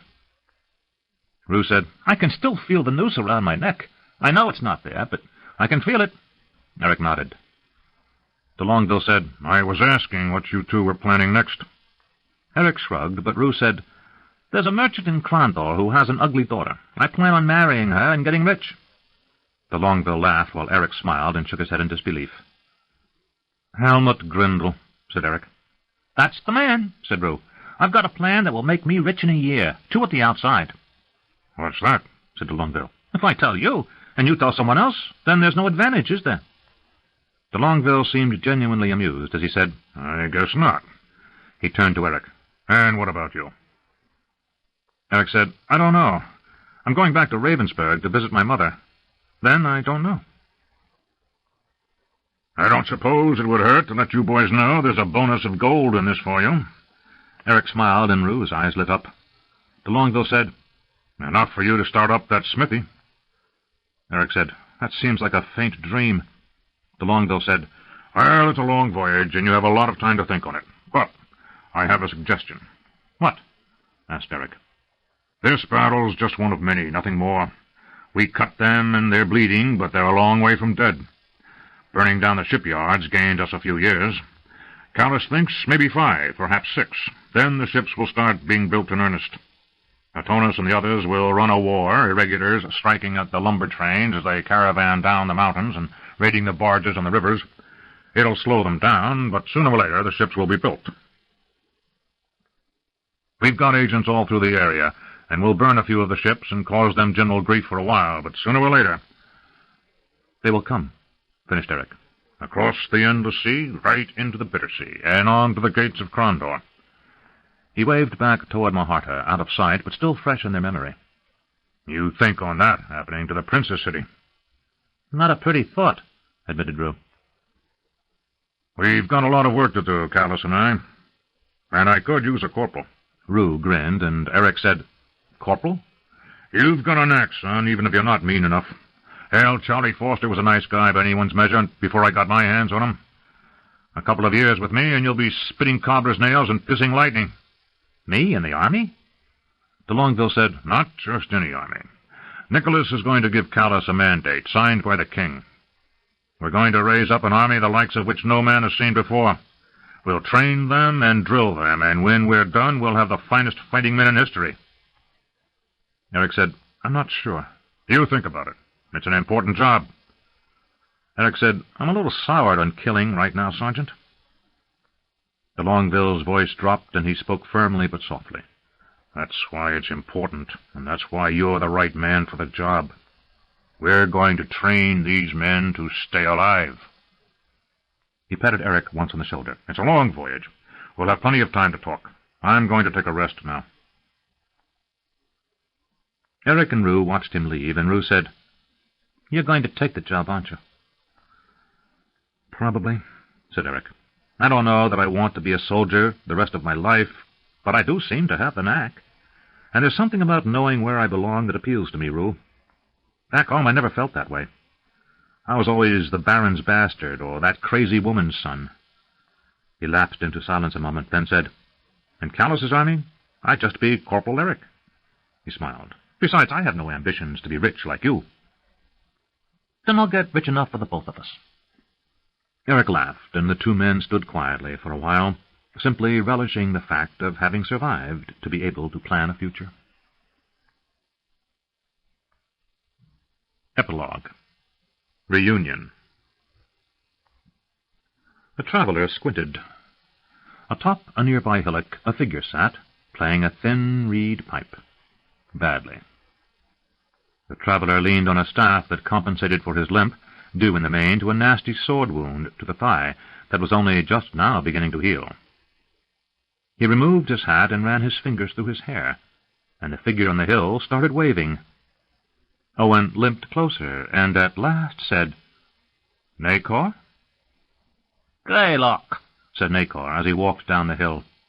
The road was heavily travelled as thousands fled the invaders, making their way up the old coastal trading route toward the distant city of the Serpent River. The two men embraced, and Nacor said, "You didn't get out with the others?" "I don't know who got out," he said, using his staff so he could ease himself to the ground. Nacor squatted next to him and put his pipe away in his ever-present shoulder-sack. "Most didn't," said Nacor. "I saw a boat, and I think Carlos was in it, pretty sure. And some others. Saw a ship, but they were too far away to see me." "So someone's getting word back to the prince in Crondor?" "Pretty sure," said Nacor with a grin. "What are you doing now?" "I was practicing my flute and resting. I'm going to the city of the Serpent River." "Mind if I walk with you?" asked Greylock. "I'm afraid I'm going to slow you down." "That's all right," said Nacor. "I've got lots of time." "What happened to you?"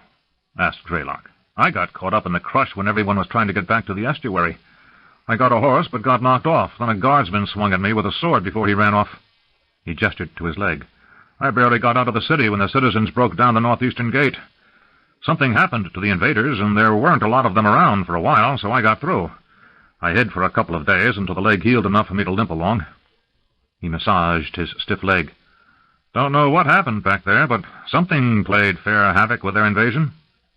"Pug of Stardock," said Nacor.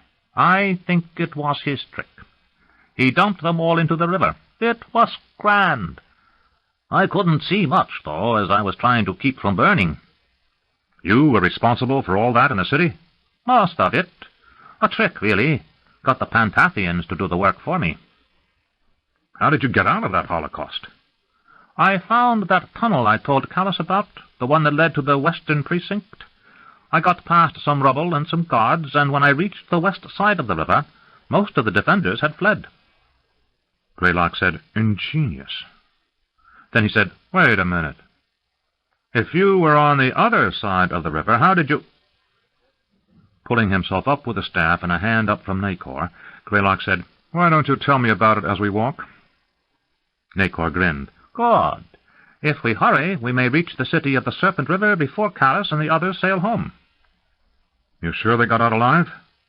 "Ship I saw sail past a few days ago," said Nacor with a grin, pointing out to sea. "Freeport Ranger. If that was Callus I saw in the boat, then they're alive and they're heading that way." He pointed toward the northeast. "City of the Serpent River. They'll do some talking with the clan chiefs, make plans, do other things." They started walking. "If we don't dawdle, we might get there in time." "Think we can steal some horses?" asked Greylock. Nacor only grinned in reply as he dug into a sack and pulled out a large, round object. "Want an orange?"